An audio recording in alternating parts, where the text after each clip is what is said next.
everybody, and welcome back to the JoJo's Arcs tier list. We got Mason, Arthur, and June here today. YOLO! Oh, Yeah. we're just going straight into it. Yeah, I guess I do suppose we are. Well, Yeah. True. get those to where they need to be for the rest of the video. For those not aware, how? You should know this by now. Come on, we're 3 videos into this series. We've done all the tier lists as well. Yes, very specifically avoided saying the word parts because we're actually 4 parts in JoJo's. But if you've suddenly sustained a great head injury and suffered horrendous amnesia for our format in the interim, this is our format for tier lists that we use. We have S to E tier, S being the best, E being the worst, and then at the top and bottom we have our peak tier and our dumb stinky doo-doo fart tier for our favourite and least favourite item on the list overall. As you saw at the start, we had our favourite and least favourite for just the first 3 parts. But what about part 4? Someone tells me we're not gonna get a new dumb stinky doo doo fart. You are probably right. You are probably If there's right. something I will preface, is that the general quality of part 4 is more up than it is down. I concur. I would agree with that. Arthur? Yeah. Yeah, this is a thought process we all agree with. Yeah. Excellent. Well, we'll put it back when we reach the end of the video. It's a formality. But we're not at the end of the video, of course. We're at the beginning of the video, and where better to start than Part 4, Arc 1, Jotaro Kujo meets Josuke Higashikata. Like, this probably is the weakest arc in the part. Which is like a good thing. I'd say it's a good thing. Yeah. You want your first part? And even then, in terms of weak, it's still pretty good. It's pretty good. It's It's like Josuke. Well, it has one hell of a twist with Josuke's heritage. Yeah. You know, we get to see Josuke, we get to see Jotaro again. That's all great. It is brought down by the entire existence of... Well, no, June, I think this is where we disagree, because I really appreciate JoJo's when it takes a moment to, to have something in there that just isn't really all that necessary, but it fleshes out the world a bit. So I really like how this part introduces someone whose name is, you don't have to remember, Guanglei Kanji, age 15. Oh, no, I'm not talking about him. No, he's fine. Oh, okay. I don't like Koichi. Oh, yeah. Oh, I did no, figure yeah, that's no. where you were going with it, June. I did figure. I was just... Oh. He's cool. I'm sorry. I'm not saying I agree. I also think Koichi is pretty cool. June, I think, is alone on this. Sadly. No, Koichi is a character who, like, in the moment, he's fine, but if you think about him in the grander context of the story, he's kind of a leech on it. What do you mean by that? You know how Polnareff was kind of the main character of Part 3? Yeah? Yeah, with Koichi, it's much more obvious. Yeah, and I will also say, Koichi's Koichi is no still not doing Polnareff. I will say no Koichi is Polnareff. no Polnareff. Like, I like Koichi well enough. He's no fucking Jean-Pierre Polnareff. Yeah, exactly. Yeah, I'm gonna be so real. Although, to be fair, comparing him to Polnareff We is will get holding him into to it, a he's- very high standard. Yeah. But there's the thing that I particularly dislike about Koichi, we'll get to later, and it's something that I haven't heard anyone complain about, and I'm going to be very excited to share my stance on Koichi. But as it stands, using him as the vessel of like he's just a normal guy, he's just going about his life, and then all this bizarre stuff starts happening to him. The normal That's man, fine, innocent but man. that should be the main character, which is Josuke. And the thing about Josuke is that he's had his stand longer than any other character, and that makes him way more interesting, because when he pulls shit out of his ass, I don't question it, because he's had his stand for like 12 years. Yeah, so he's We'll had get to enough. that, More, he's had more than enough time to go. What weird bullshit can I do with this? And I love Crazy Diamond. It's one of my favourite stands because it's. I've said before that I don't like do everything abilities, but Crazy Diamond is the one where like that's that one gets the pass. That one gets the you can That one do gets everything the pass, but because it has a defined limitation. Yeah. Because it's like it puts I will shit say- together. It puts shit back thing I together. will also How can you say use that? about- Tons of ways. Yeah, I think I'll also say that I do like is the establishment of the bit about Josuke's hair. I think it's a perfect introduction of, he's alright, and then you insult his hair and he goes, I'm gonna beat the fucking brakes. I'm gonna it's a fun legitimately character murder work. you. I'm gonna legitimately immediately violently gives- assault you to death. It immediately gives him something that makes him more interesting than Jotaro. Yeah. I will also say Josuke is a much more interesting protagonist than Jotaro was. Because Jotaro is just Josuke as a person doesn't really change at all during. He has a development in the next arc, but after that he's just kind of the same, and it's fine. yeah, Like, because he's a fun He's guy. like he's He's like a the fun one guy. time I think a static main character is still interesting because he's helping other people grow. In a sense. Yeah. If that Yeah, makes that I sense. think is the best place and best use of a static character of just like, this guy does not change. He is, like, this person is like building up everyone around them to change themselves.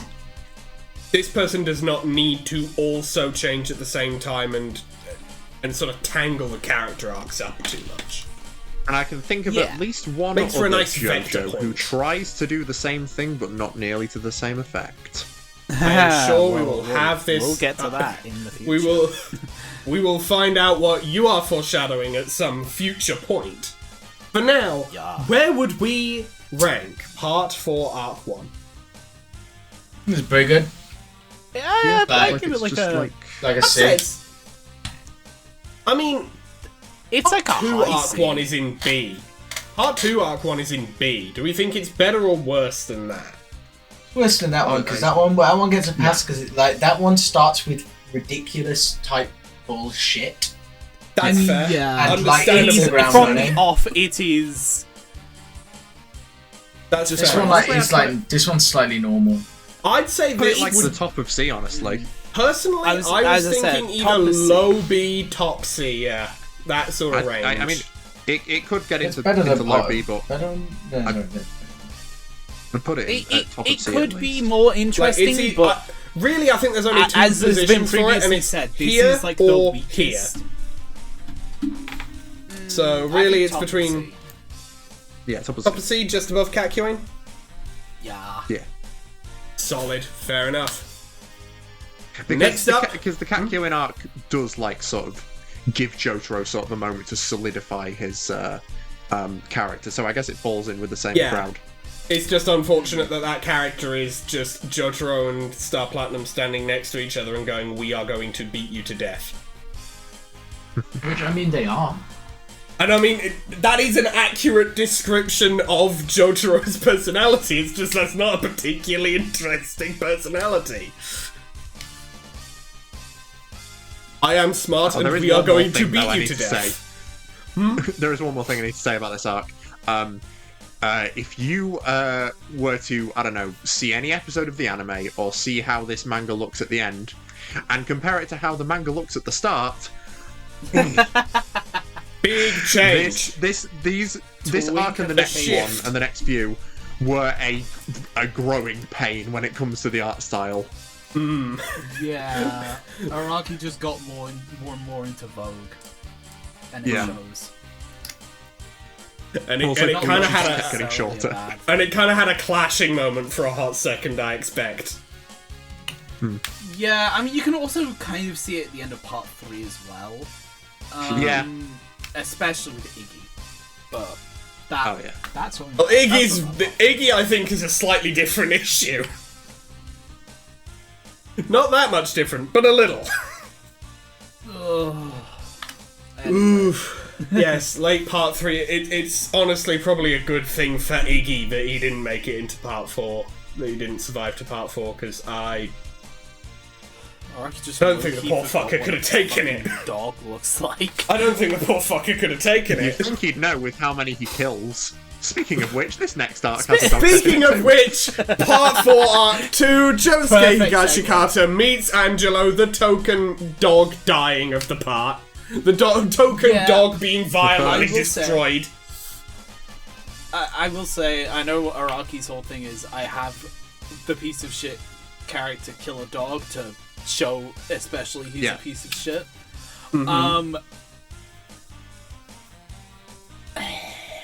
I don't know. It's a bit. A little variety would be nice.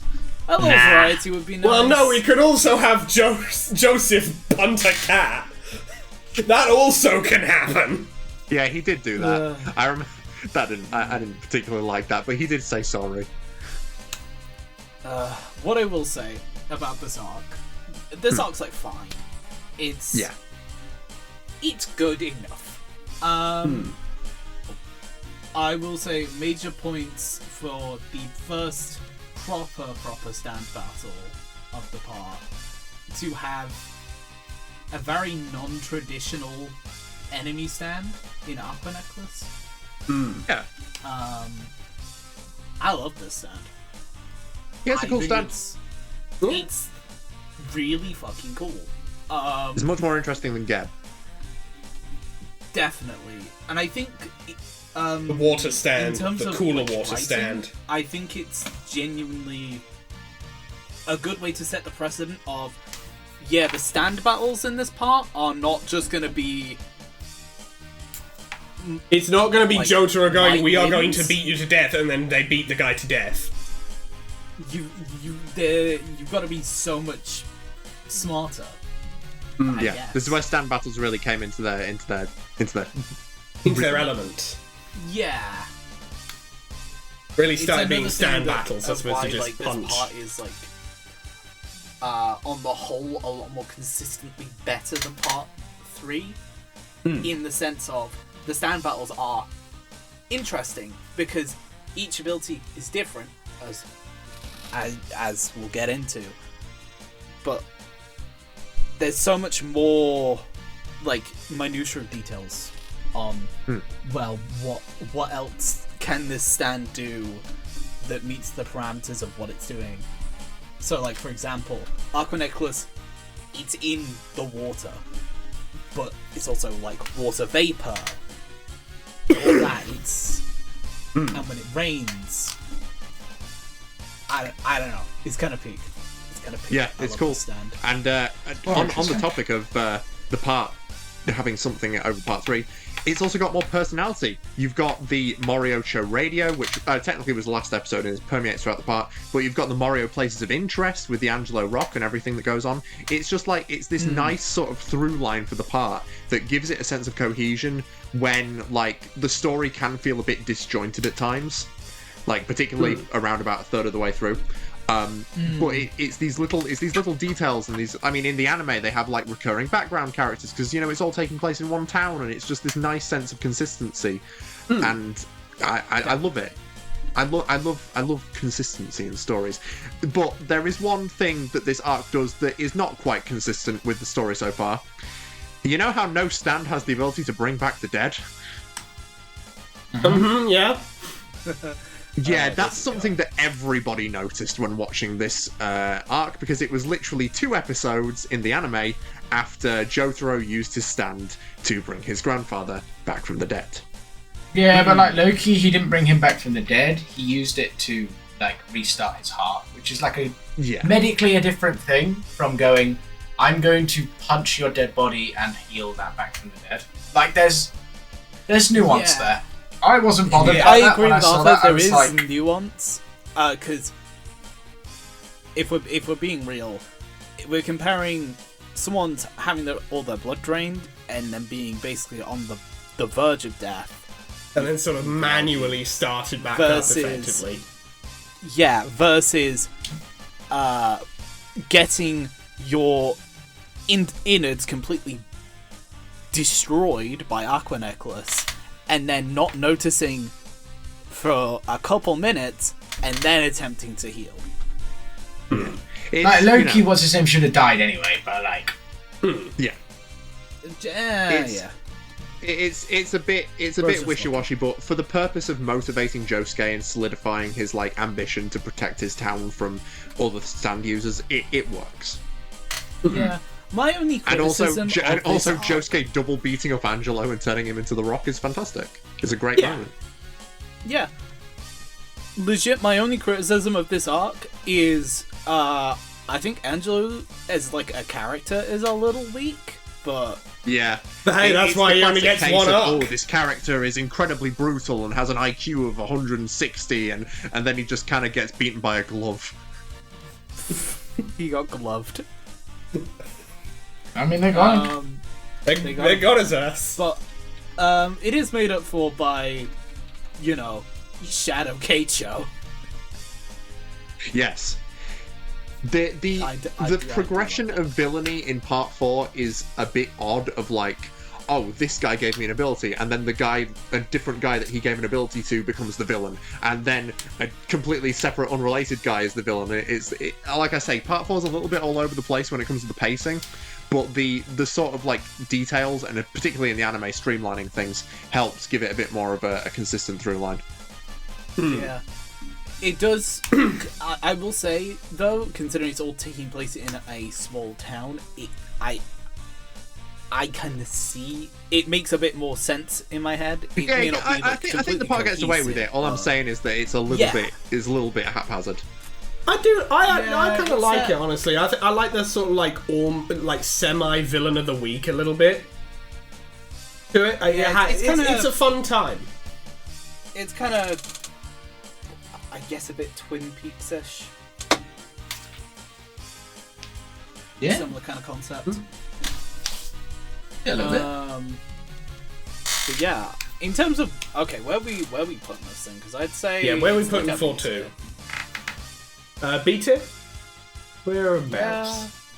Whereabouts? We're thinking like middle of B? Maybe it's between like 1-1 and 1-8.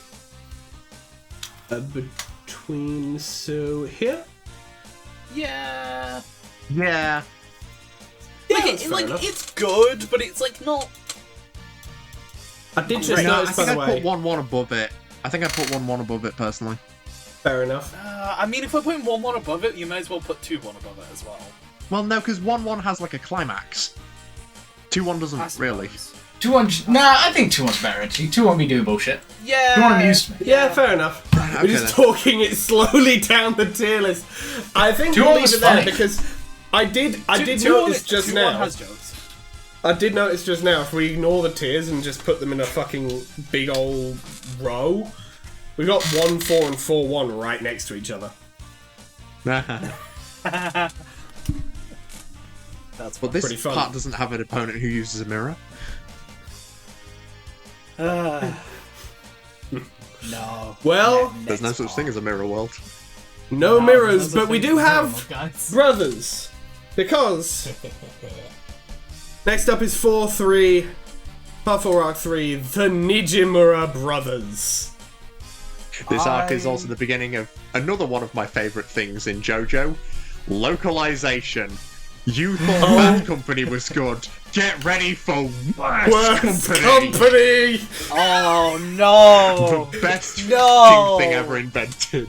Worst Company. Worst Company. Gets me every fucking time. Company. Oh god. No. Oh dear. Okay. in all seriousness, though. Yeah? I like this. I like this. Yeah, it's a fun time. It's quite long, but it's a good arc. Yeah, Okuyasu's obviously the GOAT. Oh, okay. Everybody loves Okuyasu. Everybody loves Okuyasu's Okuyasu. great, Come on. and I think Like, this having a not a difficult statement. stupid... I think having a stupid stand user... Yeah, guy who's just like, I got the power of God in my hand. How the fuck do I use that? like insanely strong ability, no fucking clue how to use it. It's great. It really is a matter it's of the perfect like, recipe for a character who should frustrate the hell out of you, but he's just so fucking entertaining. he's just got some fucking, he's got a charisma to him, you know? Yeah. He's charming. He's got that dumb charisma that, like, yeah. honestly, I'll say it like this. He's like, Okuyasu is what would happen if, like, you made, like, someone like Aoi Todo dumb. Yeah. And I will. It is very much love like, it. there's sort of a Punnett square to, like, shonen characters where you've got, like, on one axis you got, like, weak ability, crazy strong ability. And on the other axis you've got smart user, like, dumb user, smart user. Dumb user, weak powers, you are not a character in the story. Dumb user, weak powers, you are in one arc and you disappear immediately. Yeah, you are one of Dio's hired followers. Not even. You are like a guy who gets no diffed in 2 seconds in one episode and never You're seen Survivor. That guy. Then you got I'll also That say, stands. smart user, strong powers. You are a standard, relatively boring main character. Something else got to get put on you. The other 2 squares are always the GOAT. The other 2 squares are always the GOAT. I will say it's also quite interesting that we kind of start to get a bit of insight into, you know, how stand users, like, non-natural stand users come to be. Yes, the bow and arrow. The bow and The arrow bow and that arrow, Jojo but didn't also- seem to know about, but apparently had been searching for 10 years. I mean, you could be searching for, like, a trail of events. I'm pretty sure the anime fixed that, but in the manga, he finds out about the bow and arrow and he's like, what the fuck? And then in part 5, they're like, Jotaro and I were following the trail of the arrow. Specifically the arrow. Yeah. Eh, Araki forgot. maybe. But it's fine. It's fine. But what I was It's cool. It'd be like that. What You I was write a gonna story say for was- like 50 years going on, you're gonna miss a couple bits. You're gonna miss a couple things. It's inevitable if you're writing for 40 years straight, you're good. Yeah. What I was going to say was, it's interesting the idea of someone who is unfit to wield a stand, but is given a stand because of some external factor bringing it in, and Someone else that is the manages one to just that sneak is, them like, around the border single effectively. thing that I will give Koichi. Yeah, the moment That's- where like Koichi says that like he can see the stand and Josuke's like, wait a fucking minute, you can see the stand? That's a cool moment. Genuinely, it's quite cool. And then he gets egged. Like, okay, Yeah. I'm gonna hit you with this point. You just said the crux of Koichi's character is the one thing I'll give him. True. Well, no, I Like, think he said I that guess. this one single demonstration of the crux of it is cool, the rest is... No, you said Well, I said... June said you liked the I idea like- of someone who's an unworthy stand user getting a stand anyway, and the crux of Koichi's character is that they are an unworthy person having to become worthy because such a burden was forced upon. Like, yeah, that's the one thing. Like you will be like, I'll give him that I like, but like the rest of the crux. character, like, bleh. Yeah, Koichi's character and role in the story doesn't support that crux. Even still, it's the perfect recipe for a character that should be fascinating, and yet he pisses me off. Even He's like still, the I do opposite of very Okiyasu. much understand. I do very much understand that what's been said is the idea of this character is cool. The execution of this character makes me want to vomit. Not so much. Yes. Less vomit and just it kind of frustrates me. Just face palm. It gives me a feeling so complicated. I get Anyway, that. Bad Company is like a very like it's cool to the introduction of colony stands are cool. It doesn't get really I like expanded further until part 5, but like it's cool. I got a bunch of guys. Deal with it. And I like bunch how of guys. canonically Josuke has read the Bible as well, because he talks about Moses passing the Red Sea. I mean, to be fair, you could know about that without having read it. Nah, Josuke's read the Bible. You could have seen Beyblade. Nah. No, okay, that's why. Oh yeah, you would have seen this anime from the 2000s. I've immediately changed my worldview and thought process. Josuke has watched Beyblade. Like, could have been doing Beyblade, you know? He was a kid. Did Beyblade exist at the time? I don't care. Josuke has seen it. No, Josuke used Crazy Diamond to make Beyblade. To repair the concept of Beyblade from the disparate idea of like trading card concepts and spinning tops. To bring these two disparate ideas together to their one ultimate natural form, Beyblade. Check it out, I made it spin. Say that again. So where we put him? Keiichi's a good antagonist. I like the reveal good. of his motivation that he's trying to heal his dad. That doesn't go anywhere in the story, but I like that his motivation is a slightly noble one. Yeah, I was gonna say it's a shame that he's a pretty cool character. It's a shame that he just gets immediately murdered. Yeah, like after part 3, it is nice to see a villain, an antagonist whose intentions are not I'm evil and I love killing people because I love causing harm and killing people. I have nothing else. Yeah. But the thing is, in any part after this, Keiichi would have survived this encounter and returned later in the story in some capacity. But sadly, no, it's every single other minor character who returns later in the story, and that's one of the things I really like about part 4. But not Keiichi. Oh well. You're gonna have at least one tragic death. At least, yeah, I was gonna say at least. Oh yeah. Given the choice between Okiyasu or Keiichi, I'd take Okiyasu. I'd take Okiyasu any day. Any day of the week. I think everyone would. I don't know. I don't think there's a soul who would pick Keiichi over Okiyasu, except Okiyasu. Yeah. Oh, that's awesome. Right, probably B tier. Yeah, I'd say it's a high B. I'd say it's a high B. I put it above. Is it High Priestess next to AC/DC? I'd put it above AC/DC as well. I put it between Speedwagon and AC/DC. Yeah, sure. Just here. Yeah.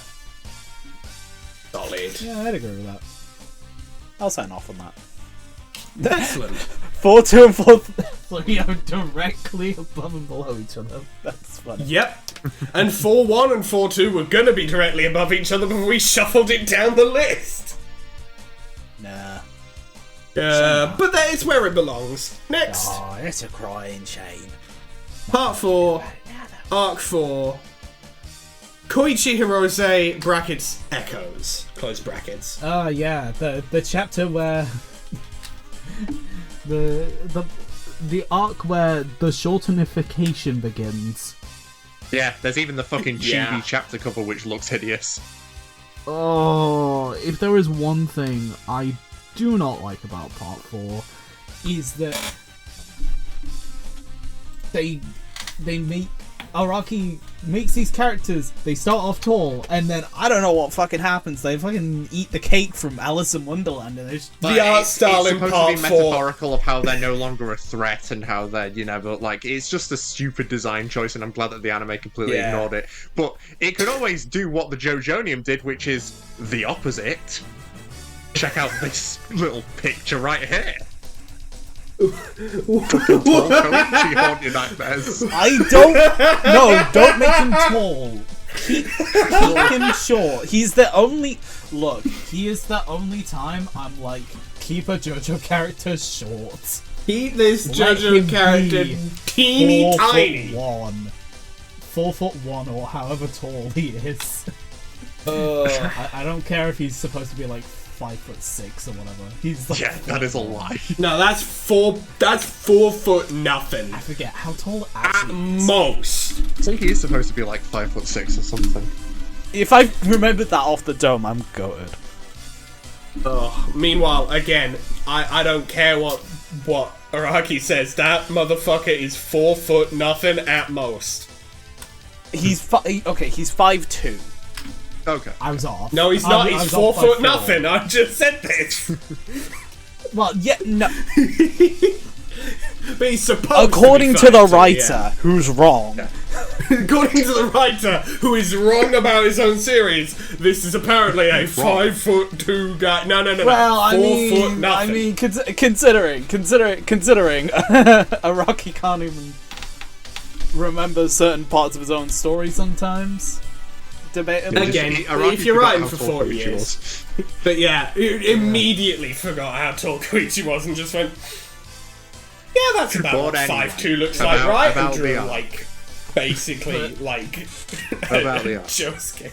Something that I completely forgot about this arc is that the lock has damage reflection.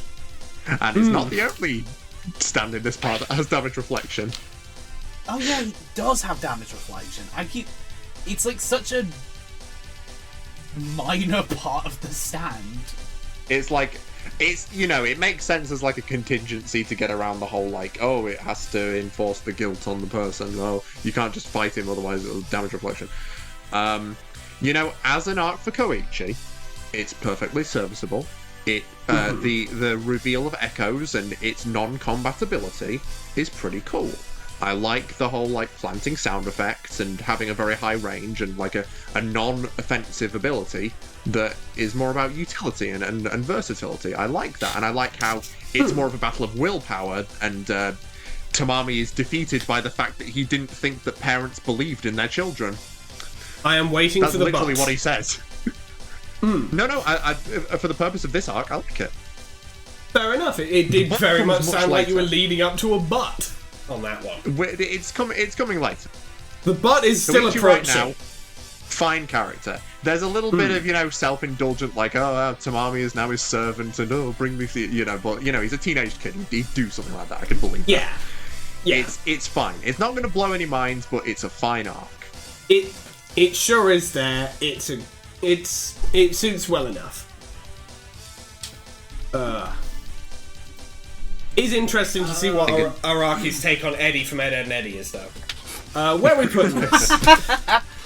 Okay, I'll say this. I'd say I Caesar. like Tamami. Yeah, he's a fun character. Yeah. I like Kobayashi. It's a Then he shame disappears that for he like isn't half usable. the arc in total, or half the part in total. Well, yeah, he gets hit in the head with a brick, and then he's in the hospital. Which Yeah. one of the few things that Araki actually remembered. I didn't say it made no sense. I just said it was a shame. No, I love it. I love how he just gets hit in the head with a brick and he's just gone. He's just gone. Josuke and then- doesn't heal him. Nobody remembers him. He's Nobody just gone. gives a and then shit. He comes back later. Yeah. I mean, we'll get to that in a sec. But yeah. Street scam artists when I hit them in the head with a brick. True. So where we putting 4-4 here? Where we putting it? I would put it It's like a C between. Yeah, it's C tier. I'd put it between the Zeppeli training arc and Empress. Boom. Yeah. That's in good. Like, while 4-1 is arguably the weakest, 4-4 it suffers personally for me because it's Koichi, but I'm biased. But... 2 out of 4 of the people here have a personal grudge. Look, I You got think that other people motherfucker I know did something? I got other people who can back me up. Koichi Hirose is on bomb. You do not like that short motherfucker. Next up, Part 4, Arc 5. Tochikazu, Hazamada, Surface. Another short motherfucker we don't like. There's so many short motherfuckers here. Yeah, at least Surface is an interesting stand. Yeah, Surface is a cool stand, and I love evil Josuke. I love reverse universe Josuke. That's something I learned about on Monday. Yeah. Okay. Josuke also mentions that he hates the shadow government in this arc. Not a big fan of the government. 30 on 30. Indeed. I think Surface as a stand is really cool in the sense of it's like it reflects like whatever action takes the original person has to reflect. Yeah. And the only way you can tell it's apart from the real person is the screw in the middle of its forehead. Which no one seems to notice, by the way. No one gives a shit. Maybe that's an artistic choice and it's not actually there. No, it is. But I think it's funny because Josuke has a massive pompadour, so it probably overshadows it. Yeah. It's a matter of like it's if more it'd than been likely an anyone artistic choice, but if it's real, it's very funny. Yeah. Also, I separately like the idea of like Josuke just has a fucking screw in his head, and everyone's just like, "Yeah, it'll be fine. It's Josuke," and no one questions it. I like you find that funny. The thing I find the funniest about this arc is the moment where Josuke meets up with Jotaro at the end, so they can go track down the stand user. And surfaces in the window of the shop nearby and starts taking control of Josuke. And Josuke reaches forward and takes a pen out of Jotaro's pocket. And Jotaro doesn't find anything odd at all about that. Josuke is just casually reaching forward and taking a pen out of his pocket while in the middle of a sentence. Jotaro just sees nothing out of the ordinary with that. Like, also, if we were hanging out IRL paper, and I was wearing a blazer that had a pen in the inner pocket and you just reached forward and like took it, I'd be like, whoa, what the fuck? But Jotaro just doesn't fucking... I would at the very least raise an eyebrow I'd at say, that. whoa, hands off the merchandise. It's like, I'd just be like, okay, taking the pen back. So what the fuck? Why did you take that from me? You don't have any paper. And I'm not just talking about the fact that you are poor. I'm also saying you don't have anything to write on. Yeah. It's so funny. It's just a minor thing, but I really like it. As I say, I did not say that was the funniest thing about the arc. Enjoyment of the arc. It's just a really funny thing. Like, as the arc stands, I like it. I like how they use Koichi's ability to trick the opponent. It's a good symbol of how useful Echoes is. And I like how it's Josuke's kindness that ends up defeating the enemy. It shows that he's just a better person, and that I like how it's not like June said earlier. It's not like straight physical violence that wins the fight. It's like just kind of being a better person, really. Yeah, like I said as well.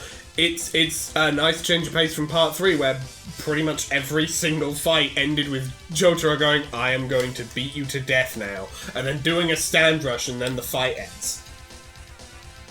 Yeah. Only other thing I'll say about this arc is I think pre-shortening Hazamada is like I like his design. Yeah, he does look pretty cool. And then he gets squashed. I like how he's got like all the belts at the front and it kind of looks almost straight jacket-ish.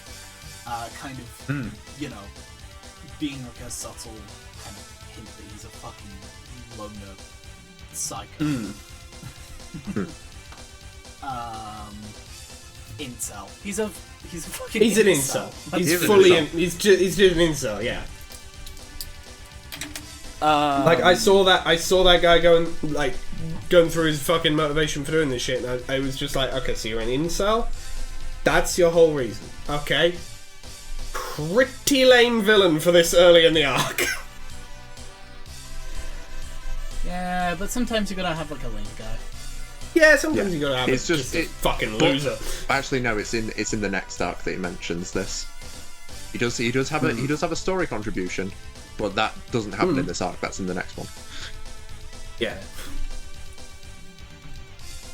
So where are we ranking 4-5 though? Before we get into the next one. I mean, I guess I'd put it above 4-1. Just above, or Just above. I don't know if I'd give this one B tier. So I guess just by that just definition, there? top I of wouldn't C. give it B tier, but it's better than the opening. Yeah. if nothing else, but for evil Josuke and the comedy that comes along as a result. Seemingly some unintentional comedy. See also the reaching for the pen. Jotaro just being like, this is fine. I see nothing wrong with this. Yeah, sure, have it. Alright. Alright. Before we start the next one, I'll be back in a sec. Fair enough. Okay, okay. I think all these are in the right place at the moment. Any we think we might want to move up or down? Just overall. Not like right now, no. I don't know. I'm Yeah, I intrigued think we're good to for know now. why you guys dislike Koichi. I've never had a problem with him. I've always thought he's been. We'll get to it. For me, at least. I know I'm exactly the also point where pretty we're going to get to interested. it. Like, I get where you're coming from. I do not necessarily know why you're coming from there, you know? Like, I can see the direction you're coming at this from. I don't know why. And I'm interested to know why. And I assume we'll hear at least some of it in this upcoming arc.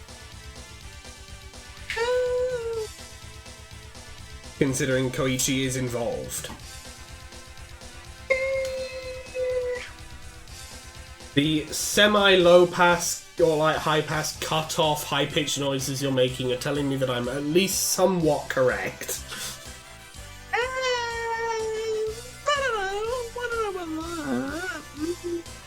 Just have to find out when June gets back. Okay, so when did you get replaced with Mickey Mouse? Find out soon enough why I'm not the biggest fan of Koichi Hirose. Hiya, boys and girls. We're abandoned by Disney today. Oh no. That's the first Oh no. Photonegative Mickey with his custard blood again. Not this shit again. It's not October yet! It's not October yet! I've been abandoned by Disney! God! Alright, Let's continue. We've got a lot of arcs. yes. One of which is Part 4, Arc 6. Yukako Yamagishi falls in love. Man, I'm Koichi of really two minds about steals? this. No dignity. Okay. Yeah. So many. Okay. There's so many Duang memes in this arc. I love it. Yeah, I love it. Also, this arc gives us the best part of Part 4, the Josu Yasu. Yeah. Nah, I'm kidding. I like Josuke. The goats, for real. As I said, I'm of two minds about this arc, because on the one hand, I like Yukako. I can't lie, I do like her. She's a very fun character. Yeah. She's a very fun I love character. how she she's just fun. snaps immediately. Yeah. I think I can she's imagine what's on the like other one hand. of the original, like, I'm pretty sure she's like one of the original yandere characters. Yeah, I like how. At, like one of the first of that trope. Yeah, Which yeah. is interesting She is, because yeah. she's A very- pioneer, this one. and because she's a pioneer, she doesn't fall into a lot of the traps that later ones in general fiction go on to fall into. Yeah. I like how she builds an electric chair. It's really funny that she just. Yeah, girl, builds why are an you doing electric all that? Girl, why did you get a like mechanical engineering degree just to literally gets this one guy? let down by Koichi, kidnaps him in the night, makes all these torture questions for him to make him smarter, locks him in an abandoned summer villa that she knows is going to be abandoned for months, and builds an electric chair. It's like, girl, your boy can fail she's one resourceful, test. I'll give her that. Girl, your boy can fail one test. Nah. Kill him. And on the other hand, Leave from me. So yeah, as I said, I'm of two minds. The other That was mind your first? is... Yeah, my first is I like Yukako. My second fun is... time. Is it Koichi? It's Koichi. I did figure. I fucking can't with this guy. Any But yeah, particular reason okay, why in this arc? It's because... Okay, my main issue with this arc, with Koichi in this arc, is that like, he got his stand 2 arcs ago, and then he's already getting an upgrade. Like, I would have liked to have seen Echo's Act 1 applied to more things, and then we get to Echo's Act 2, because then Act 2 to Act 3, there's a sizable gap. Oh, June, we're going to get to that. Now, Also, I will say, don't get me started on Act 3, though. I'm actually of the opposite mind to you there, June, because I think that this arc justifies, like, the weaknesses of Act 1, that you can literally just ignore. They just killed him, they just fucking You can ignore it. Just like fucking got his ass! I feel like They got his ass! Koichi heard that and killed him in real life. torment Heard in the this smoke arc, might be which disagreed. is grounds for You heard it here development first, of his folks. character, Koichi because he Hirose, rebels regardless agrees of that. He with doesn't me. just give in, even though he feels his spirit's broken Echo's and Act he 2 says should as have came much earlier in later. the arc. I But will say, he while I pulls himself do together and he like fights back. Koichi, I will And say, I feel like fucking he maybe should have had to do a bit more. But that we were his supposed growth to is believe for a reflected in good, Act like, 2. 2 And- minutes oh, in the shit. anime at The least. fuck? Oh, you've got to be that kidding me. Echoes was just gone and Koichi was fucked. That we were supposed to, like, sit on that and think, oh man, Koichi had his stand for all of one single fight and now it's gone forever. I believe this. It could have happened. You better not have fucking shorted out. Yeah, You've gotta be fucking Echoes kidding was me. just like, nah, dies of cringe. No, kill that Honestly, guy. wouldn't have blamed Echoes. I too. Echoes is just like, oh, this is my stand user, I'm killing myself. Damn. But not before I kill Koichi so much, I Mason. nearly called him fucking Kokichi.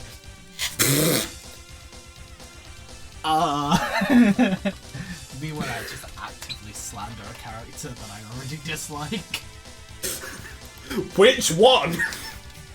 Which one are you slandering by comparison to the other? Honestly, probably that's Kokichi slander comparing Kokichi to Damn. Koichi. Damn. I like Kokichi more than I like Koichi. Well, he Mason just has died of fully cringe, disappeared goddamn. from the call. He's dead. Oh, Well, dear. let's be honest with a lot of You us gotta be and the fucking kidding me. stupid bits we do. He was bound to have the bit where he dies sometime. We've all died and Yeah. come back from the dead at least once so far. Oh well. So, Arthur, I've noticed you haven't spoken much, Arthur. What are your thoughts on this arc? Don't really have an opinion. That's probably why you haven't spoken so much, like- I guess. Like it's Loki is one of the more uncomfortable ones to watch. And you just kind of, I'm just, as somebody who's just like, yeah. Hello, this is, Mason. like, Red Hot Chili under Pepper it. attacked me, guys. Sorry about that. Oh, no, we made a joke that Koichi fully fucking killed your ass. Because you cut out halfway through saying you disagreed with June's thoughts on the arc. Yeah. Okay. So what I was trying to say Koichi, is that Koichi went through psychological stress. He said he was broken, and then he pulled himself back together again. And I feel like he should have like physically done more to evolve his stand. But like, the evolution of his stand represents the evolution of his character, and echoes Act 2 as an ability that has lower range and a single target, but makes the effect of what he does, like right sizzle on something and it becomes hot. That's a cool evolution of the ability, and using it to defeat Yukako was cool, and I like how he deliberately saves her and whatnot at the end of the arc. I think it's fine. Yeah. Arthur, you were saying while Mason was on his way back from being murdered by Koichi Hirose, you were saying sort of uncomfortable to watch. Yeah, it's one of the more uncomfortable ones to watch. Just like, I will say I do agree. They just be doing. I don't disagree, but also I feel like this arc was intentionally designed to be uncomfortable. Oh, I mean, don't make it less. Get you in Koichi's headspace. Like, I'll hit you with the command toilet game.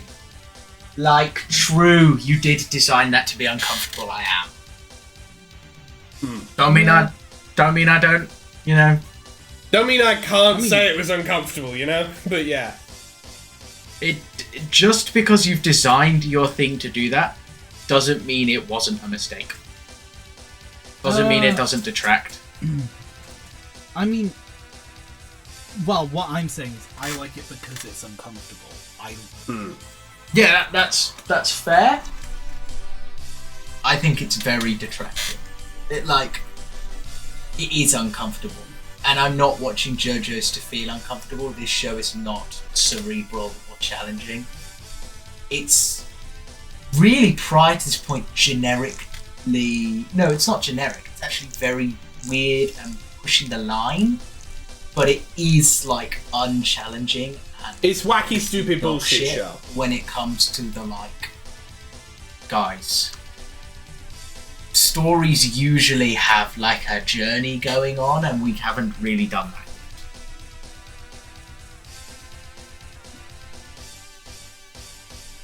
Oh, you know, it's just a bit like, okay.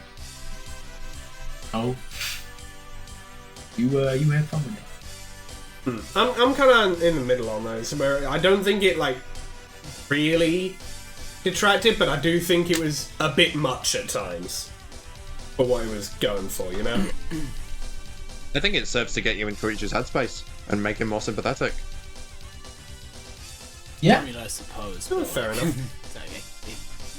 I mean, it didn't work on June, evidently, but you know. Didn't work on I don't think it would have worked on me either. I think the big... I'm not saying it worked, I'm just saying that was the intent from what I intent perceived. Versus what it actually achieves. The gun was meant to fire, unfortunately, instead of a flag with the word "what the fuck" with the words "what the fuck" on it was written. It didn't even say bang. Yeah, it's just like not a comfortable watch, and that is not what I'm watching JoJo for. I'm not watching JoJo's to be cerebrally challenged. As you have said, for you at the very least, JoJo's is wacky, stupid bullshit show. Fair enough. It's just it ain't like. Pre-Part 7, it ain't achieved. Pre-Part 7, it's not really doing good stories. Pre-Part 4, it's not really doing stories. Part 1 kind of starts with that, and then kind of just like lets go and just lets it happen. Yeah, I see your point. I'm here for that. Sort of things occurring in the show and stop touching my face. Stop talking to me like that. Go away.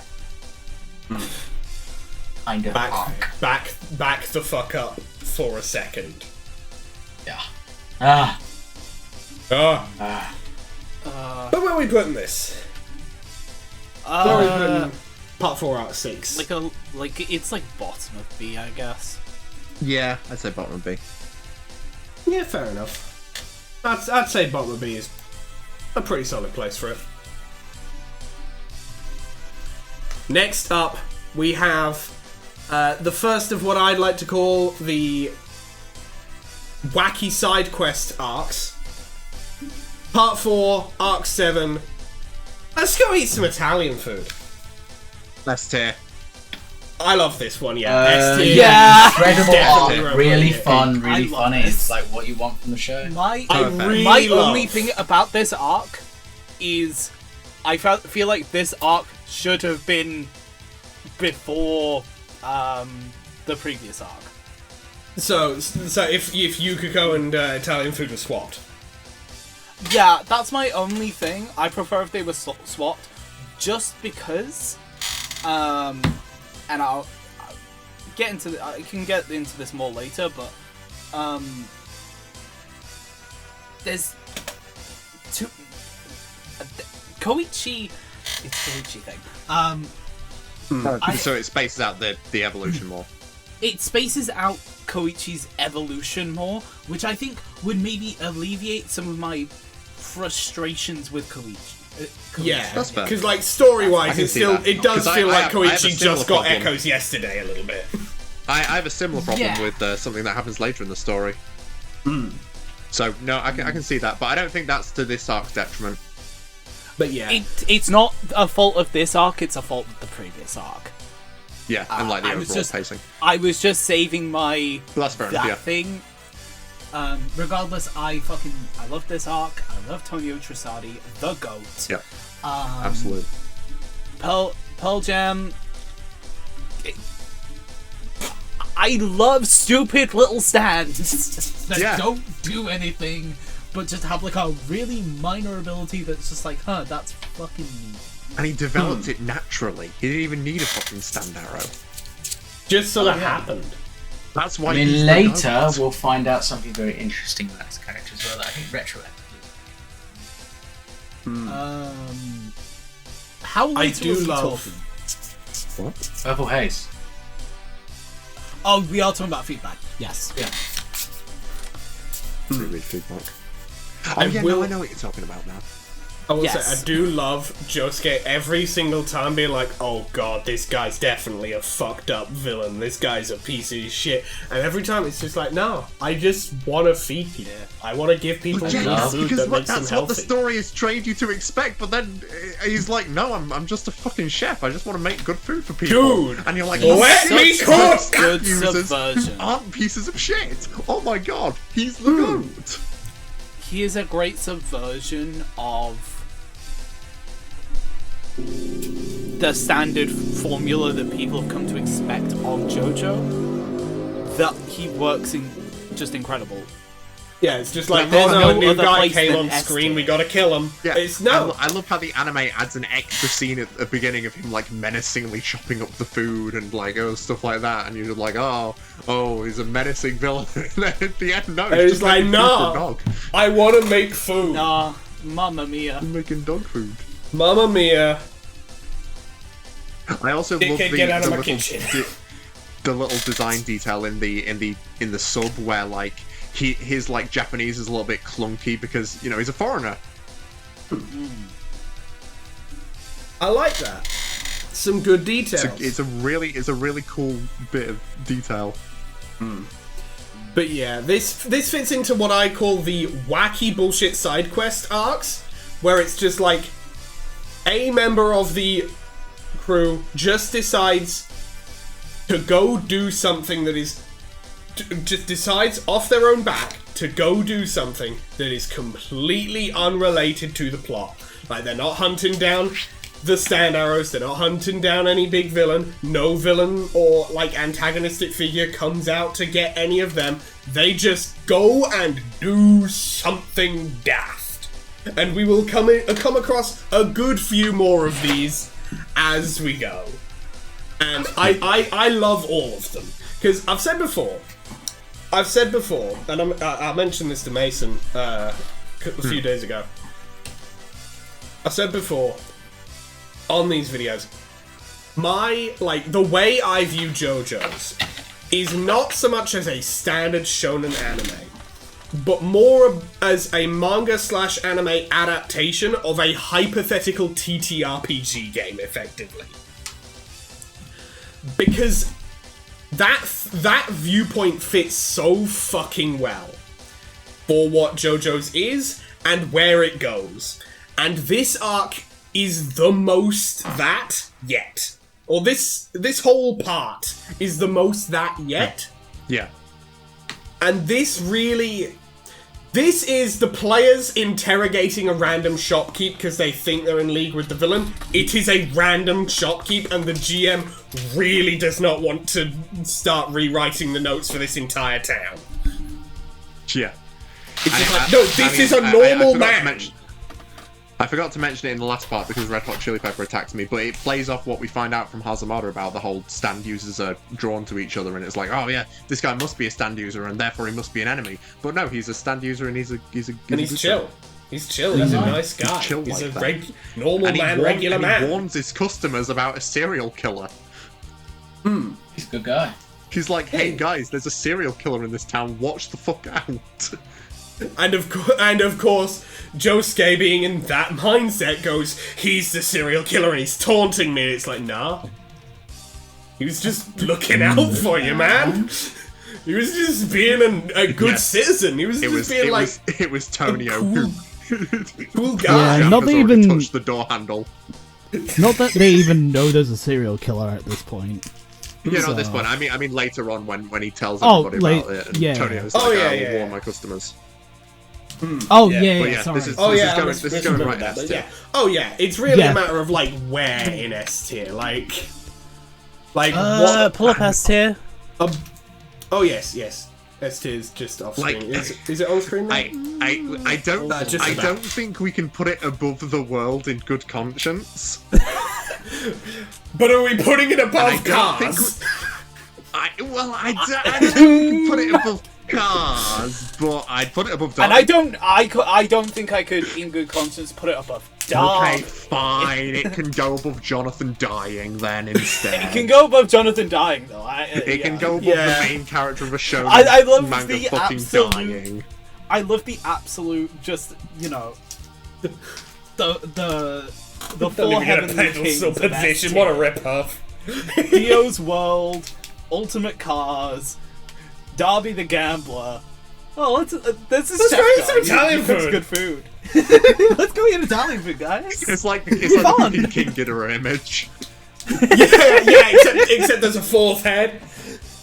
Yeah, the fourth head is the goofy one. Yeah, the fourth head's full goofy. Yeah. Even then, I'd argue like Darby the Gambler's got some Darby's pretty goofy to it. Oh yeah, which is why for the most part it's like goofy from the circumstances, but then at the end it becomes like full goofy. Yeah, it's like we got Dio's World, serious face, Ultimate Cars, serious face, Darby the Gambler, the normal goofy face. Let's go eat some Italian food. It's just Goofy, the Disney character. He's got a propeller hat on. It's Goofy the Disney character with a propeller hat on. Yeah. Yuck Gorsh. Well, it's time to get serious again. But we're getting serious. Now. Serious faces I'll only. say one more thing. Oh yeah, one more thing. Let's Go Eat Italian Food is of a similar philosophy of why I like it to Darby the Gambler. Yeah. It's just so it's a shake-up. different. It's a complete it's a complete shake-up. And it's great. Anyway, let's go on to the next arc. Makes the formula less certain. Next up, we have Part 4, Arc 8, Red Hot Chili Pepper.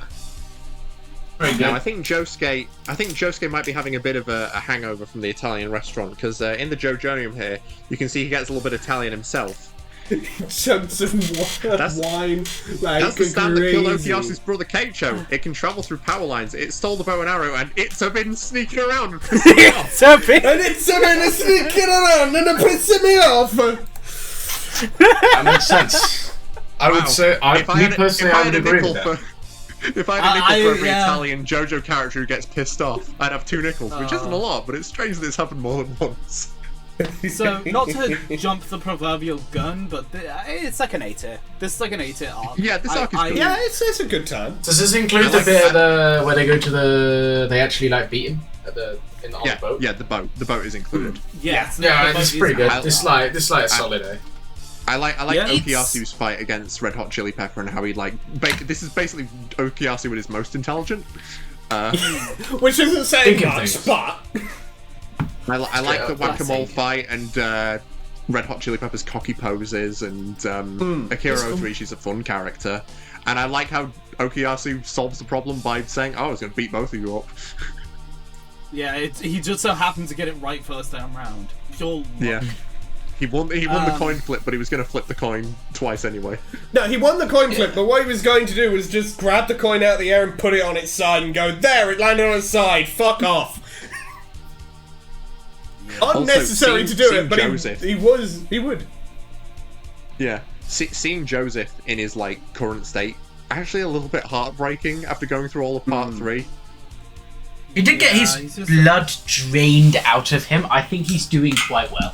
Yeah, he's doing quite well. It's a matter of he's doing shockingly well. But him being old and senile and stuff, it's like, oh my god, this is the guy who used to say your next line is, and now he doesn't even know what his line is. Again, he got all the blood in his body. Hang on, People now, we're not disputing that. You'd be dead. But he's doing alright. He's you put 1,000 people in that situation. He's doing better than 999 of them. I get what you're saying, Arthur. I also get what Mason's saying. It's a matter of I like the moment at the end where the cane breaks and Okuyasu's like, oh, you could use crazy, and Koichi's like, no, it's better that it stays broken, and Josuke and Jotaro walk off. It's nice. It's a nice moment. It would be cool if Joseph was in the part more after this, but it's nice. I suppose, but it's probably for the best that he isn't, because I'm gonna be so real with you. If it was just every oh, and here's Joseph back again. Now we've got 3 JoJos. It'd be kind of just guys, there's not. We get to this in the next arc, but there's not really much of an impact of Joseph in the story. Considering that he was the main character of a part, and Jotaro kind of disappears from the story after the point, and Joseph doesn't really do much in it either. Is the thing. I get that. Yeah, I'll have you know, Jotaro should never be in a story. He is a narrative device who looks cool. He's a walking plot device. Put some goddamn respect on the lack of name. Put some goddamn respect on his name. I will say, much, but alright. Given the next arc, I do at least somewhat like to think, given A, Joseph's personality, and B, what he does in the next arc, when shit starts going down a little bit, I do think, at least in this arc, yes, I do think Joseph is going a bit senile, he's getting on in the years. I do think he's also playing it up a bit. He is definitely... even from part 2, you can tell he's the guy that when he gets old, if he doesn't like what he's hearing, he's gonna go, sorry, what? Sorry, what? Until the person stops saying I can't find my cane. He's gonna play up his symptoms of old age for his own convenience. I never considered that. That does make perfect sense. No, he's really funny. He's an awesome, funny old man. He is... the epitome of, I'm old, that means I can get away with literally anything I fucking want. At the end of the part, his last scene, he's acting perfectly normal. So he probably was playing it out. He's an evil, annoying old man. I never even considered that. You're absolutely right. I can say and do whatever bullshit I want, and no one can fucking blame me. If I say something stupid out of pocket, if I say something stupid out of pocket and everyone looks at me funny, I can just go, I'm old, and leave, and no one can stop me. Joseph Boom Joestar. No one can fucking... The boom stands for all of the plane crashes he's been in. All 4 of them, for the 4 letters. Yeah. But yeah, as I said before, this arc is Yeah, I agree. Pretty good. The letters of boom there stand for stand for bugger, oh fuck again, and motherfucker. Oh my god.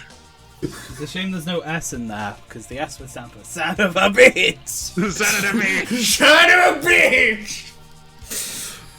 We don't know what plane crashes he's been in off screen.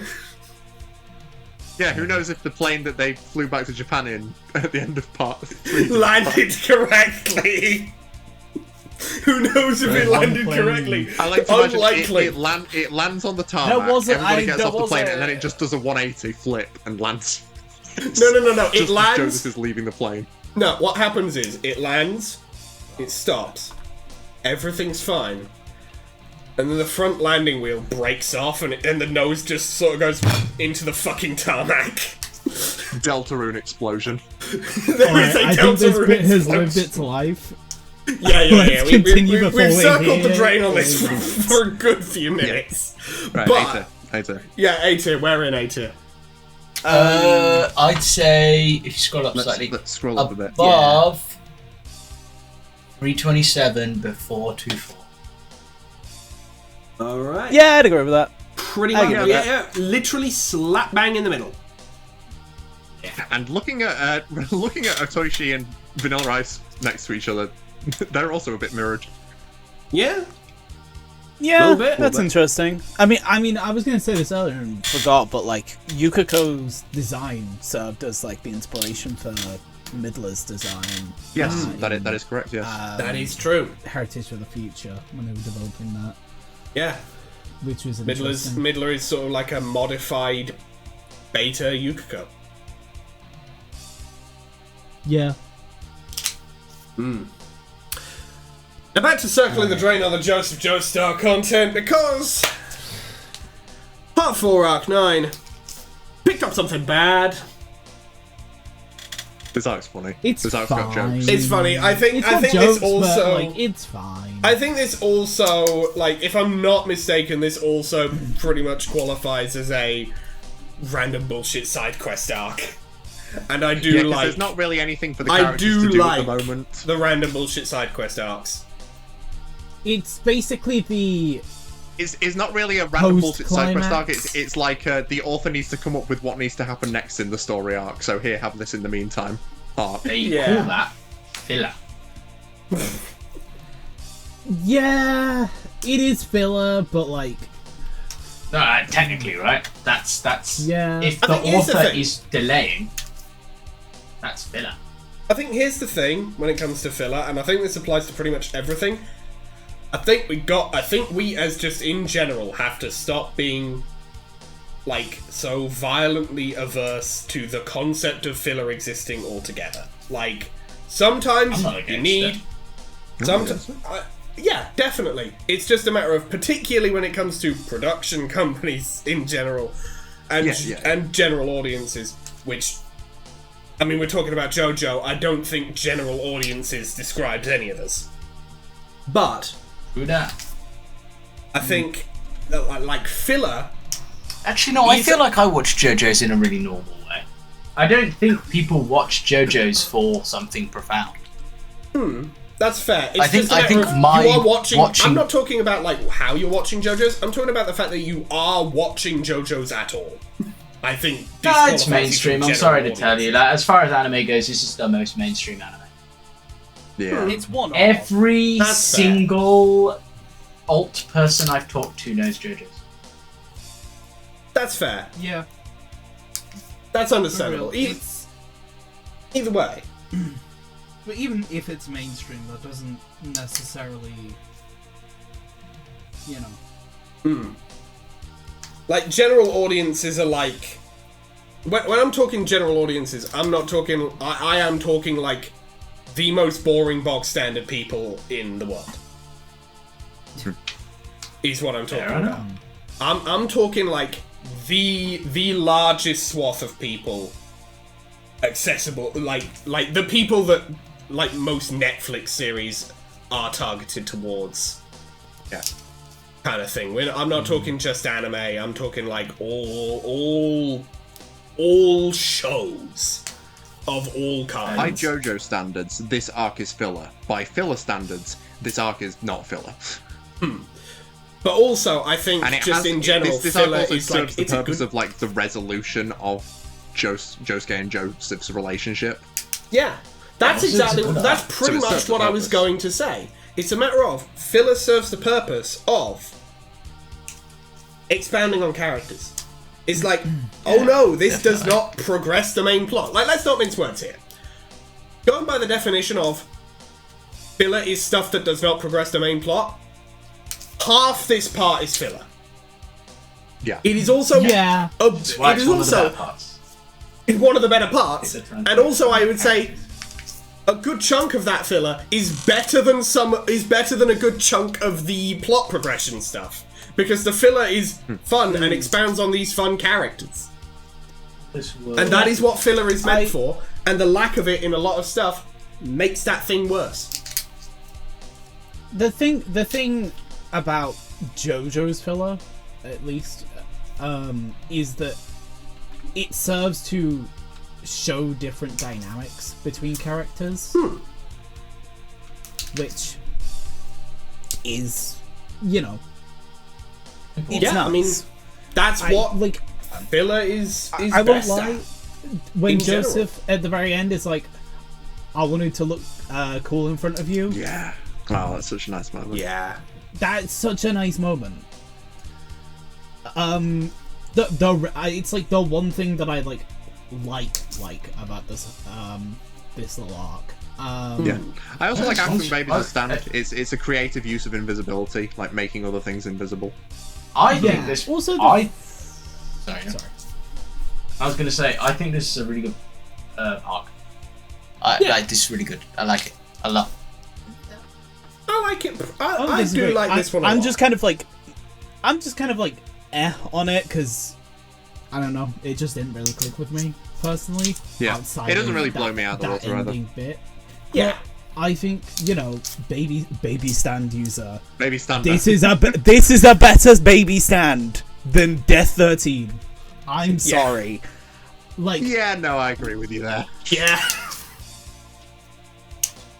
I will. This one makes more sense for a baby to have. Yeah. exactly. Yeah. A And baby also, would what have I a stand don't that know is just what's like going shit, on it with just Manish happens. Boy, but Money shoe boy. this is a better representation of what I would expect of a baby having a stand. It's chaos. Yeah. Because a baby isn't able to regulate itself. And I like that about this. Yeah. That motherfucker. It's just the whole bit of it. I'm just a bit meh. Yeah, it's like that motherfucker does not have a functioning frontal lobe yet. Obviously, it has no ability to control its stand. Why would it? Where did we rank Death 13? We ranked it in did A we tier. rank Death 13. It's just I guess it's- here. It's a good arc. Yeah, It is good. We're not Yeah, ranking the the arc stands does here. make We're, up for the- we're The ranking arc the is arc. good. I think I've just like had a revelation of, damn, Manish Boy as an antagonist just kind of sucks. I mean- Pikachu. Yeah. I mean, yes. I would say this is S tier IMO. It does everything I want from a JoJo's arc. It might be like the bottom of S, but it does everything I want from a JoJo's arc. It touches upon character dynamics. It expands the world in an interesting way. Yes, a baby can be born with a stand. It has an interesting conflict with an interesting climax that is a creative application of a character's ability. That's everything I want from JoJo's, done effectively in an entertaining 25 minutes. I have to agree, but that's what I'm after. I see where you're coming from. You know what? I do see where you're coming from. Personally, like a B tier for me, but like I wouldn't say If- S if tier, you but put I the would Jojo definitely stuff. say an A tier. I would definitely say it's a solid A tier, personally. Yeah, I just like as far as this one goes, I'm always like, this one comes up and I'm always like, I am paying attention to this episode. I was never on my phone This is a good bit. I like Joseph. I like Jotaro. It's 9:30. My alarm's about to go off. You mean It's Josuke. I like Josuke? That's who we I know meant. you don't. I do like Jotaro Jotaro as well. At least, Actually, as a personality. I do love Jotaro. He's just a very poorly written character. Yeah, I still he's think in the he's beginning of the arc, fucking so awesome. technically, yeah. It's And just also, something you can go I and think things the that rat do is that. S tier when we get to that. We'll Okay. get there. Oh, I Let's not can't get wait ahead to of talk about the ourselves. rat. I cannot wait to talk about We this. will get to the rat. Have some patience. We'll get to the rat. We'll get to the rat. We'll gotta get rank to the this one rat first, very then swiftly. But where I think I'm gonna say with an S tier, a B tier, an A tier, and Mason, are you A or S? Considering Arthur was convincing you. Arthur's nudged me towards A, honestly. Alright, I'm gonna. Oh, you didn't like this one. It's crazy. No, I wouldn't put it B, okay. but you've convinced me that How's it's A-worthy. here? Sounds good. Yeah, honestly, yeah, that's perfect for me. I like Anubis. Just To below be clear, Anubis. just because I think it's B tier doesn't mean I don't like it. It's just more a matter there's of if 3 I'm tiers rating below it by B. quality. You know. Yeah, But I anyway. mean, hey, there's 3 tiers below B. B is the upper half of the list. Exactly. Like, you can tell if my opinion is negative on something if I say it's C tier or below. Yeah. C is, and then D and E are, I actively hate this to some degree. Or actively do not like it to Which some I degree. will say, there is not a single arc in part 4 that I hate. Yeah, I same. don't think Agreed. we're gonna...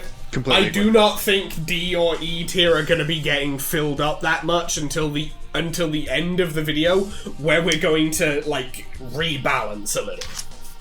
I'm trying to think. I don't think Yukako is the one with, like, that one is the one where I'm the most uncomfortable. That's the one, if it were up to me, I'd be like, yeah.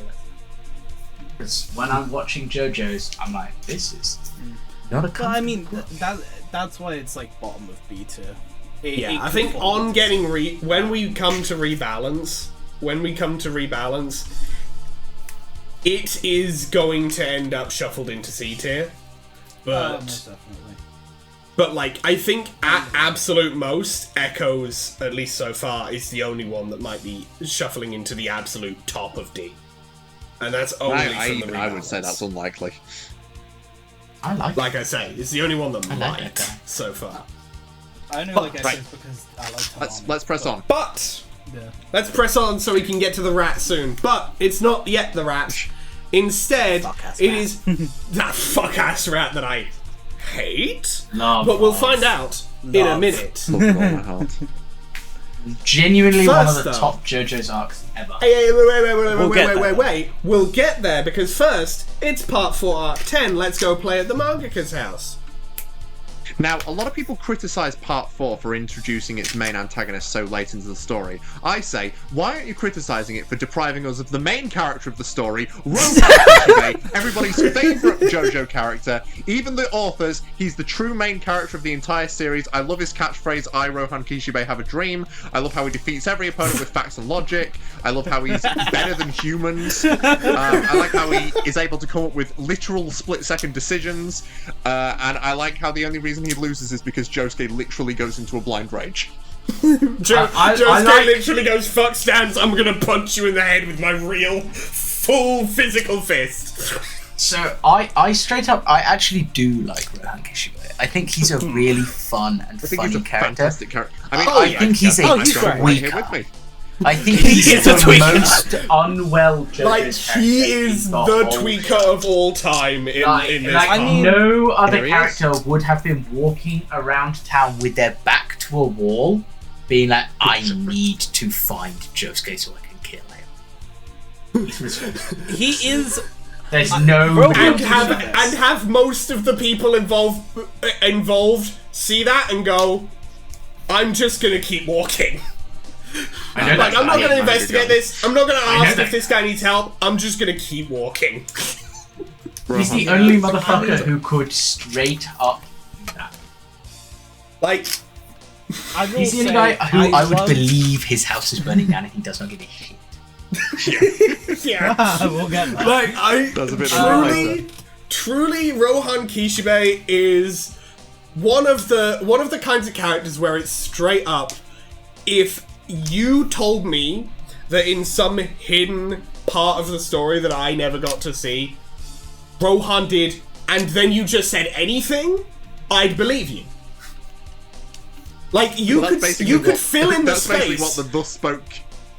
That's basically what That's why Thus Spoke Rohan Kishibe. It's just one time Rohan did this. One time Rohan was at a confessional. One time Rohan helped fucking poach fish. One time and you Rohan could tell me ran against he a guy on a did, treadmill. And you could tell me he did and then that guy anything turned in that out to story, have and I believe you without needing to check. Fucking the Greek god Hermes, and then that never got expanded on. Like, you could legitimately look me in the eyes. That's the best one. The Run is the best one. I don't know about the ones that haven't been animated. I haven't seen any of the others. But the Run is the best one. Straight up, you could look me in the eyes and say, in Thus Spoke Rohan Kishibe does fentanyl. I would look you in the eyes and go, I believe you.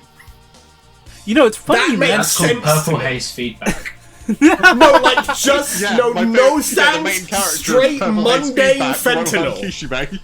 Like, straight normal fentanyl. Like, straight up, Rohan was hitting fully the legit fentanyl. Getting back to Let's Play at the Mangaka's house. It's doing what JoJo should do. Yeah, I like it because it tortures Koichi. Yeah. Yeah, it's pretty good. It is also... I'm not going to lie to you. Gets that's what the point of his character. deserves. He should be getting that happen to him. Koichi I will say as well, uses Echo's Act 2 in this arc. He doesn't do that very much. I will say as well, it is another example of we will get to that my later. favourite kind of arc for part 4, that being the wacky silly bullshit side quest arc. Koichi can't do Echo's Act 2 because it's way too ridiculously powerful. Like, there's a reason Jotaro doesn't just stop time and snap everyone's neck. Arthur, I'm going to stop time right here and tell you we will get to that later. Okay. Anyway. But either way, as I say, another wondrous, I do wacky, love silly bullshit. Rohan Kishibe because he is just pure hater energy. Like this actual arc, it's amusing, it's fun, I like it. And I like the ending where it explains Josuke's backstory with the guy who saved him when he was a kid.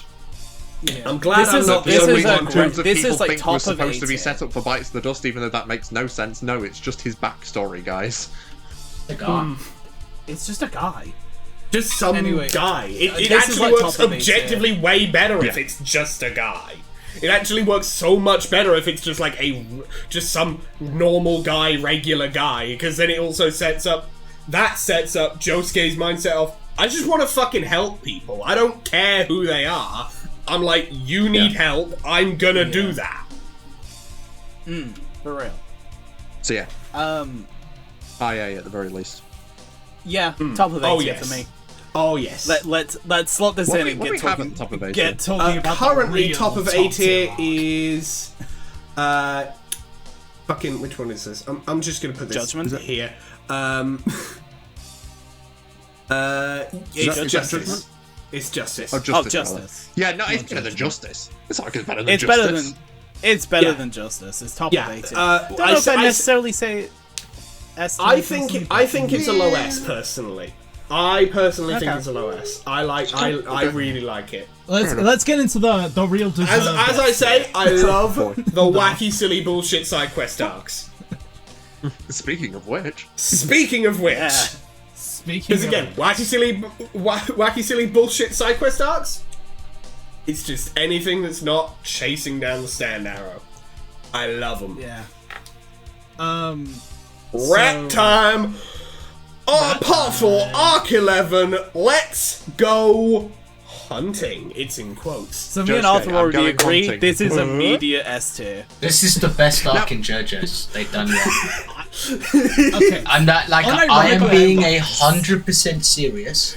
No, same. JoJo's is about bullshit, cool idea, evil thing, good guy do cool thing to stop that.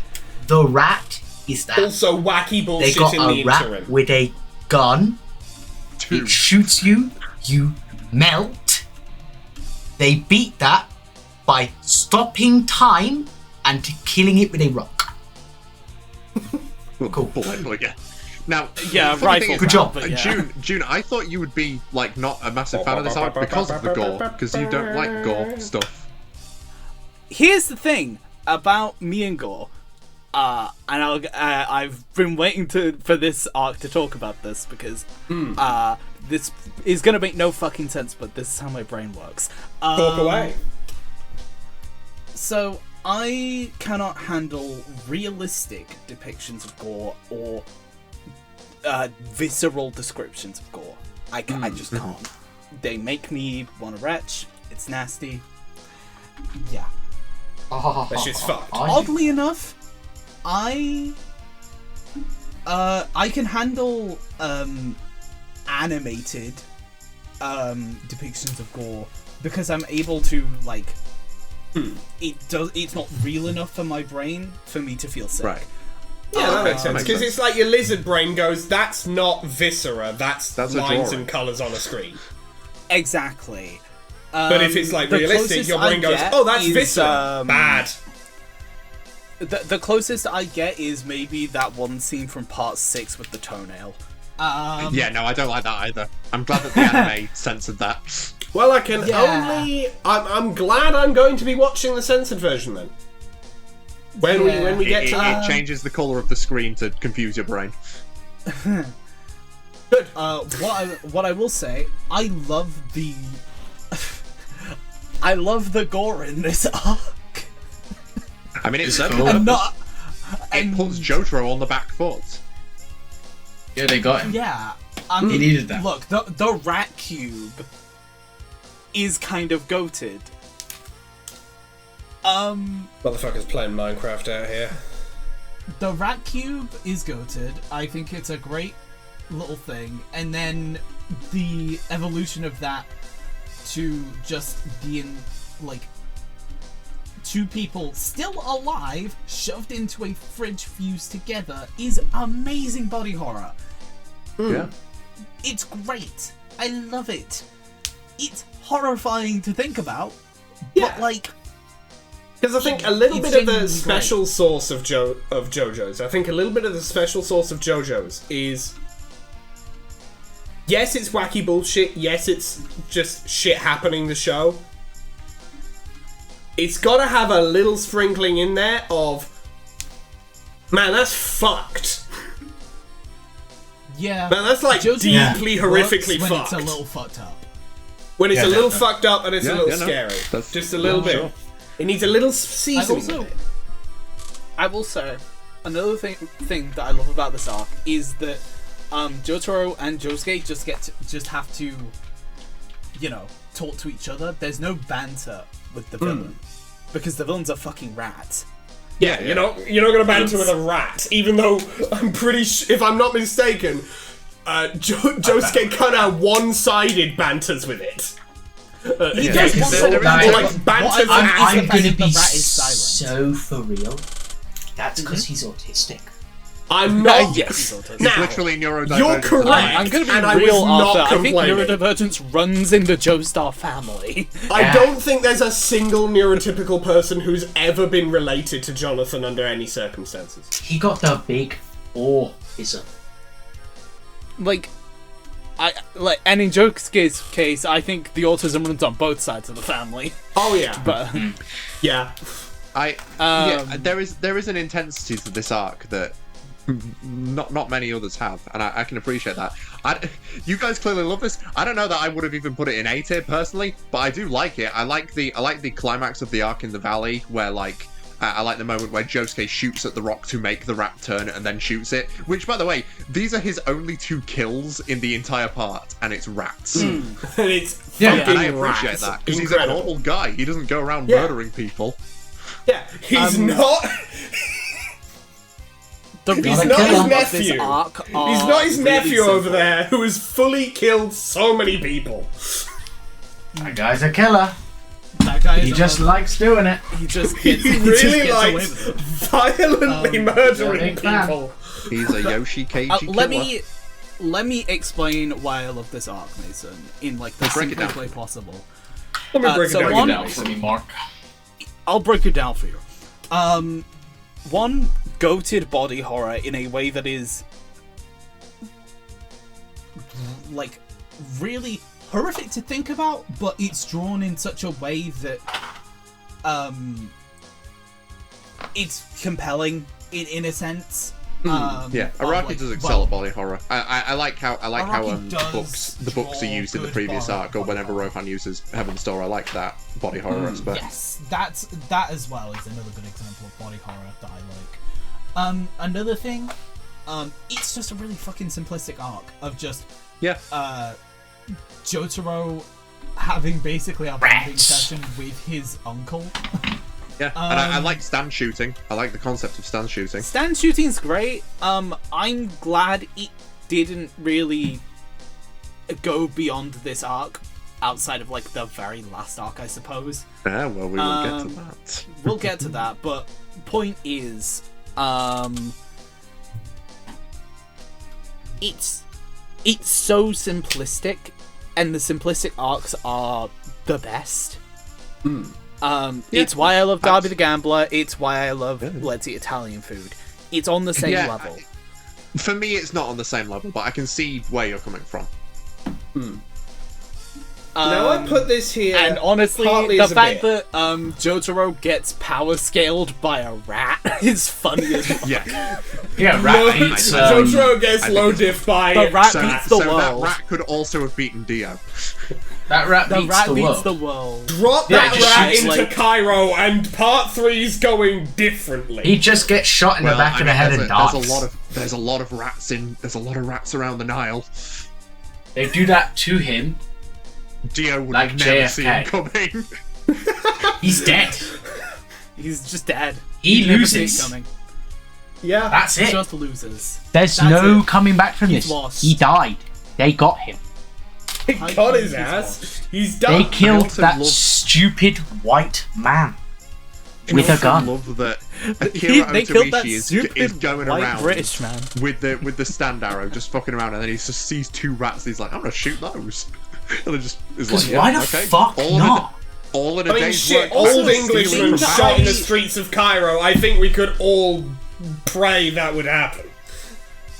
Another thing I found interesting is the fact that both rats have the same stand. So that therefore Yes. implies that all rats, if they were to manifest stand, would have rats. Every Yeah. single rat. Yeah. Any They rat would. So then, you would would. that mean that all dogs You would could. have the fool? No. But no, He was fucked And that's up. the interesting thing. Iggy, Iggy was fucked up and I evil. think Iggy, Yeah. Iggy's Iggy fucked just up really and liked evil. sand. He was But, like, racist. dogs have. Maybe this is a bit reductive. I apologize to any rat owners who are listening. If you're about to say rats are less smart than dogs, No, rats they're not. like but, like, jazz dogs, with cocaine. real as fuck. I think that's But dogs right. have. If Dogs have anything, more that means personality rats than are smart. Dogs have more noticeable personalities by most people. Yeah. And that, I think, is the reason why Araki has done it this way. Probably because Araki doesn't know that much about rats. Let's be real. Yeah, let's be real. Yeah. The actual, like the in-universe reasoning for this is like dogs are more He likes to associated. do that. He likes to drop a couple factoids every now and then. Yeah, I think Yeah. in Science universe the reason is something along the Wait lines till of we like. get to the fucking heavy weather arc in part 6. He loves Oh, his little factoids. I do think like This in was in universe. Vogue magazine this week. In universe, I think the reason is something along the lines of like, dogs more closely like Iggy is a domestic, semi-domesticated, or a dog that lives around humans has more personality and thus has different stands. But a wild rat living out in the middle of buttfuck What nowhere, stand any points rat do like they that is gonna have different. He's gonna have the same stands. Real world reason: Araki likes dogs. I think Yeah. Koichi's dog Police should have had Echoes Act 3. Nah, low key. Don't give Koichi a stand. Give police a stand. Yeah, Low-key, replace Koichi with police. I mean, dogs are Low-key. proven to be more effective against Kira than Koichi was. Yeah. Fucking hate. So anyway, where are we actually ranking? I'm kind of playing up my hatred of X, the Koichi. top off.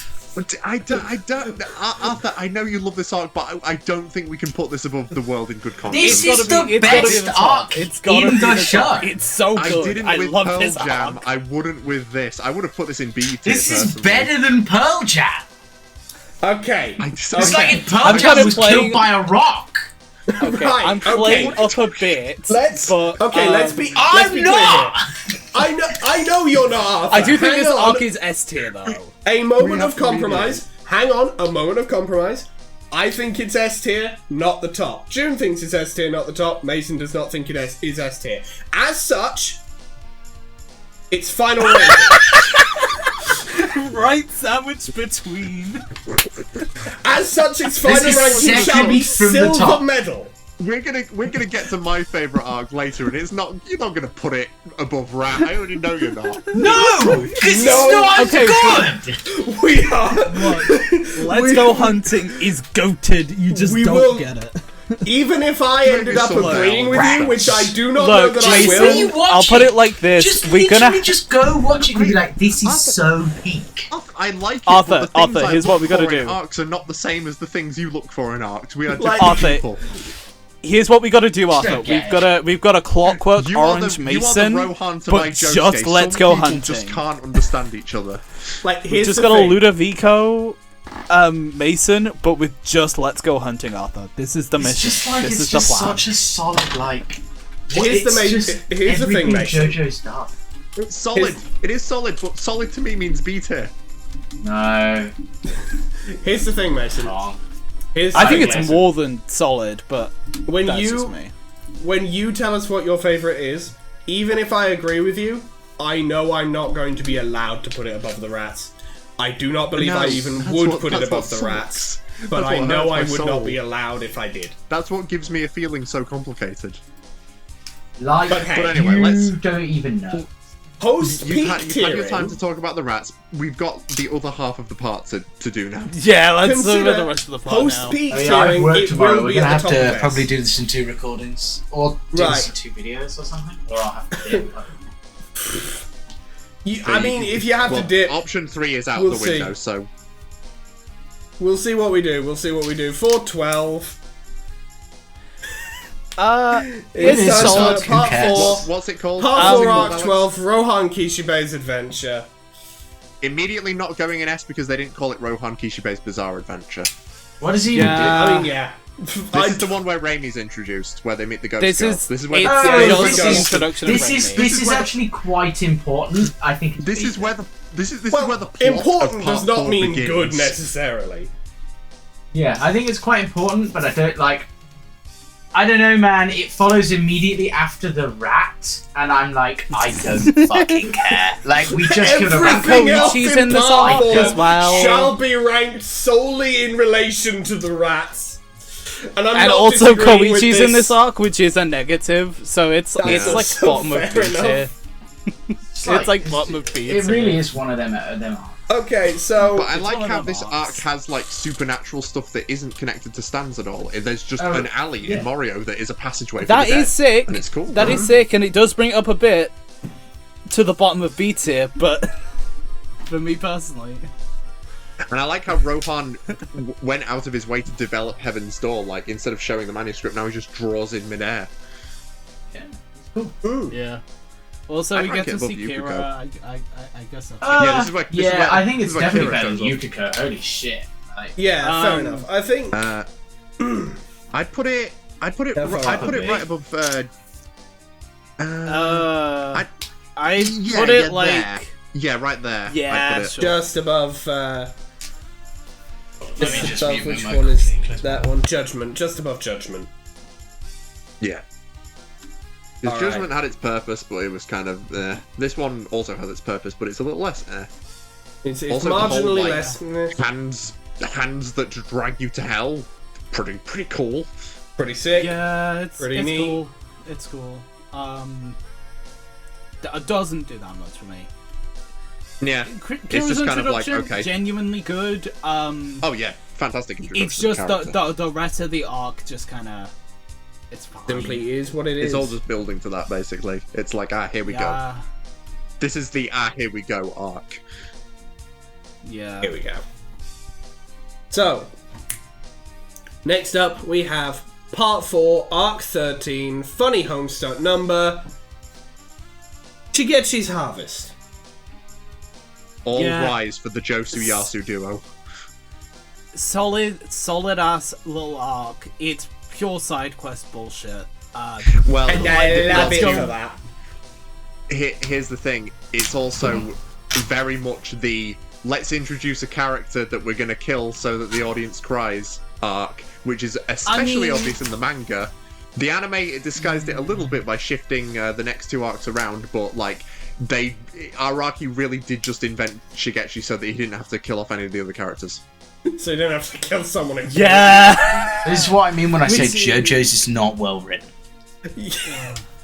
I do get what you mean. I do get what you mean to a certain extent.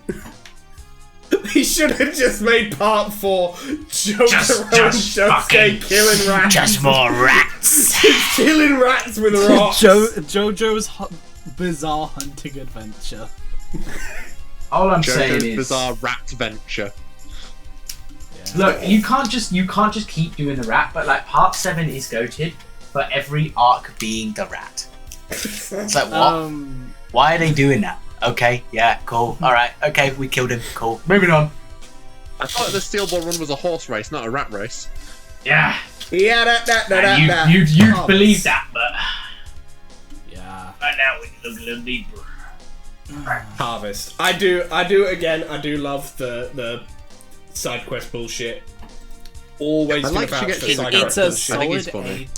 A. I like all the Solid stuff with the A lottery tier. tickets, and I like the moment where like Harvest steals the nuts and bolts from the pipe, and then Josuke just fixes it and just rises back up. He's like, "Yo, what's up?" And they are also Hey, dude. posing as they rise back up. They plan. Yeah, they were contractually required to aura farm. Like as Josuke was starting to repair the pipe, it was just like, "Hey, okay, Yasu, we gotta hit the most fucking sick ass pose possible as we go back up here, okay? We Got gotta, it, bestie. we gotta look fucking sick right now. Like It is this is gonna Josu be on the hour. poster." Yeah. And it's People And are it's gonna do goated. this at conventions dressed as us. And they hit that shit. it's just goated. It's top of A tier, maybe bottom of S tier. I would definitely say it is Some climb. bare minimum right there. Bare minimum. Again, I don't think I would have ranked it quite that high. Where?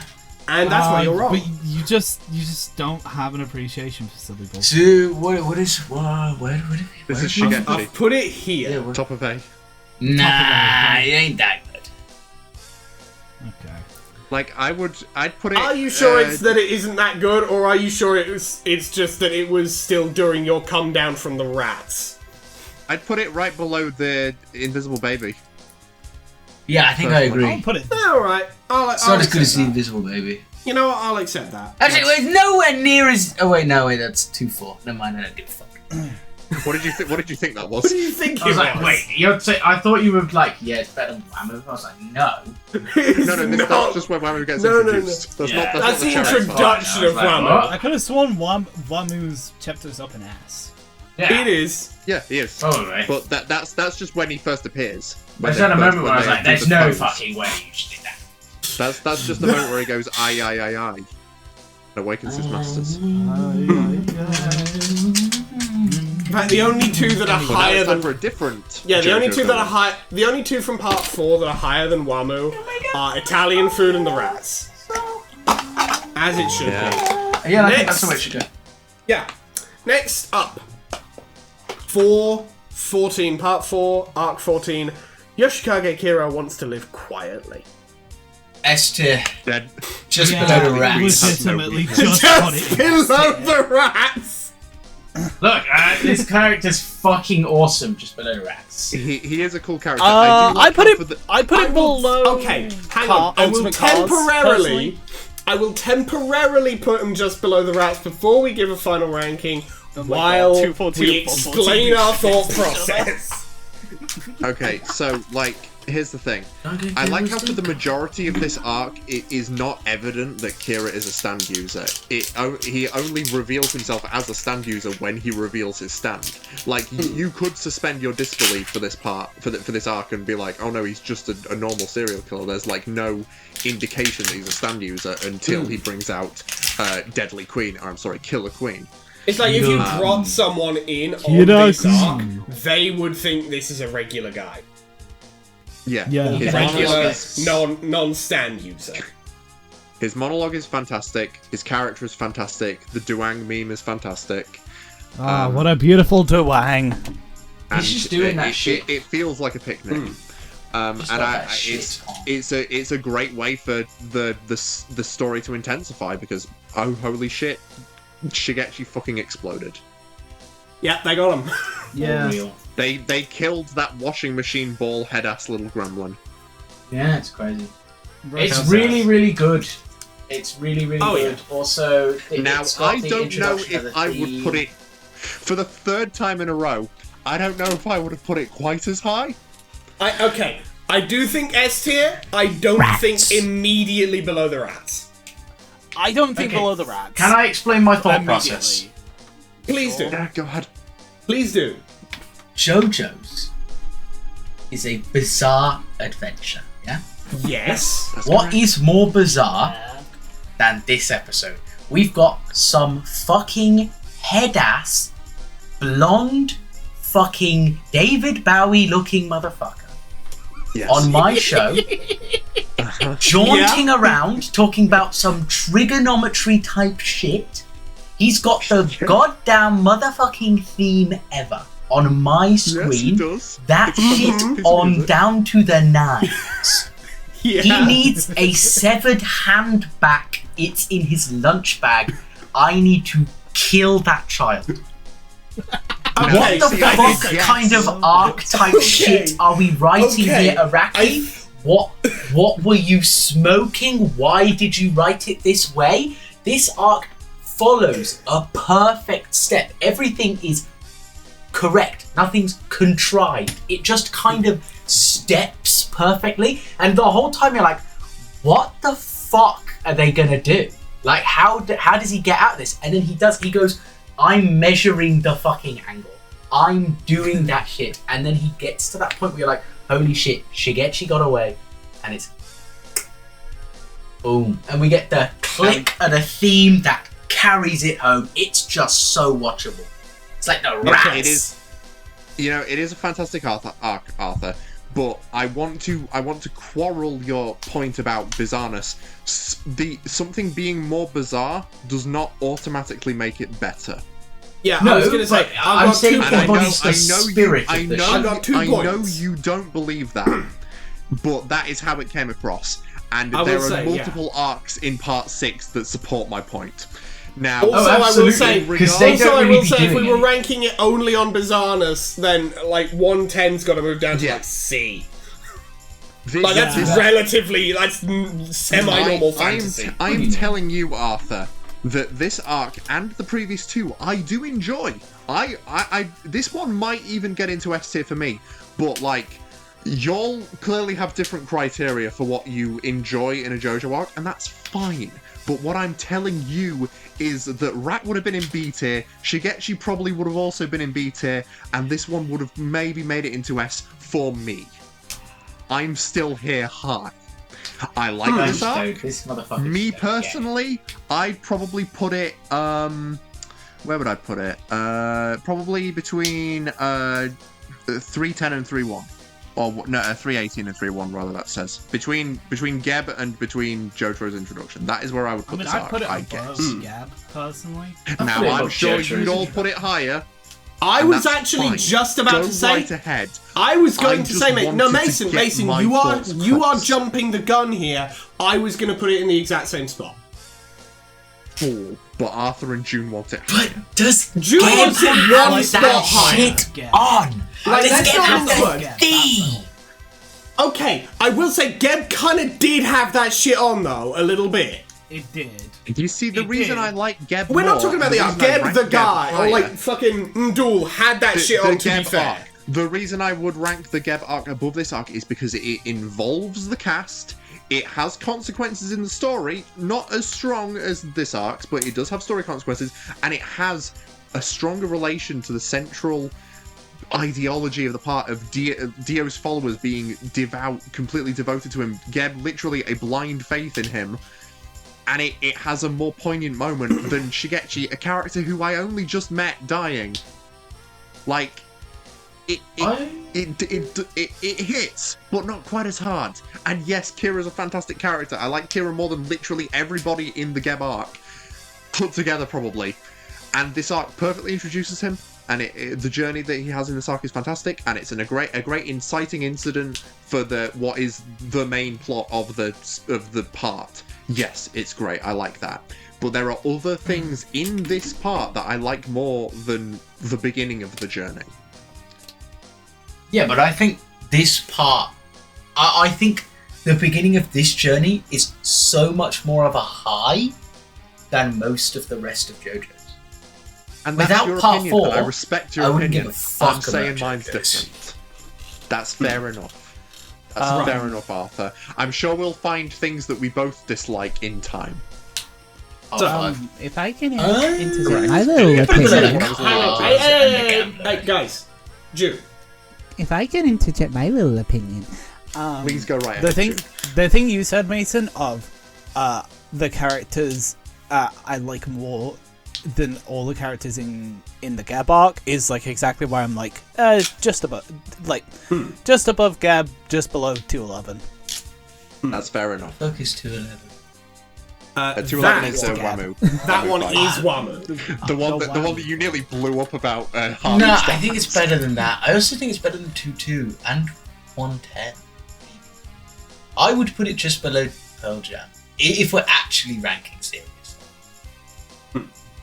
I'm going Rap to. would stay where it is if you're actually ranking series. Yeah, no, Rap would be above. Just the, I like This point has been made. Yeah, okay, That's Arthur, the it's fine. best It's fine. thing. I was just making sure. It's the We're best. gonna get into another rat spiral in a second. We gotta. Let's not rat spiral. Okay, I think If we average out the overall, opinions, I think that on technically average, means that it's above Wamu. I could be wrong if we're averaging out opinions. Yeah, I if don't you know. average out, put it above Wamu. I think actually, given what Arthur said in terms of like the serious ranking, I think, yeah, pretty much right there. Yeah, That's there. a very respectable spot. Let's go. Okay, real quick. I think we are. stroking my shit.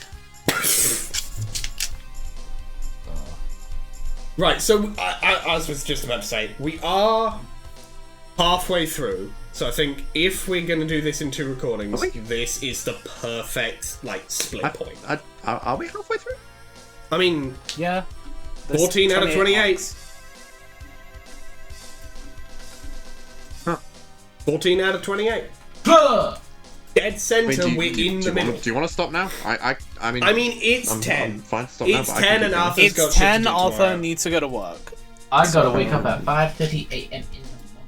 Very God well then. I didn't Damn, say we're that. cutting it short now. Right. We will see you That's when I in wake a up second. for work. We will see you in for you a second. know that. For us, like however long, multiple days. And welcome back.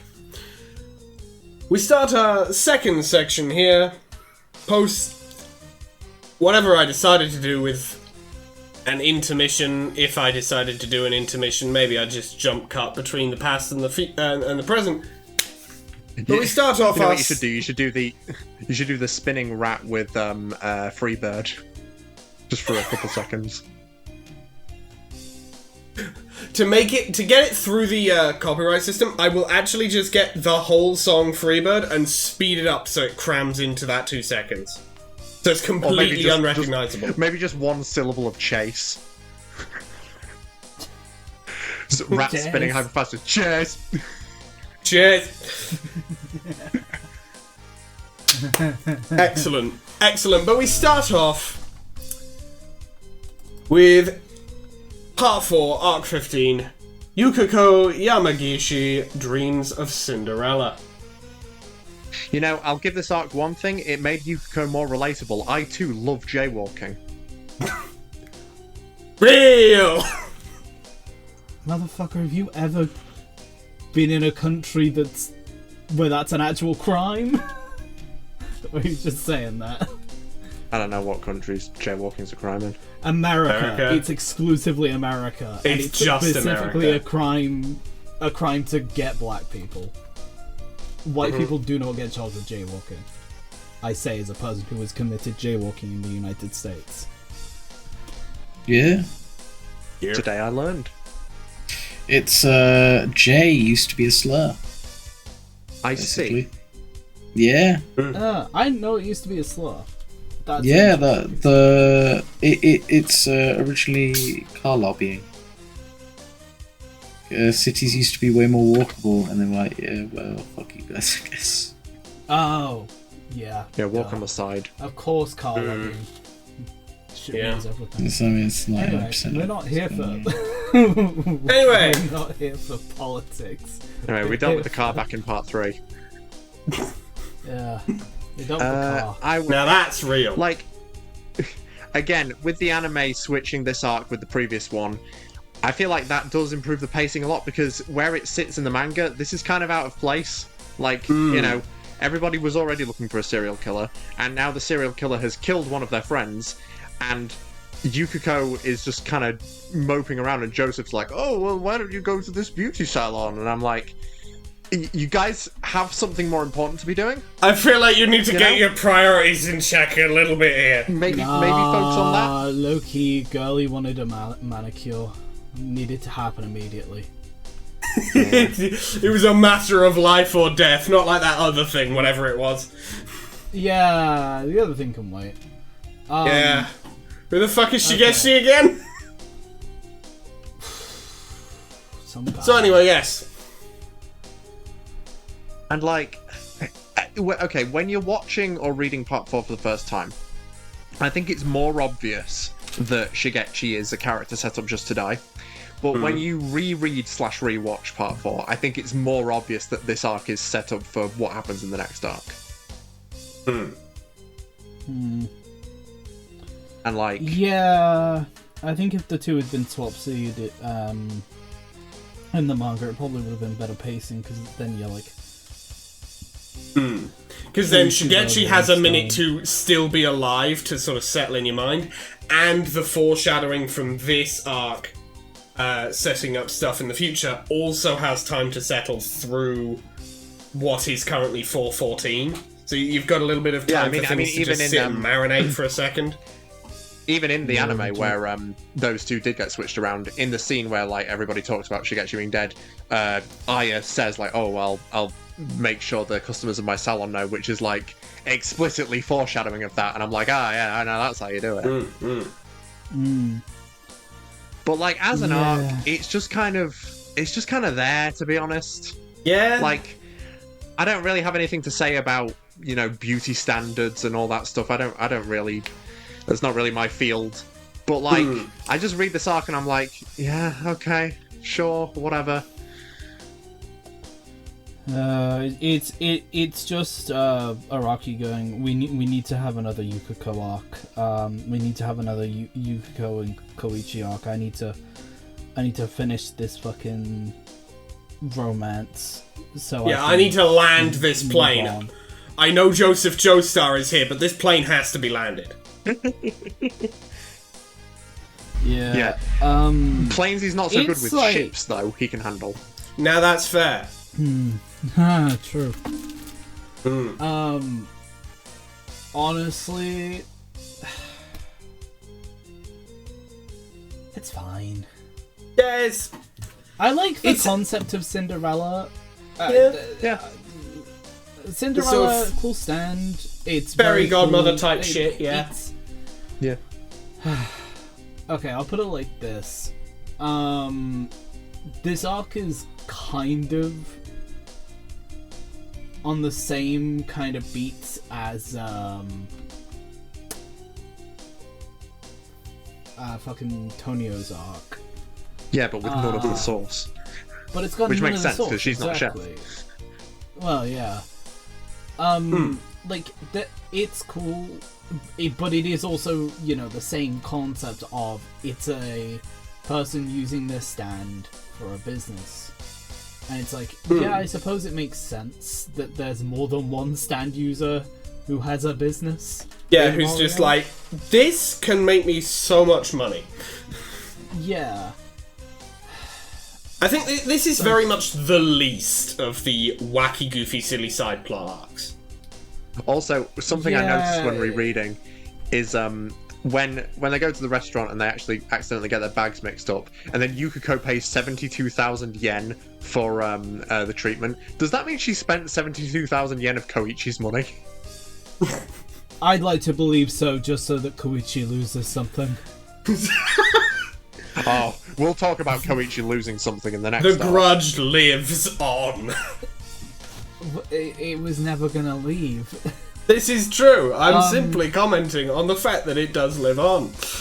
Yeah, otherwise, I mean, like, I guess he's alright for being like, if I choose the wrong face, then blind me. That's like it's a decent ending. It's Nice a decent ending. Yeah, I was about to say this arc is like, you guys are hating on this one. I think it's quite sweet. I'm not even hating. It's fine. I'm not hating. It's very. I can't really enjoy it too much because for some reason Koichi looks terrifying in this arc. Araki did something with his eyes that makes him look like a fuking chipmunk. I mean, it's no. This motherfucker was on something. Koichi. Oh, well. Yeah, but at least I've mentioned it now, excuse so for being I've a got to couple years bring it later. up. I love how. What do you think is worse, Thus Spoke Koichi or Part 5 Jotaro? Oh, Thus Spoke Koichi. Yeah, no. Okay, yeah. What did they... Look, I'm not a big fan of Koichi. What did they do to him? What did they do to not my boy? Yeah. Like, it looks like... they look like they fucking injected some shit into his eyes. For the longest time, I didn't even realize he had fucking pupils. I thought they'd just, gotten rid of his fucking pupils. Like, at least fucking... Sorry, this is becoming a The Spoke thing, but, at least, Okiasu looks like somewhat normal. Yeah. Yukako... He's a bit off, but... Yukako's got some fucking...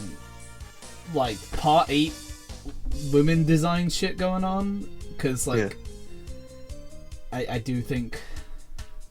I don't know. Some of the faces in Part 8 do kind of look samey. Yeah. That's funny, considering one of the stands in Part 8. Yeah, true. I know. I mean, hey, I'm sure I'll understand this someday. Koichi might not even be the worst looking character in Thus Spoke. I mean, Josuke won't even show his face, so something seriously wrong must have gone with that. Unless they're just hanging out with a different guy with a pompadour, you know. Yeah. No hate to this arc, I just kind of feel like it's just a bit senseless. For me personally. It's alright. It's alright, but I don't think it's anything more than alright. Yeah, we could put it in C tier, I guess. I wouldn't even say C. I'd say it's like a low to mid B. It's like it's not bad because I feel more for the arcs that are in B than this. I'd put this. Where would I put this? I'd put this right between Echoes and Empress, honestly. No, I like Empress. I don't even think it's that. I don't even think it's as bad as Echoes. Whoa! I'd put it between Empress and Three Boys. I like it more than Bastet.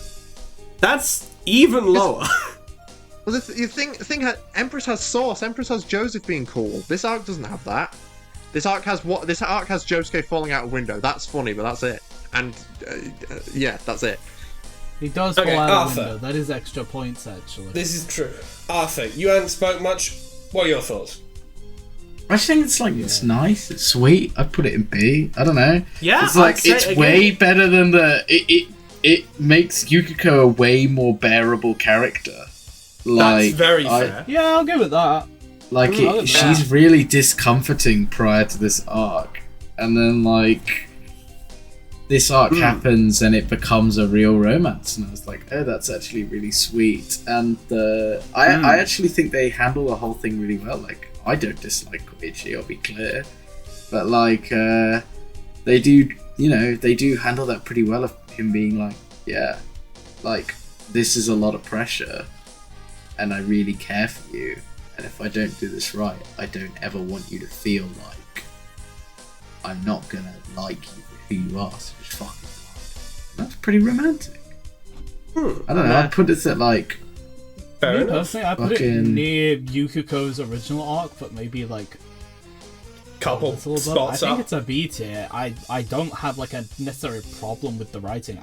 I just I don't have a problem with that for either. me, I just, for me I just it's like rank other things higher. Yeah, fair. I'd put it personally. I'd put it. I don't know which side, but one of the sides of Judgment. I'm thinking probably 316. Probably. I'd say personally, I'd put it here. I'm leaning I'd agree with towards that. just below Judgment. I'd Judgment agree gas with them. Judgment was that's the one justice. with the Judgment is the genie. the genie. I think this is better than the genie. Fair Yeah, enough. fair enough. June, since What the fuck since is we got 412? That's Rohan. that was Rohan Kishibe's adventure. That's Rohan's Bizarre Oh, Adventure. that's lots of ghosts. Yeah, it's Yeah. not as good as. Well, No, I two. don't know. Is it better than ghosts? Maybe. Who I knows? think No. since we've got one very significant no, one maybe it's better than Judgment. You, this is the fourth arc in a row that you've put much higher than I would have. It's good. I mean, Sure. fair enough, but it is very much like I think It is congregational June? opinion. June, your thoughts on the position on where it is? Actually, no, not in a row. I think we're generally in agreement on in Rohan right there.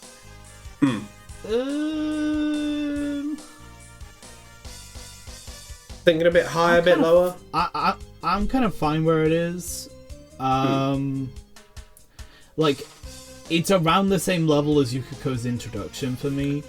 Yeah, I think in a bit of concession to Mason, I will pip it down one here because it is definitely better. I do think it is definitely like just for Yukiko as a character being a lot more like, yeah, I can watch this and like chill.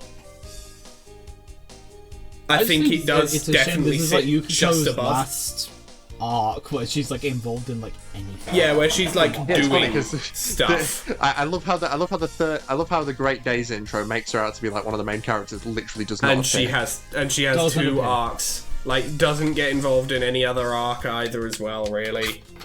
Like, she's not really doing all the last arc that she's much. even in is the Rochambeau one, and that's more as like a cameo than anything. And then she literally doesn't appear after that until the Yeah. epilogue.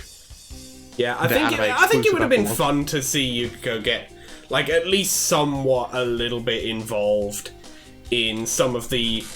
Like, I'm surprised she other didn't get arcs. involved in the Enigma arc because Koichi got kidnapped. Yeah, exactly. Like, that seems like the perfect we'll get moment to Enigma, give her a time to shine, honestly. Yeah. But that's one of But those we'll things get, you kind of we'll realise get in to retrospect. Enigma. We'll get there. We'll get there. That's I a can't wait to whole... talk about Enigma That's a hot... because- That's a hop, skip, and a jump away from here. Yeah, But yeah. Get a move on. Next, we have Part 4, Arc 16, Sheer Heart Attack. It's a great arc. I love everything about your arc. Except for one thing. You. The I'll one put in it- the picture that was most recently posted. Him right there, that guy. Now, I'd put this, and you're gonna. It's shocking even. I'd put this I know possibly this going. just before the rat. you. I see.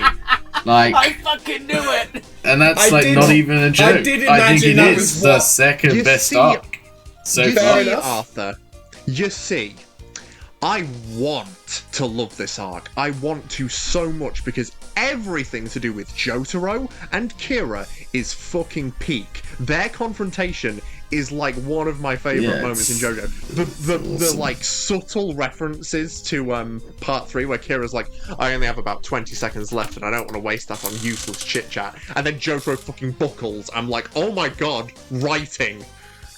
And then beats the shit out of him. Fantastic moment. But I can't fucking deal with Koichi and specifically Echo's Act 3. Echo's Act 3 is in my bottom 3 of stands in JoJo's Bizarre Adventure. I fucking hate that stand.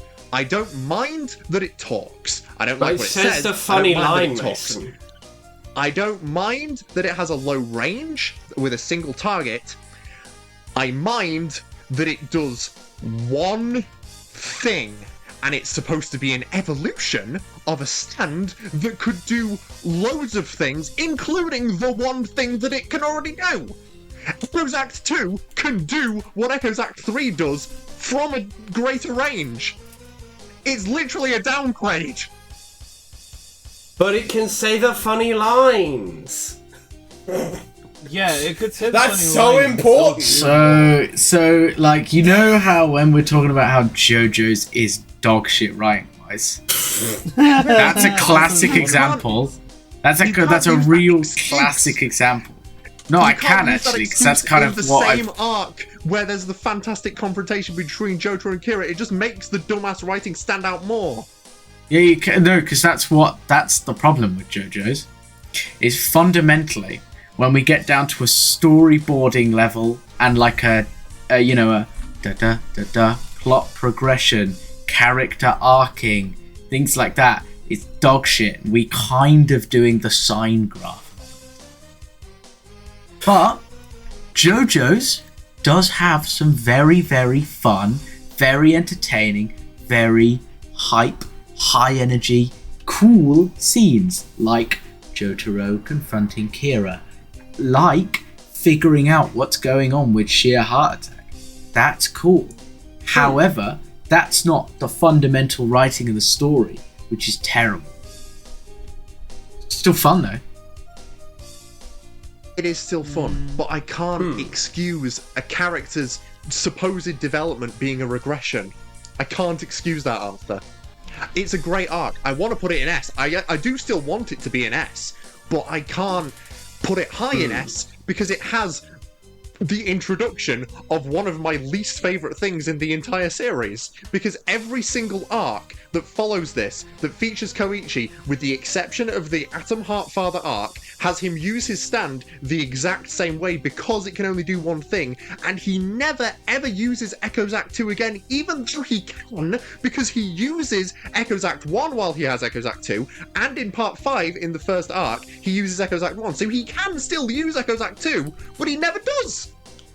That's because it was way too strong from a writing perspective. Then They gave that represents guy a the- failure on the part of the writer to Yeah.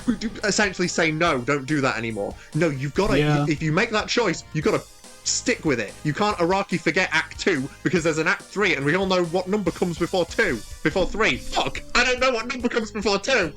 This motherfucker cannot count! Echo's Act Yeah, I 3 is mean, weighing down it's my just brain. like. That is the true ability of Echo's Act 3, to weigh on my soul. Like yeah, it's not an interesting stand, but also it's like I think that is very much If the I can thing. throw It's my just a matter of 2 like. cents into this, Yes, please, June, go go ahead right ahead, before I yeah. have an aneurysm. into this pit, Give Mason a moment to just like. into this scrum. Rest. I like sheer heart attack as like a substand. I think the idea of substands is sick as fuck. Yes, I do too. and- I love Sheer Heart Attack. And I love why is yeah. Heart Attack taking so long. And yeah, I do wish that Act 3 did more, because like it does 3 frees, which it's supposed to be a rhyming scheme thing. Yeah, really funny, I guess. And I do wish it had played a bit more on that. You know, you can probably do more shit. Like, have Echoes Act 3 be about, like, chaining words to cause different effectively effects. like because Koichi's whole thing is he's not really supposed to have a stand. Have it be basically like from Echoes Act 1 has to use it creatively. Echoes Act 2 built around using it creatively. Act 3 abilities are really abilities are really powerful. You gotta string things together correctly, or your abilities are dogshit and they will break down and not work. But he has to come up with ways to string things together and here's the thing, make it work with Echoes and its whole thing being like words meaning power. You know, Koichi is ostensibly the narrator for this part in places. And so it's fundamentally dogshit writing for the narrator's ultimate ability per se to just become I do one thing because 3 and 3s. It's just whole person. You know, it's literally just whole described person, as basically. the potential man by Yukako. I mean, I know people have ascribed the different acts of Echoes being the impact of one's words, the meaning of one's words, and then the weight of one's words. Oh, fuck off with that bullshit. I get it. That's kind of a way to look at it. There's still other ways you can. If Araki was a better writer at the time, that is as bullshit as the world has oxygen tanks so it can supply oxygen to the world while time is frozen. Fuck off. That is some English teacher ass shit right there. The world has oxygen tanks because it's Holy Diver by Dio. Exactly. Yes, that's the real reason. That's literally why. The thing about Echoes Act 3 that is a particular smoking gun with me is that Araki eventually did make Echoes Act 3 in Part 7, and it's a much better stand. But my point that I was going to say is... Yes, sorry. Go right ahead, yes. I would like Koichi more. I think if, as a narrator, he was more, well-spoken. Because Echoes stands for a reflection of the soul. Echoes seems to reflect his role as a narrator, and as he comments. I don't know. He just doesn't... It just doesn't work for me. And Echoes Act 3 is kind of the culmination of... He just... Oh wow, the stand just says, okay, master, let's kill the whole beach. And then it's okay. To be fair, saying the singular funny line is the most important thing that anything has ever done in fiction. To be fair. Stands, intelligent stands, especially as the series goes on, are a more prevalent thing. I like the idea of stands that have their own autonomy. It's just this one sucks.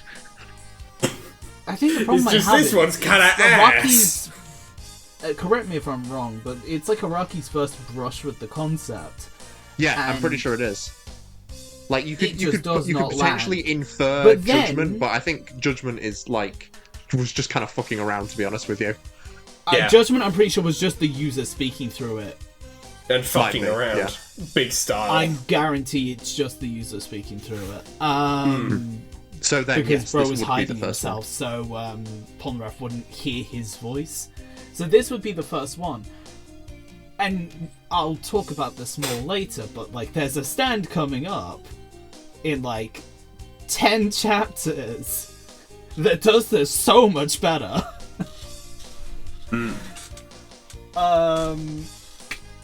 But yeah, I mean, other than Koichi, I think this is S tier worthy. I mean, it is S tier. It is S tier. The debate is really just where in S. It's just that Echoes Act 3 weighs it down to low S. I think. Yeah. With one on low S, it would be like a high S for me otherwise. Pop it in S and let me do the comparison game. Alright, if you don't mind. I'll pop it at bottom of S right now, and we'll see how many spots it pops up. What was 410? 410 was let's go play at the Mangaka's house. Yeah, it's above that. It's above Oingo Boingo. It's above Joshua. It's above Gab.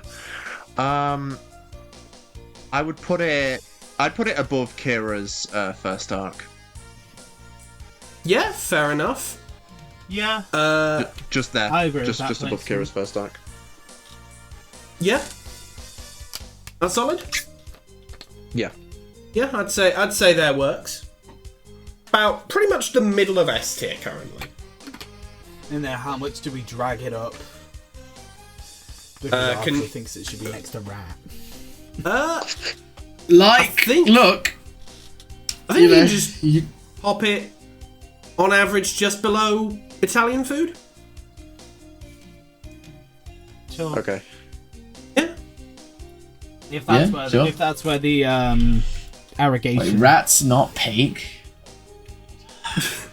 We did manage because of Mason's thoughts that it was not absolute top of the list.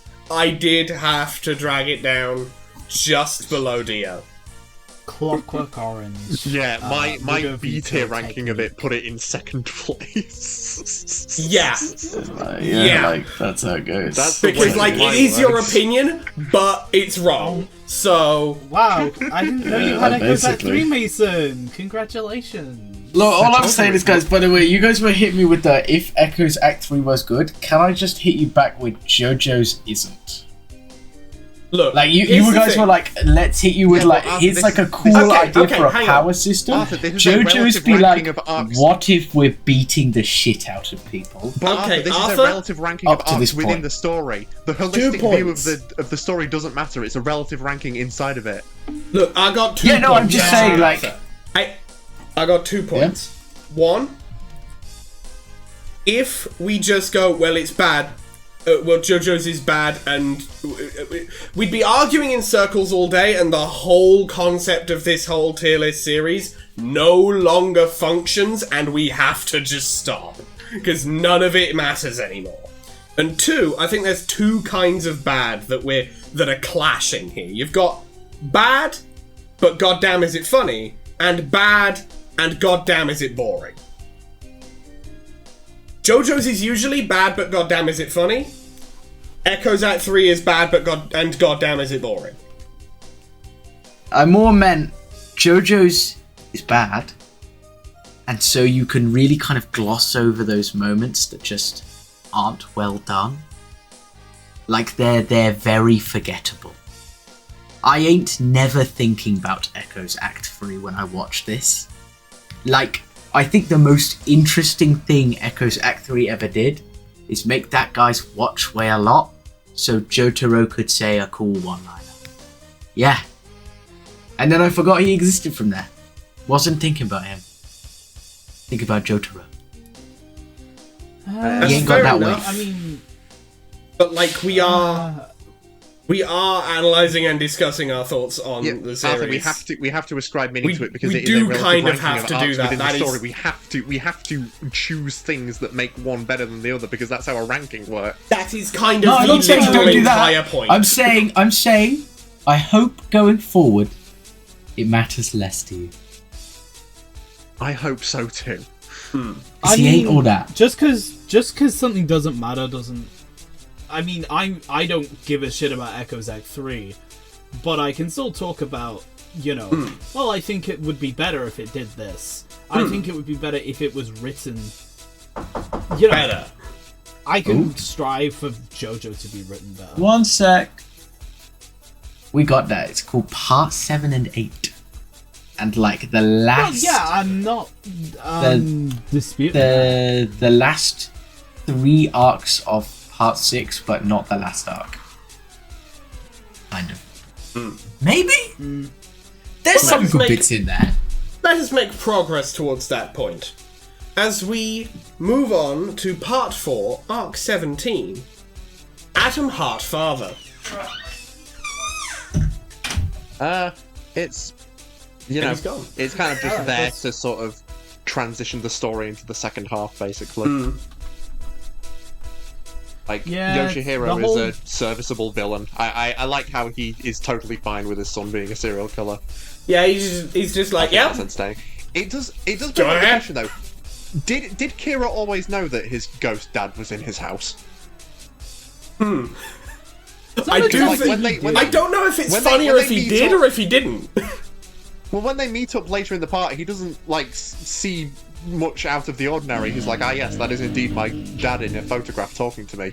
So, like, did he know that the ghost of his dad was in his house? Did they, like, chat over the phone? That may be so, but he does also then have the ability to just blow people up. Girlfriends. To be fair, he does also separately, though, have the ability to just blow people up, so I think to a certain extent, the ability to just go, yeah, this might as well be happening, is something that a lot of stand users very quickly develop.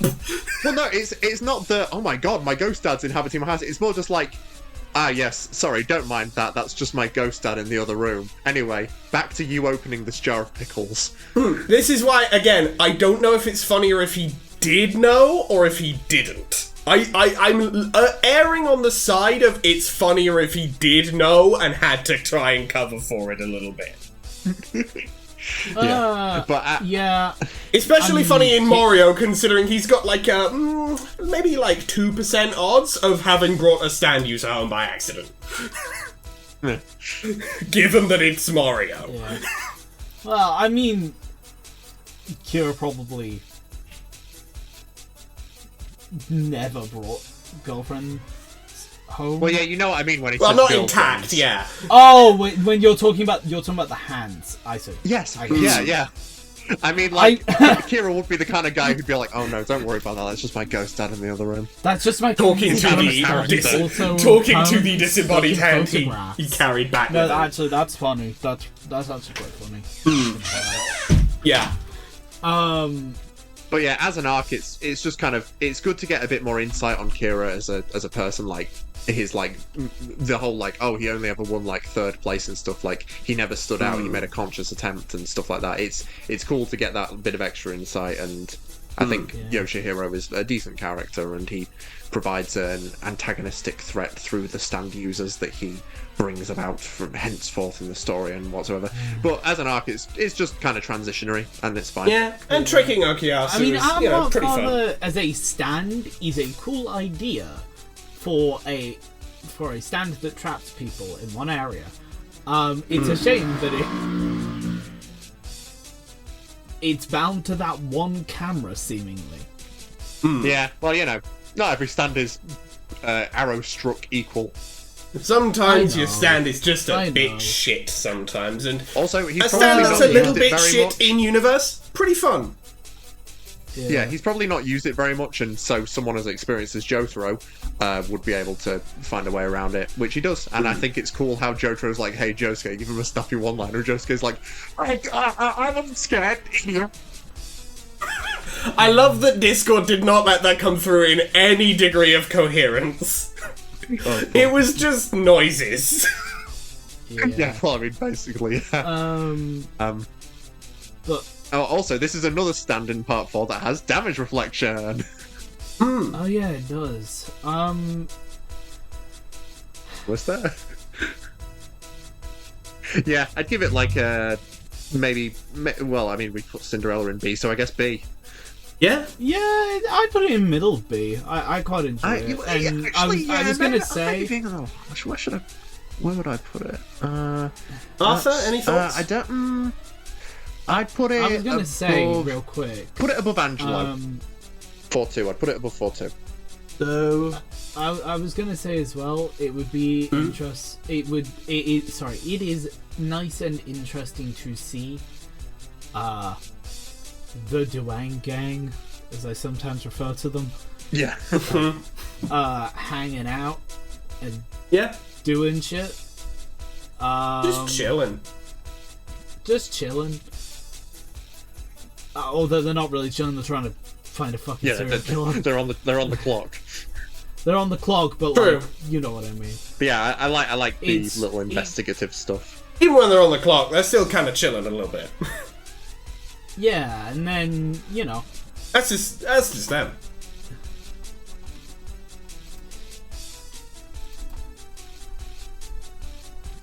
We cool with that. At the very end, we get like a little look into what comes next.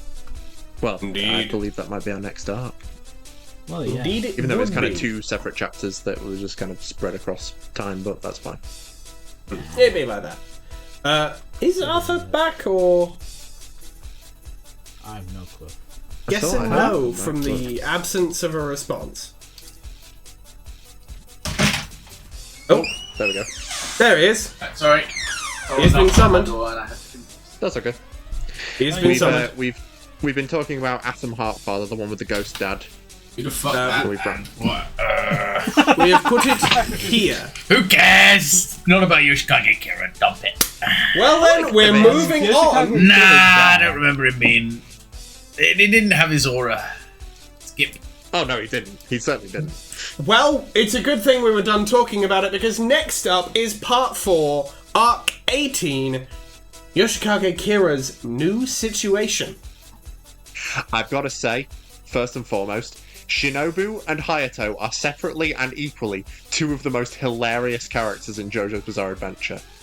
I love how Shinobu starts to fall in love with Yoshikage Kira, and I love how Hayato is like, 11 years old and has like fucking cameras set up around his house.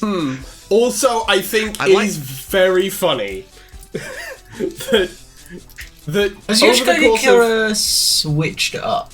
Yeah. Yes, that is he does that in shit. That is the 418. Oh, okay. 418. Yeah, He's had his switch up just this now. arc is crazy level peak when you take a step back and realize Hayato was like, my dad has been killed and possessed. This is exactly what I was about to say. Swag. This There's is exactly no way the you're thing I that was much about of a to say. loser that switching up your game gets your son to go, there's no way it's the same man.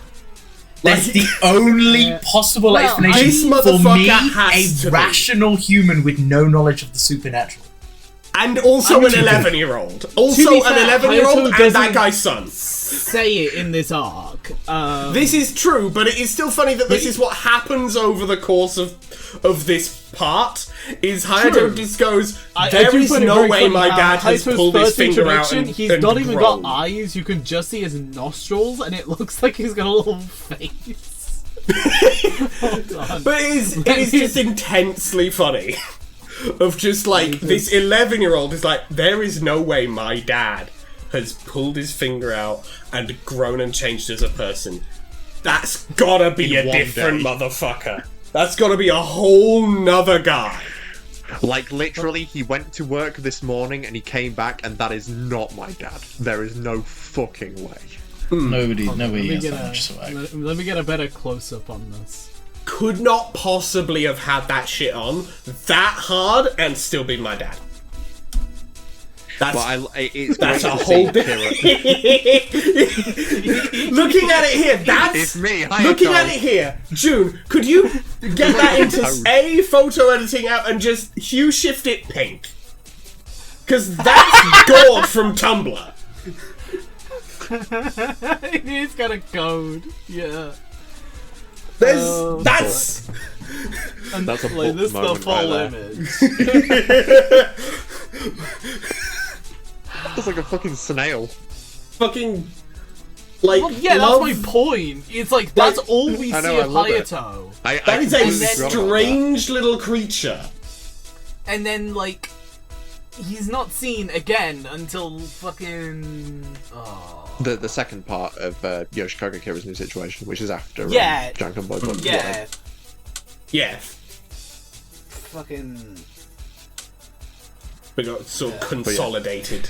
It is cool, and I really like it when the story focuses on the villain and lets us get to know a little bit about the villain and what the villain's up to. It's really cool when we actually get some time devoted to our villain. I like that. Crazy. The fun Crazy time. concept. So obviously, if you'll I'll just say give me a this. second. I'll also say this. Although we'll see this more in a later arc. I do just love how if Kira had like rationalized with himself, like was capable of rationalizing with himself, he could have actually been genuinely happy in that relationship. Yeah. Yeah, but no, Yeah, but he had to- freak. He That's is the a point that'll freak come- and Yeah, had to exactly. go blow up more women. Yeah, Exactly. And he had to got go that blow shit up on. more women, and he had that shit on, and he had that shit on too hard, and his son went, "That's not my dad. Could never be my dad. Yeah. That guy is a loser." I love how Yoshikage Kira just assumed, oh yeah, this guy was probably like fine. Like he didn't realize he picked loser from loser. I mean, Truly he was in. being. To be fair to Yoshikage Kira, he was in a bit of a hurry and missing a Yeah, hand. it's just very horrendously bad luck that he picked the one guy he could never blend in as, because that guy is too much of a loser for Mr. I am a normal man to ever disguise himself successfully as. Yeah. But yeah, so obviously it's an S, we're in S. I don't want to put it too high because I think the subsequent Kosaku arcs are better. But Fair enough. I'd put it between Jotaro and Oingo Boingo. No, I like Oingo Boingo more. Put it above Just put it above Mangaka. Pool. Okay, Just so there, yeah. Just put it just for there. you, Mason, there. Yes. Who I wants it personally- higher than that? I would personally put it up by full, like above the full, like Just 380. below. Yeah. Oof. I'd probably put it there as well. I think that's about where I'd put it, because it's not Arthur, how are you quite. feeling? It's not quite the first Kira arc, but it is fucking good. Arthur, what are your thoughts?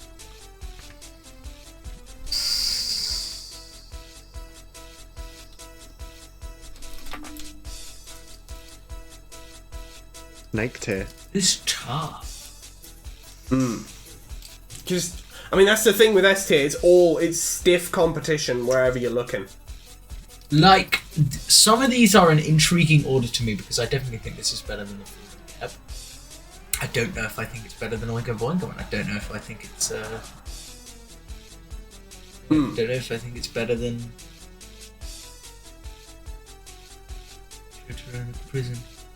And I would, yeah, maybe where we have it.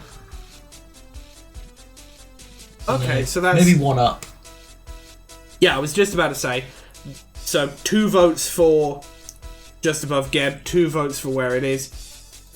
I'd say that just bumps it up just above Oingo Boingo. Overall. Okie. But Fair. the next arc, I feel like we'll be in much more unanimous agreement about. Next up, 419. Janken Boy is coming.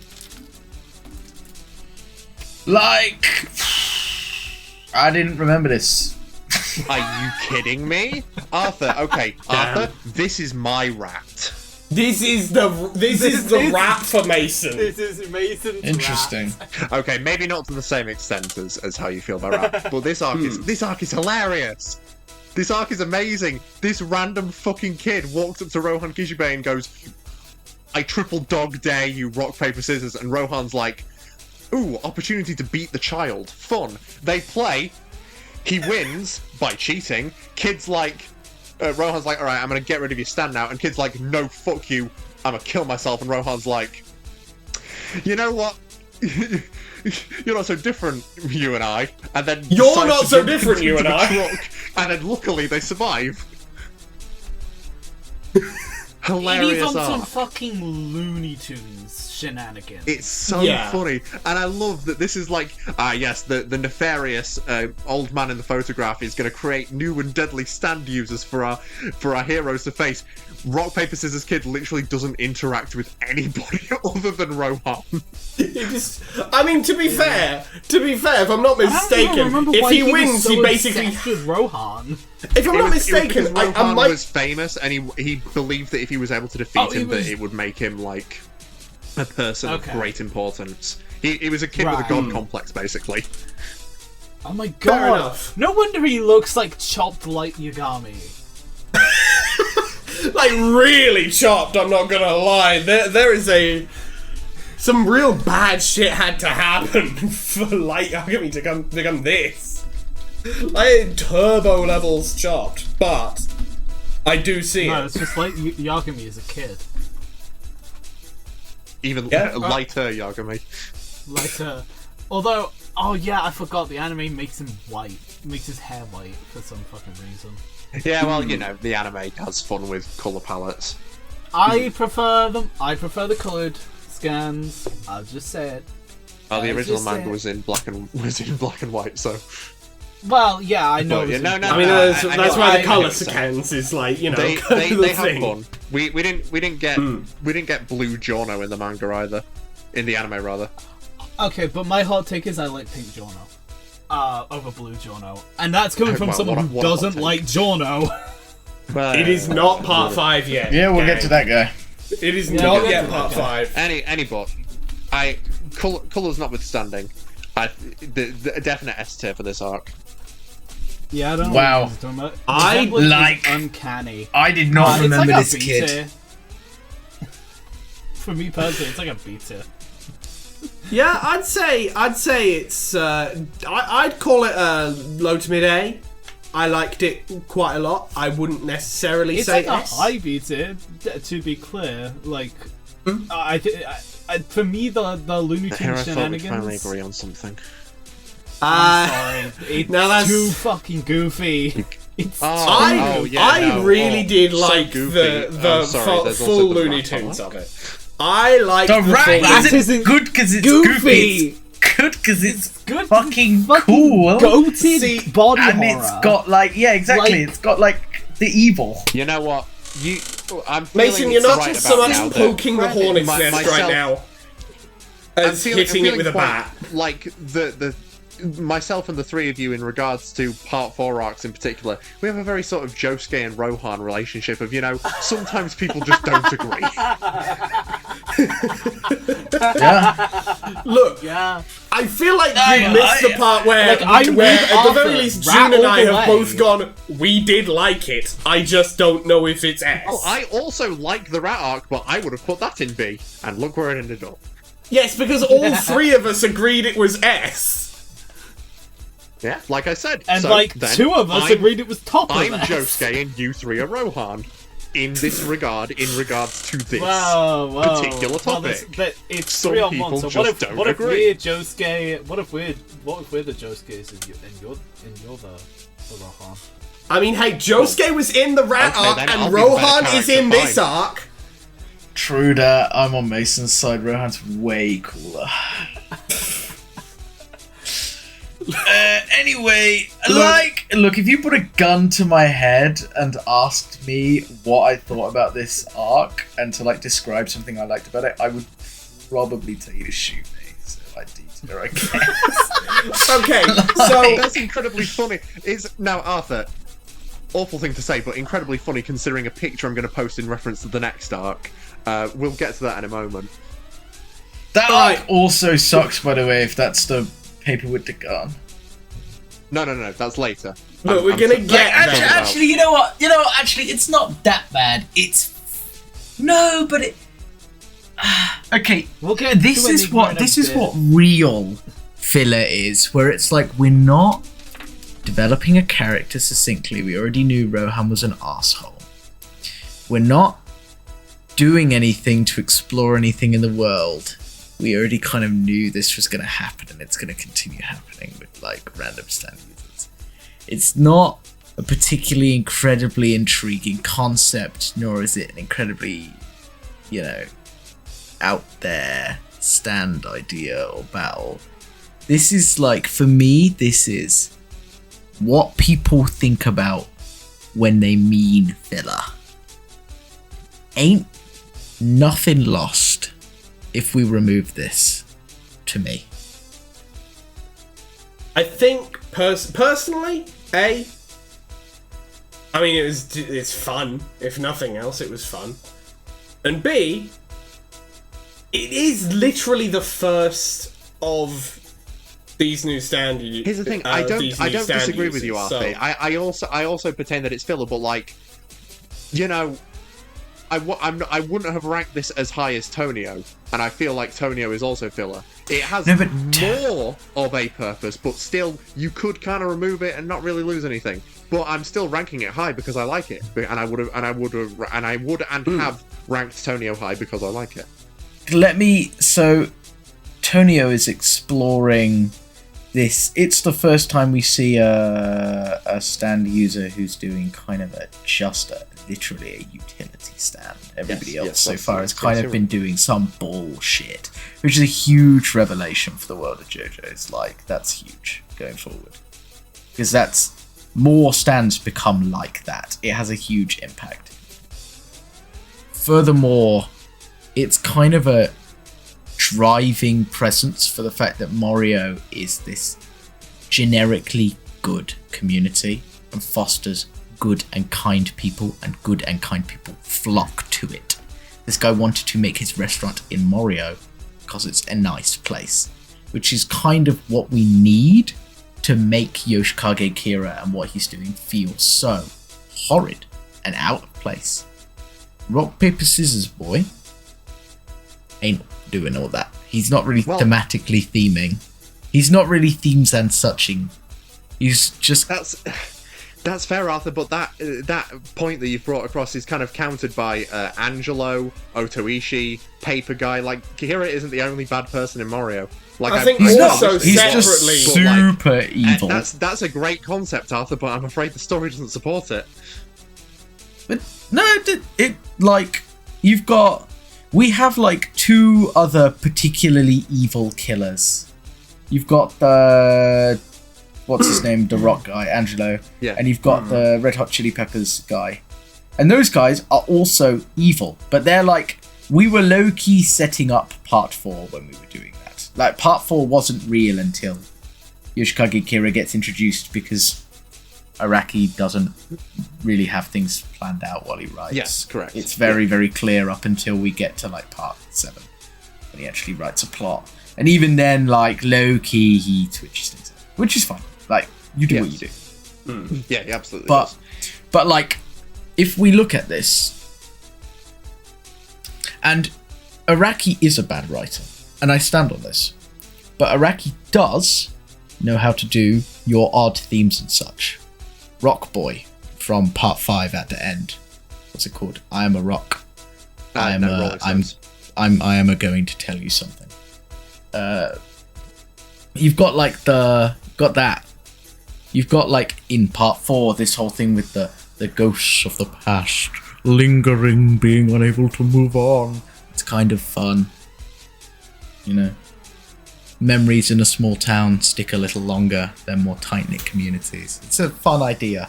These things do work. He can, and I stress can, right? Doesn't a lot of the time. For a long time. But Tonio was one of the situations where he did right. Janken Boy was one of the situations where he didn't. Okay. I'm not ranking Janken Boy above Tonio. I'm just saying that I would also put it in S. Yeah, that's fair. I'd put it in D. Probably like, it's worse than Tower Green. Tower Green amused me. It certainly did. Right, so I think overall, with a spread from S to D, with... It's got to go somewhere in B then, I suppose. Yeah, it's going to be a high B, because I said I'd put it in low to mid A. June, I believe, said B. So I said I high think, B, so like... Yeah, so I think it would even out to like a high B. Put it below Speedwagon. Yeah, fair enough. Just below Speedwagon. Actually, put it below Okiyasu. We can't diss them. I mean, it could go in like Okay, the that's bottom of A. You guys all liked it. It could go in the bottom of A. This is Well, fair. I don't know if it is. I don't know if overall, our like the average opinion of the four of us, which is what we're basically sticking together here. I don't know if on average. I don't know if on average we think it's better than Nijimura Brothers. I don't think it's better than Nijimura Brothers. That's fair. Personally. And since I'm the closest to the median, Yeah. I guess I'll... Yeah. Okay, Plus, okay. your thoughts, Arthur, are significantly further away from Nijimura Brothers than where me or Mason would put it, because there's basically 2 tiers between where you put it and... Yeah, but I'm the one guy. When we did the one guy last time with Mason, we waited that way. That would be because you were incredibly insistent on the rats being at the top. Like, it is I was the there best with him. arc in JoJo's. I was there with him. But I'm the one You guy. were there too.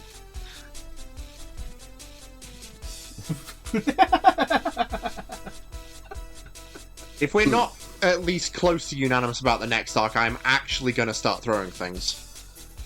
Next up, I hope we're unanimous. Funny Weed Number, Part 4, Arc 20, I Am an Alien. Is this the one where we got the Literally- cool, Is this Mikitaka? No, that's No, Superplot. cool, the This towers is, like... this is you're just thinking- this is where he plays dice against Rohan. And Rohan's Yeah, this is that like- set's on fire. No, This is amusing. This is the one where his house gets set on fire. yeah, okay, yeah, no, that is... I'm going to tell you Yeah. all of this right now, and if you disagree, leave the call. This is going in S tier. Yeah, You go are against- correct. Probably, yeah. You're correct, I it is love going in Mikitaka. S tier. That's my fucking This arc stupid little goat. ends with Josuke not knowing if he's actually an alien or not. It's so funny. I mean, technically that's in the Highway Star arc, but like that panel of Josuke just surrounded by question marks, like, what the fuck is this guy? What That's the so fuck is fucking funny. happening anymore? And in reference to what I was talking about earlier, I'm just going to post a picture. This is what Rohan wants to do after the end of this arc. Let me just find it. Where is it? Where did you go, little devil? Please hold. Where the fuck is it? There it is. Yeah, this is what Rohan wants to do after the end of this arc.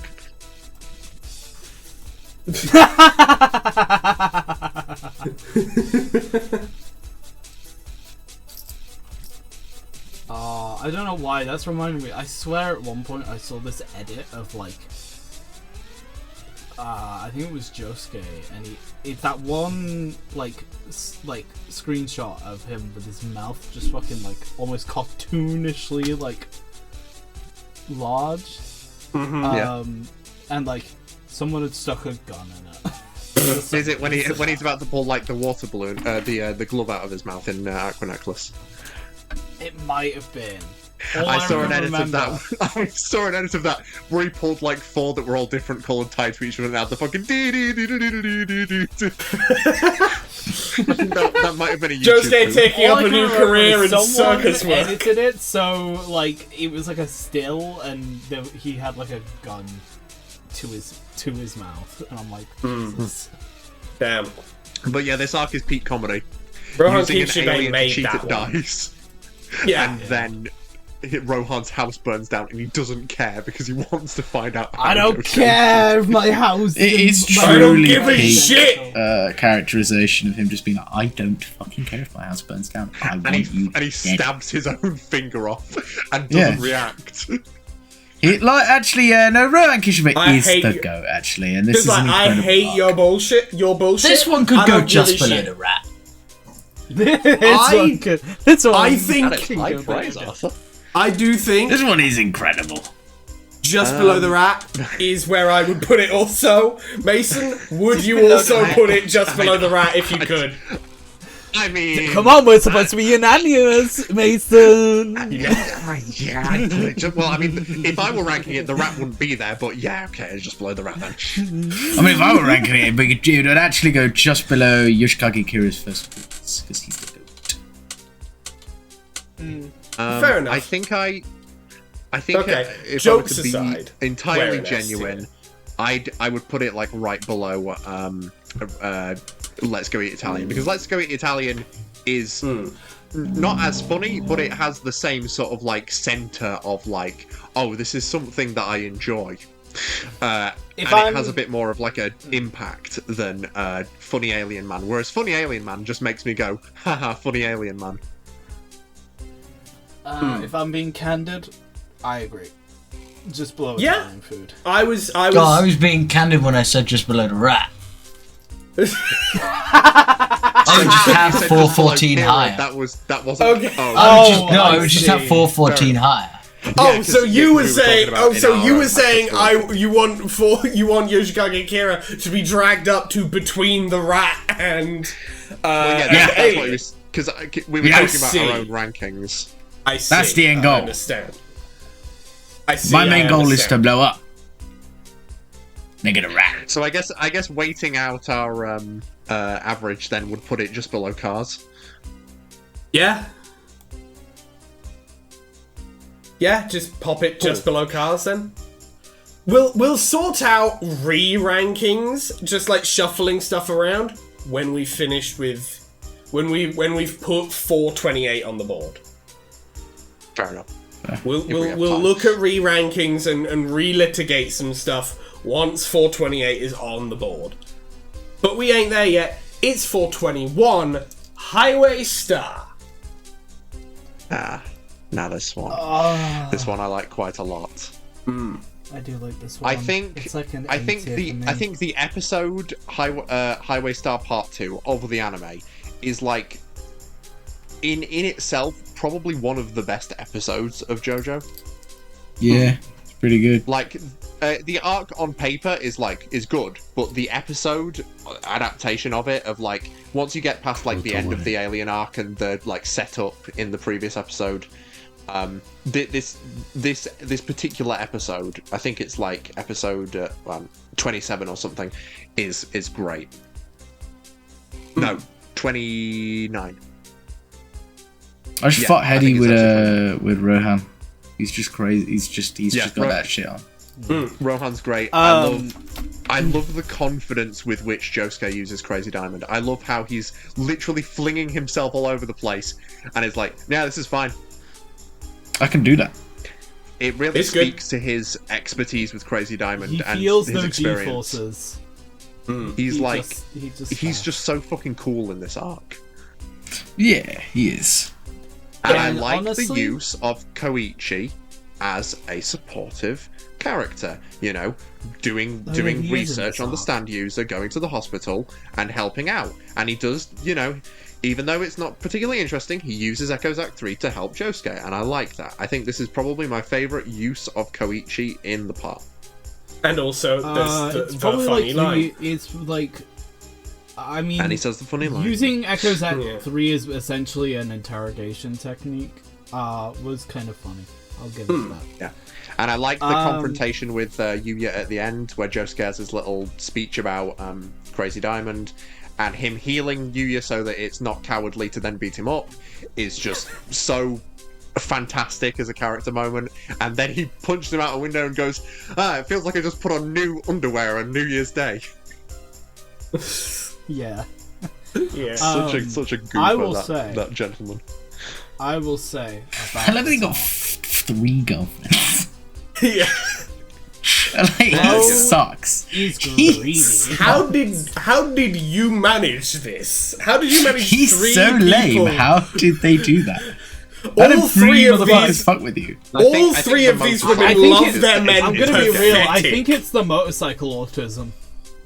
No, definitely. Like, yeah. It's just like, how do 3 motherfuckers fuck with you? You're so lame. I mean, he's like the motorcycle autism. He's is like hard carrying. I forget. Also, is he why a do they have leader swords of a in a motorcycle hospital? I gang, feel or is he like just that's a not allowed. member? He is a member of a motorcycle gang. But he's not the leader. I don't think it was explicitly stated he was the leader. Because he's apparently not like super old. He's like he's maybe in probably his just 20s. a member. He's probably just a member then. Baby man. What I wanted to say about this arc though. This arc is peak. Keep this arc in mind. Like 4 videos from now, because I'm gonna talk about this arc again. Well, funny enough, June, I can think of 2 videos from now an arc that I would compare to this one, but we will get to that when we get there. Doing this series specifically, if anyone has defocused in this series from specifically. the video. I know which one you're talking about, June, because it is a more direct parallel, but there is another arc in part 6 that I feel that is a parallel to this one. I mean, probably that one as well.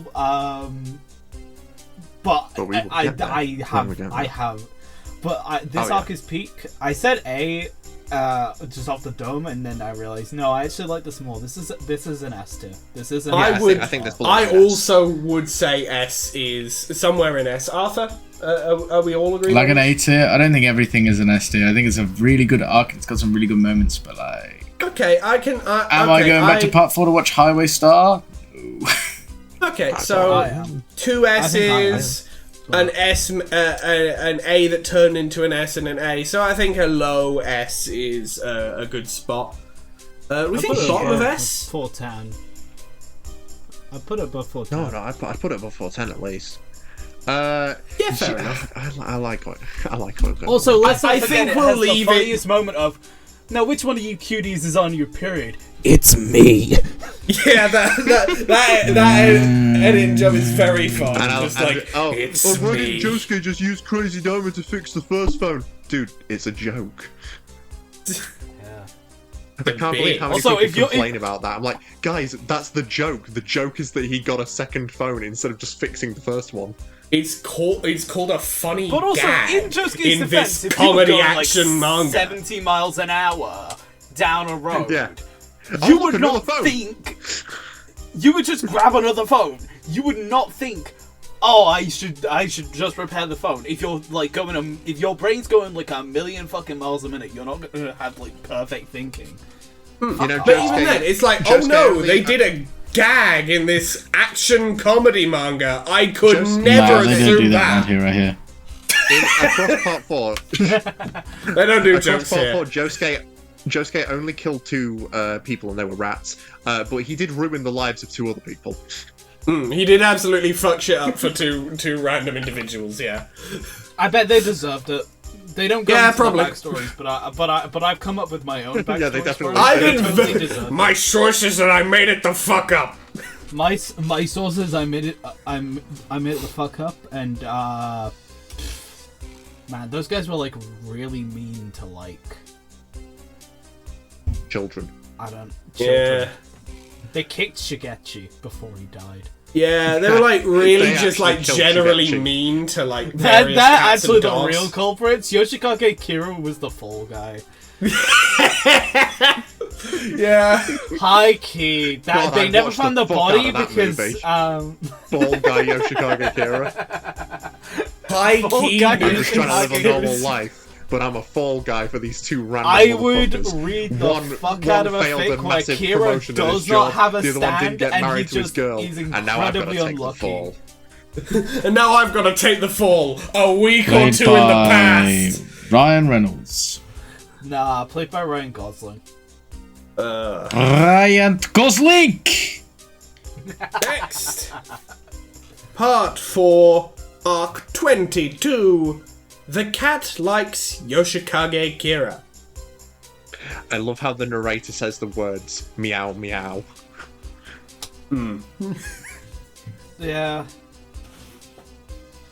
I like this arc. I like seeing a villain face a neutral threat. And I like the intrigue of Yoshikage Kira, like when he protects Shinobu and he's like, wait a minute, what the fuck did I actually just Am I feeling something right now? No. What am I doing? Because if this woman gets hurt, then Jojo will find out. Yes, no, that's why. No, I'm. This is what I was talking about earlier. Had a moment there, but I'm good. Yeah, this is what I was talking about earlier when I'm like, if Kira was like able to, have any form of self-reflection, man. So it could have happened there, and it's like you can see something could have happened there, and he's actively refusing to let it happen. And it's like, damn, that's that makes him a very interesting character. That makes me engaged in what you're going to do. Like, you're not just some hapless rube fumbling through villainy. You have an intent here of yourself. And it's wrong, and I can see this, and I'm like, what are you gonna do with that next? And I like Stray Cat as more of a weapon than a character. Like, it's just a creature that has its own autonomy, which does come into play later. But like, I like how Yoshikage Kira beats it by, it's a cat, do a thing that cats like. Yeah. And it's like, okay.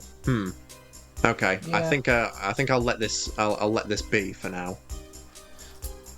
In that regard, it's definitely set up, but as far as Yoshikage Kira facing like another threat, I like it. Yeah, it's a good setup. Setup is not a bad thing. Like, you do need to set things up. I'm not saying that. It's just like I don't 100% buy Kira just letting this cat plant like live, but I mean he puts it in the attic, so like he's like, okay, this is my pet now, I suppose. Like that I'm not sure I buy, but I can let that slide. I can see him being like, just in case I get tracked down in some manner, I got a new big gun, and it meows a bit sometimes. And what ends up happening with it is something I adore, but like all I'm saying is, not super sure. Yeah, it's also just not a particularly groundbreaking arc for me personally. Yeah, it's good, but it's nothing like earth-shattering, Like, this isn't going in S, don't worry. It's like a low A tier for me, personally. Yeah, I'd put it like just below Death 13, personally. Well, actually, no, that's Polnareff, actually. Now, put that shit at the bottom of A. It's no Polnareff. Can you scroll up a bit? Excuse me. Yes. Yeah. Personally, it's no Polnareff, but I think bottom of A, solid spot. For me. Yeah. Next up, we have Part 4, Arc 23, Let's Live on a Transmission Tower. Now, first and foremost, I think I prefer how the anime handles this in the next 3 arcs by sort of bundling them together into the July the 15th of Thursday the 15th of July, like sort of arc of 4 things. Like it like combining them all into like, oh yes, this all happened in one day, and it's like these rapid fire fights that show like, the story's ramping up, and these like our last few little enemies to fight before we get into the big deal. Individually, each of these arcs is kind of whatever, but together I feel like they're more than the sum of their parts. Especially since Jotaro doesn't appear at all in any of these arcs in the manga, but in the anime they sort of tie it together a bit more and have him like investigating later on. But it's a good way to like sort of show off every member of the main cast. For this arc in particular, this is the only one where we really get to see Okuyasu. But I like him and Josuke teaming up. I like always fun. Kanedaichi is a fun character. I like the whole, the transmission tower as like a locale, which is something that Araki does a couple more times, like turning these odd sort of set pieces into like a livable environment. I think this one works the best out of those. Araki just really enjoys his unorthodox abodes. And this is the true damage reflection stand of the part. And I think it's a cool stand. I like Superfly as a stand. Yeah, I will also say as well, I remember you at one point referenced the fact that AC/DC uses fire, and the electric stand, like, Yeah. Like, And but meanwhile, also we have Tower of Grey, which is a souped Tower up of fly, Green. and Superfly, which is a big grey tower. Yep. Very fun. True of that. Very fun. Good time. Joker's all And then this there's time. also well, it's not quite as much of a two-way street, but there's also Red Hot Chili Pepper, and then you've got Pearl Jam, which are literally little red peppers that are probably quite hot. Just a little bit of fun. Yeah. But I think I forget. pretty decent. Arthur, do you got any thoughts on this arc? It is one. Yeah. Fair. I'm kind of the same on it. To be Yeah, fair, for Like, me personally, I'm it's like, more fun. it is one, and it's a fun one, but it very much it is an arc. On its own, standalone, it is an I arc. put it in It's a B2. it's a Okay, B. cool. I'm not. It's a solid B, but like we're in B because B is very full right now. It's like mid-B. Yeah, Middle of B-ish? I'd put it above Atom Heartfather. Yeah, just below. Yeah, honestly, just below yeah. Joseph. Yeah. I was gonna say putting it below both of like 1-1. Both of the early. Yeah, those Yeah. two are good gatekeepers, I'd say. Yeah. Yeah, of like what is like B with a big thumbs up and B with like just like nothing after it, just like yes, B. You're on thin B, but you're on thin fucking ice. B, but you're probably going to end up shunted down into C when we rebalance the board. B, but the ice is cracking beneath you as we speak. B, but you're backsliding. Next. Part 4. Arc 24. Enigma Boy. I really like Josuke in this arc. I like his little monologue when he pulls himself back out of the paper using the pole. I think that's really clever. I like him catching a bullet, and I believe him catching a bullet. Can't say that for every JoJo. We'll get to that another time. And I do buy his, like, heroism in this arc, winning Yuya over from being sort of a neutral party into wanting to actively pursue the enemy. I like the idea of fear tells, like something you do when you're afraid, and I particularly like how the anime went back and added some of them in earlier arcs when characters are afraid. That's a nice little bit of continuity. Yeah, because It's the kind of thing you'd never notice unless you Until it gets read it pointed on the out, wiki. and then you look But at it and look back. It's fun.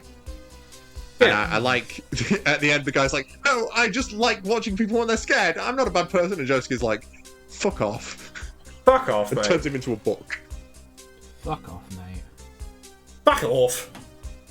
And I also love the visual design of how Enigma defeats its opponents with the whole sort of like, I don't know what the term for it is, Like but the, like the tessellated repeating pattern. patterns. Yeah. Tessellating, yeah. That's fun. Yeah. That's my thought. I like Yuya just being in an arc at all beyond. And I like it. I like his design as well.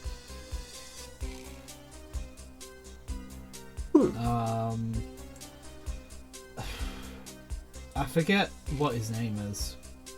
Well, that's the funny thing. He doesn't get a name in the manga. He got named years later. It's Teranosuke Miyamoto.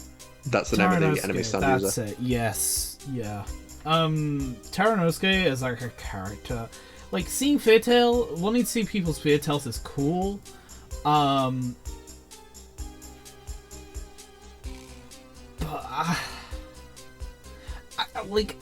I want to like Teranosuke. I really fucking do. I fuck heavy with his design. But in the end, it's just like I don't know. There's just something that just does not fucking do it for me. Like that coat is fucking sick. Guy had that shit on for real, but like as a villain, he's just like, yeah, you're another one. He's just fucking so one note, and I'm like, You're one of them. Yeah, I guess it's just because so many like of previous antagonistic characters in this part have been redeemed. Like he's the one that won't get redeemed, so like he's just less interesting by comparison because he doesn't have that extra flavor of this is how he could have been. Like you see like my pretty thing. much everybody else come back at some point, and this guy doesn't because we need we need to have a villain who's like worse than Yuya so that we buy his redemption. Well, yeah, of course. And I agree. I just wish that Araki had leaned him more in a Steely Dan direction. Like make Make him a Josuke piece of Steely fucking Dan. Josuke, Like, if the anime Josuke didn't- Steely Dan, don't necessarily make him equal of a piece of shit, because that's bad writing. But like on a level of like, this guy just really just fucks Josuke This off guy something fucking wrong. deserves to be a fucking book, and I don't Yeah, necessarily think he deserves to be a book. Like, Well, I believe what happened there, and I don't think this is explicitly stated, but I'm pretty sure the reason why he becomes a book is not only is Josuke punching him into the shredder, but also his own stand is activating on him, and so putting him in a piece of paper, so it like all kind of bundles together and turns him into a book. I understand if that. was more I understand explicitly that. brought across. But I get what you mean of like it's a bit too harsh of a punishment for a character who isn't necessarily bad enough to deserve it. The anime included I the wish scene he of him deserved going it to more. yeah. The anime included a scene of him going to get Tomoko. I feel like if they'd also included a scene of him like with Koichi, like if he'd really like been like a evil piece of shit to Koichi, not only would it have gained us a note of sympathy for Koichi, but it would have made him deserve that fate more. Yeah. Basically, what I'm asking for. I mean, is we more already Koichi mentioned suffering, earlier, please. Yukako should have been involved in this arc. Yes, that as well. Yeah. Just full stop. But also, Like, she doesn't Like, need this to might have been a actually be the serious one to threat. have gotten the big... Yeah, she doesn't need to have been the one I to wish- get the big win, but God, would that have been fun. But... Like, I feel like, She I should feel have like this been guy there. could have outwitted Yukako. like, just have her be involved at all. That's all I'm saying. Yeah. But also, Also I yes. wish this guy... I wish it'd been more than just Tomoko, Josuke, and Koichi. I wish, like, you know, maybe other people had gone missing in town as well. Just suddenly. And then, you know, all these people just, like, get released because this guy's been fucking going around. That would have... Yeah, That would have on at Yoshihiro's least... orders. Yeah. Yeah, so basically, like, if this something arc like was that. just like a bit more like central and important, then it would have really stuck the home run landing. Really, I think if it had just been a bit more, end of sentence, you know? Just like what it Just had, needed something else. not bad recipe, just add more, just do Yeah, it didn't more. meet its full potential. Do more of this.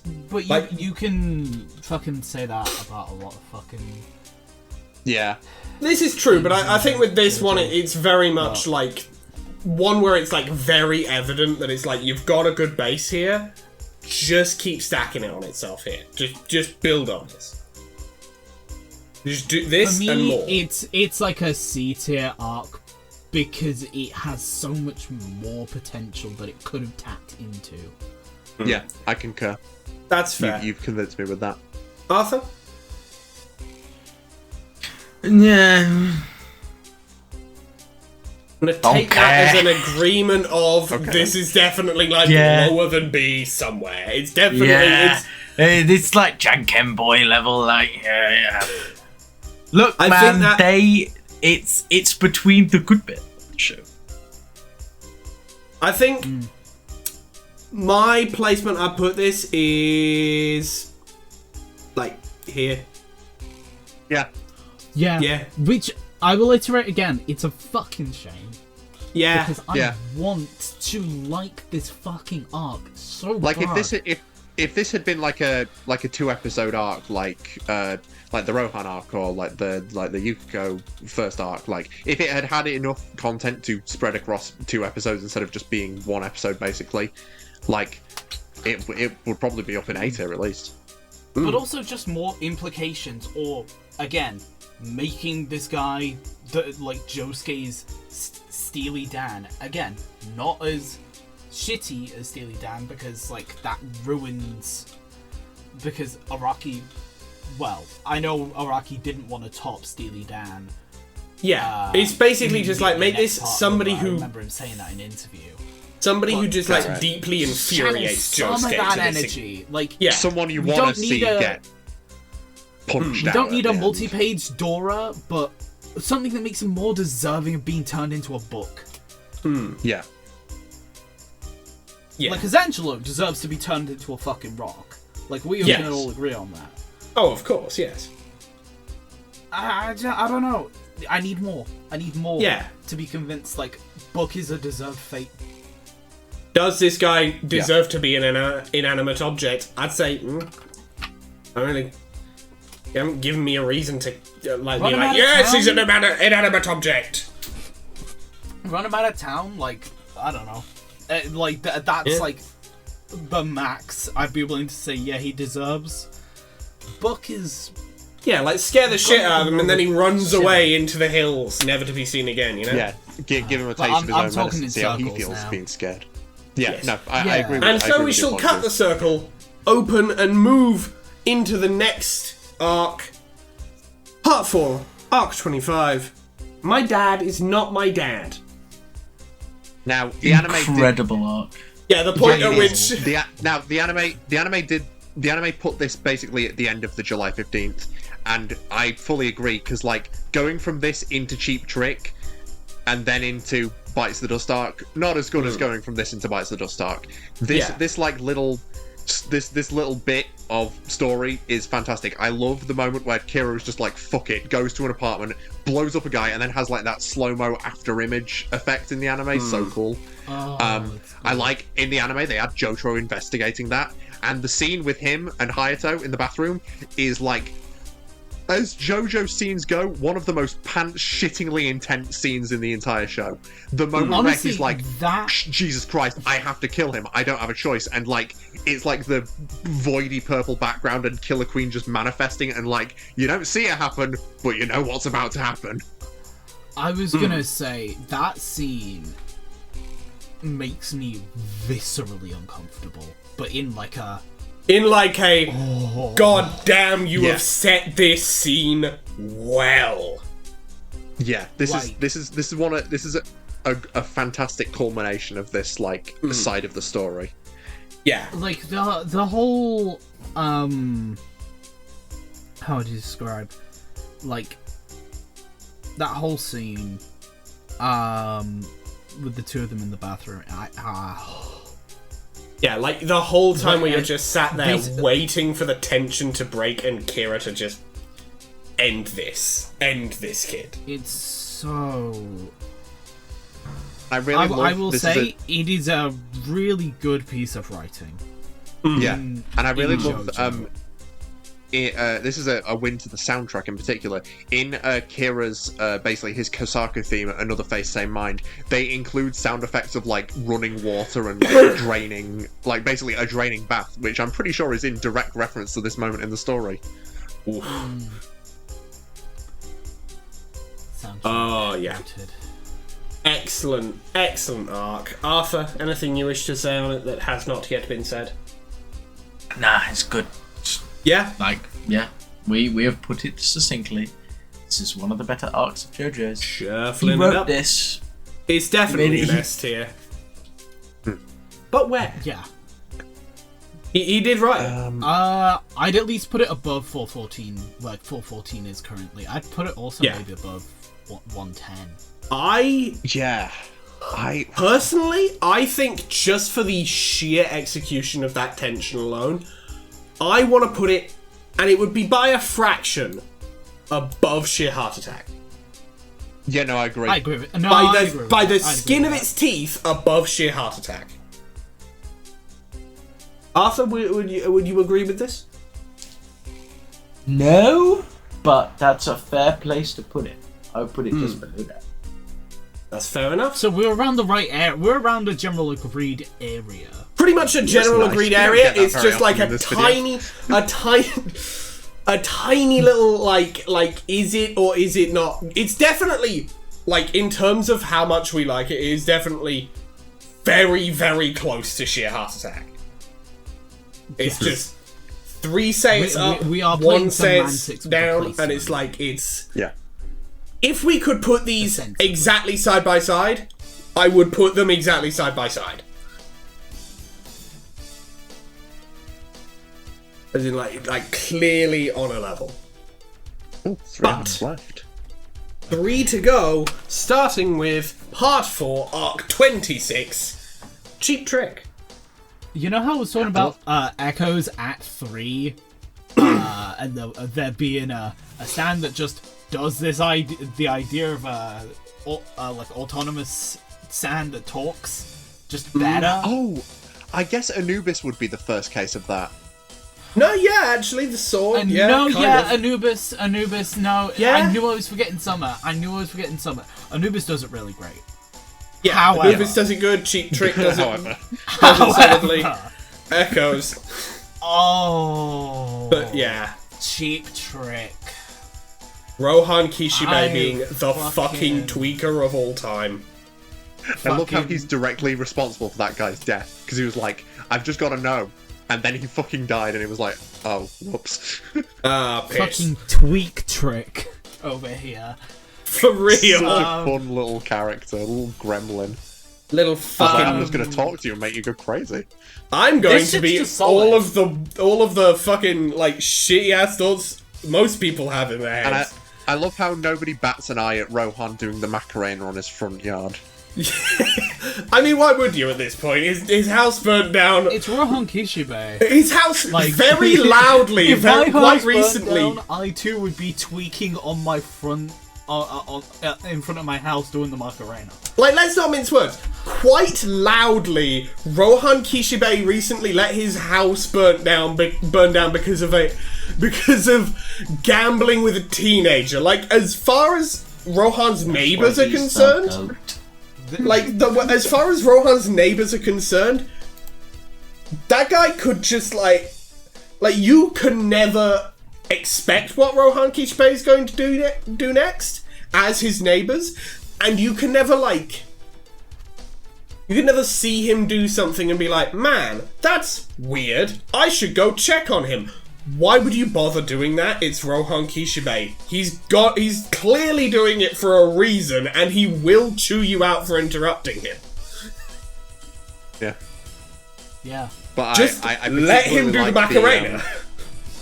I particularly like the ending of this arc, reminding the audience of the Raimi's alleyway, which obviously important for the final arc of the series. Indeed. Like I say, this entire July 15th Thursday.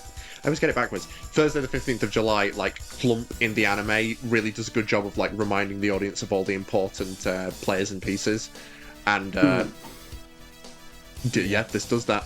We have set up this narrative Rube Goldberg machine. We are about to spring it. Let me remind you of what we put in here. Yeah, fuck it. Let's kill Rentaro. And I love that Rohan I is able understand to this decide reference. if people are going to go to heaven or hell. Yeah. Why not? It's Rohan. Heaven's am Door going to. truly is the most overpowered stand ever. The stand of all time, for real. The stand Evil of ass all time. them. So where are we Man, putting I Cheap hope Trick? he doesn't. I hope he doesn't teach someone Italian with it. Oh dare. No dignity. No dignity. So where Certainly not. where are we putting Cheap Trick? I put think it it's a A. solid A. I'd It's say a- A. it's a- yeah. I'd say it's like a high A for me personally. Yeah. You know what? I'd put it above. Let's. Above I was Justice. thinking. Oh, above Justice. But just I would put it above. I would put it at the very I- top of A-tier personally. Here's I my love thoughts. Cheap Trick. Let's put it next to the other goated autonomous stand, just above Anubis. If Okay, that's we'll what average general it out there. I would consensus have put it. I would falls, have put it just below Anubis. if that's where general Personal. consensus falls, I'm happy with that. But yeah, Fair I enough. think that's Arthur? general consensus. Arthur, any thoughts? Uh, Oh, there we go. I love Rohan Kishibe is so fucking funny. And he's You are such correct. a tweaker. You are right. And as well. I really feel like he would not be nearly as fun or funny of a character without this arc. Mhm. No, exactly. Where is Anubis? Anubis to it. is Right next right to it. here. Yeah. It's currently that is a good spot. Yeah, just below Emperor and Hangman. Yeah, because it's not important enough, but it is. It's so fucking funny. Yeah, it earns that spot. That guy is a literal tweak trick. Tweak trick. Tweak trick is. That's what I'm calling it from now on. I mean, it's an accurate name. I have tweak trick. It's a really accurate name for it. What a tweak trick? Well, just a stand that I call a funny name. Yeah. I mean, the one I like Worst Company and Deadly Queen, but those weren't my. But those were already there. Those were just English translations. I got. I'm sure one will come around eventually. You'll get one. You'll get one eventually. Yeah, we got Tower Green. We got Tweak Trick. I'm in the same boat as you here, Mason. We shall find a funny rename for a stand someday. There are plenty of arcs to go, plenty of parts to go. But speaking of arcs to go, Part 4, Arc 27, another one bites the dust. There's nowhere else this can go. I mean, let me just. Yes. Thank you. It just needs to have a little step in the middle to get to the top at this point, because this is a very long tier list. Yeah. Okay. Right. Stretch-wise. So, I do really like this arc, but everything up to and including Rohan's first death is a bit confusing, because I love the concept of Rohan reading in Hayato, what's about to happen. But when you consider the rules of Bites the Dust, that doesn't make sense. It doesn't make sense that Hayato's already gone through the morning once before Rohan is reading in him, because Rohan is the one that sends him back in time, and it's only upon being sent back in time that it doesn't add up.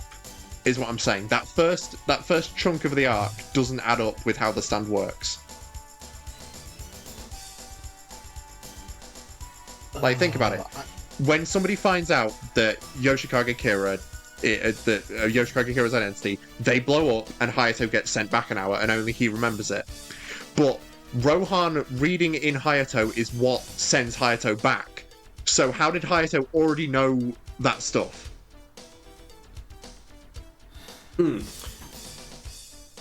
Like that, it doesn't. Imply. It doesn't hamper my enjoyment of the arc, but it is a plot hole. But it is cool. It is very cool, but it is cool before rule, basically. Yeah, Jojo's. Yeah, I mean, Jojo's is rule of cool. This is one of the reasons, actually, why I do think of it why I think it does add up a lot better as a little bit of a TTRPG adjacent in why it is fun and enjoyable. Because Rule of Cool is why a lot of TTRPGs end up being more fun. Just being the rules say that, and fuck that, it's more fun this way. Yeah, me personally, and I'm fully willing to admit this is a personal thing, when stands don't follow their own internal logic, that irks me, and there's a stand in the next part that we will get to in the next video, where I have a lot to say about that. But this one in particular, it irks me, but not enough to hamper my enjoyment. It's just one of those things where I'm not enough that it's only an A tier. Yes, the rest of the arc makes up for it, because Rohan's second death almost made me fucking cry. When Kira was I bet he's thinking about how he'll never be able to draw manga again. That hit me. That line was oh my fucking god, that is one of the things a person thinks about in their last moments. He was thinking about how he was not going to be able to kill Josuke. Yeah, that as well. God damn it, I'm not going to be able to tweak the fuck out again, Delta and Explosion. And Hayato, the moment where tweaking. The moment where Josuke, Koichi, Okiyasu, and Jotaro all get blown away at once is fantastic. It's an amazing way to sell the power of the stand. And then Hayato's little battle of will with Kira and like battle over fate while the timer's like ticking by in the background. Fantastic. And Kira's hubris, which happens in every timeline, that's a thing that happens. He accidentally reveals himself as Kira in every single loop, and Hayato using that to his advantage, and Josuke fucking showing up with like the hand behind the ear. Amazing. Yeah, Bites the Dust does so much right for what is the final fight. Oh no, this isn't the fight. The Shining Diamond is Unbreakable. Shining Diamond, what the fuck? Crazy Diamond is Unbreakable is the fight. This is the build-up to the fight. This is I forget I'm gonna be so real. I forget they're two separate arcs. My brain just merges them. Yeah, fair. I forget when the name changes on the chapter. It's after Josuke and Okuyasu show up. Right. That's when it switches to Crazy Diamond is Unbreakable. Yeah, it makes sense. Okay. Still though, I love. I'm a sucker for time loops. I'm a sucker for time loops. Yes, I like it too. I'm actually the opposite. I fucking hate time travel in most things, especially when they don't do it. Like, good. But this one, I don't know, man. JoJo's gets a pass for a lot of holy dog shit. Because, like... Because it's just sick. It opened with evil old man going, "Ah! I'm going to steal the rings off your fingers!" And then this fucking British guy going, "You've saved my life. I owe you one favor." And then he adopts his son. And it's like, okay, man, we're on soap opera level bullshit from frame one. Good job, boss. I do get You've set the tone. I get it. You can travel the time. You can be a bit silly goofy with it. Dan's name, Coronation Street. No. Well, I mean, it's not a song, We're not so doing no. I mean, yeah, literally, it could, unless you want it to be called Coronation Street Opening Theme, I don't think you can count that. That might be one of the strongest stands ever. Yeah, this... What would that be? Is that what would what- that be localized Is that what the guy who's the stick figure is? Crowning Road start music. John Rod.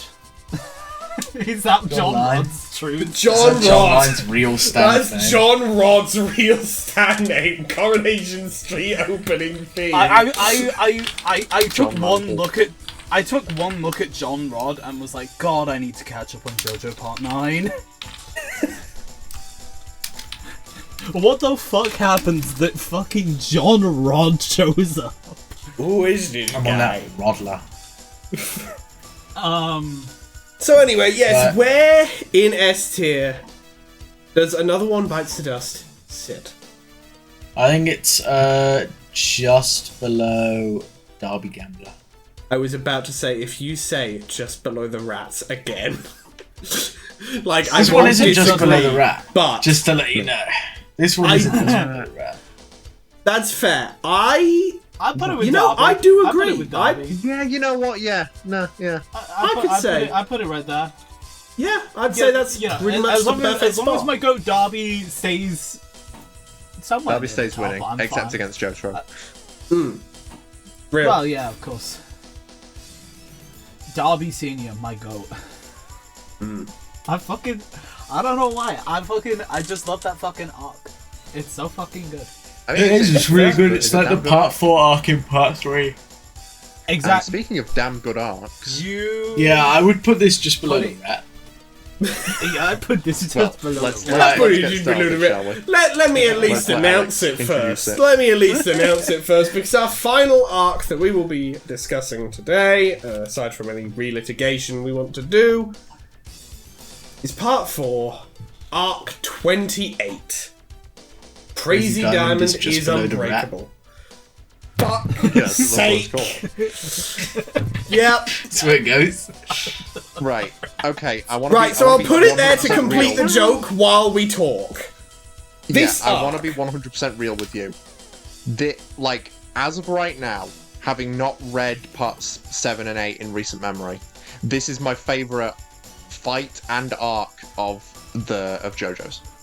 Yeah. Once I reread Steel Ball Run and JoJo Leon, that may change. But as it currently stands, this is my favourite because it is, in my view, the perfect culmination of the part. So many things that have been set up come to a head in this fight. The stand shooting, the building of barriers, the cat plant turning the air bubbles into bombs, Hayato using his deduction skills to figure out Kira can only make one bomb at once, Josuke remembering that sheer heart attack tracks by heat and deducing that's not how he's being followed, and the fucking ghost dad in the pocket with the phone, and the phone set up as well because he calls his boss, and Josuke sees it, and then he launches the fucking glass at the speckled blood on his shoulder because once the blood leaves his body, it's not a thing anymore. Amazing ability. Hope nobody copies that. And him fucking using a millennial prank against the boomer to pretend to be somebody else over the phone to blow up his dad. And then the amazing confrontation at the beginning, which is expanded on in the anime to reference part 3 with Crazy Diamond recolored as Star Platinum and Killer Queen recolored as the World. Nice little touch there. The brutal standoff between Josuke and Kira afterwards, after the fight, culminating in the autonomy of Stray Cat protecting itself.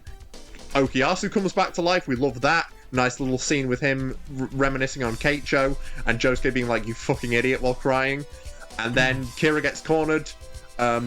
His scene where he, thinks he's activated Bites the Dust because, the ghosts are only in the alley once they've not accepted that they've moved on. And then, obviously, let me remind you, where, yes, it is Koichi and Jotaro who end the fight, but I will give Koichi the pass this one time, and Jotaro beating the shit out of Kira is fantastic. I love Kira talking about how he got a boner from the Mona Lisa, and in the English dub, he literally says it gave him a rock-hard cock, and then he gets run over by crazy, and then they run him over with a fucking ambulance. And Hayato being sad that, Kira was not able to be brought to justice, which is something that is, mentioned earlier in the part, we couldn't bring him to justice because his Akira Otoishi, his crimes were tangible because he was stealing things, but Kira could not be punished because the way he committed his crimes was intangible and incomprehensible to the police. And that sour note that it leaves on, and the scene with Hayato and his mother at the end is just so tragic. I love it. And then obviously there's also all the ending stuff with Joseph and Josuke's final scene where he steals from him, which is just peak. And then the anime exclusive montage, which is just so great. Fantastic. Yeah, that is really, really solid. Yeah, I do very much love how you can see through Josuke and Kira's fight. They are you can see them using every trick both of them have learned. Both of them have learned how to use their shit in new creative ways over the course of the story, and they're both pulling out all the stops, and it's great to see. I personally... However... Really important thing to remember. The rat did more damage than Kira. Okay, yes, I hear you. I hear you. Scales. Tower of Green scales. You are right. You've heard of Tower of Green, now get ready for Tower of Rat. Rodent of Green. Tower of Grime. Baby. Tower of Grime. There we go. There we go, we're getting somewhere. We're getting somewhere with things. But I've put it just below the rat for right now to complete a joke. But I think from what we're saying, I think there might only be one semi-serious complaint when I do this. It's not as good as the rat. And there's the semi-serious it culminates complaint. The story, but now the rat, that's. I'm watching JoJo's to watch the rat type. Okay, I think that so may possibly be, at the very least, in the top 5 funniest things you've said. I'm watching JoJo's the story, but the rat. But it's Like, that's on the same level as and the antithesis brackets question mark. for real. But The antithesis of a zona. okay, but yeah, look. I get that. The rat is great. I cannot deny that Crazy Diamond is Unbreakable is, if only by a bit, a better arc in my opinion. It's just got more episodes. It's like this is. If we go quality per minute, the rat. There's never a point where the rat's not the go. I don't think there's a moment in this arc where it's not the go. I would say it's got equal quality per minute. I would agree. By your metric. Nah, there's that whole like epilogue where I'm like, that's cool. I'm here for the What, you mean the denouement of the story? Okay, Yeah. so Arthur, what you're saying is What you're saying is the rat is better because the rat is the rat and Crazy Diamond is Unbreakable is not the rat, and that's your whole argument. No, my point is I'm watching JoJo's. Rat has rat. I'm watching JoJo's for strange and unorthodox ideas presented in an intriguing art style with genuinely quite discomforting body horror and like hype and aura thrown on top as a lovely garnish. I am not watching JoJo's for the tragic tale of a young girl murdered who gets this catharsis. Like, there are other stories that I will watch for that. Yes, that's a real interesting concept you've thrown out here, Araki. Yes, that is a good story. However, you did write that in 3 sentences across the gobbledygook. The rat was a complete thing. I could sit down and watch the rat right now. I get what you mean, Arthur, you can't get the rat arc from any other story. You can't. I do get that. Hype and aura is in JJK, the rat is not. In a similar manner that you don't see a 100-year-old British vampire drop a steamroller on a Japanese high schooler. Exactly, like that is an intriguing incident. How many other stories do you get to see a serial killer with a cat plant shooting explosive bubbles at a high schooler? Well, also like actually low-key Hunter x Hunter, but we'll We're gonna say, but we'll get to that. But we'll get to that. We've seen Hunter. But we'll get to that. We're gonna rank every arc in every anime ever made. All I'm saying is, welcome to the heat. Rubber plus gum type character. Right, June, you were gonna say something. Yes, please. Was I? I thought you were. It sounded like you were about to. Do you have any input on this arc? I have a hard time choosing between this and the rat. Like, I like. And that's how you know the rat's. And like, the rat is great. I like. Okay, I'll put it like this. I like the rat more than I like Jotaro versus Dio.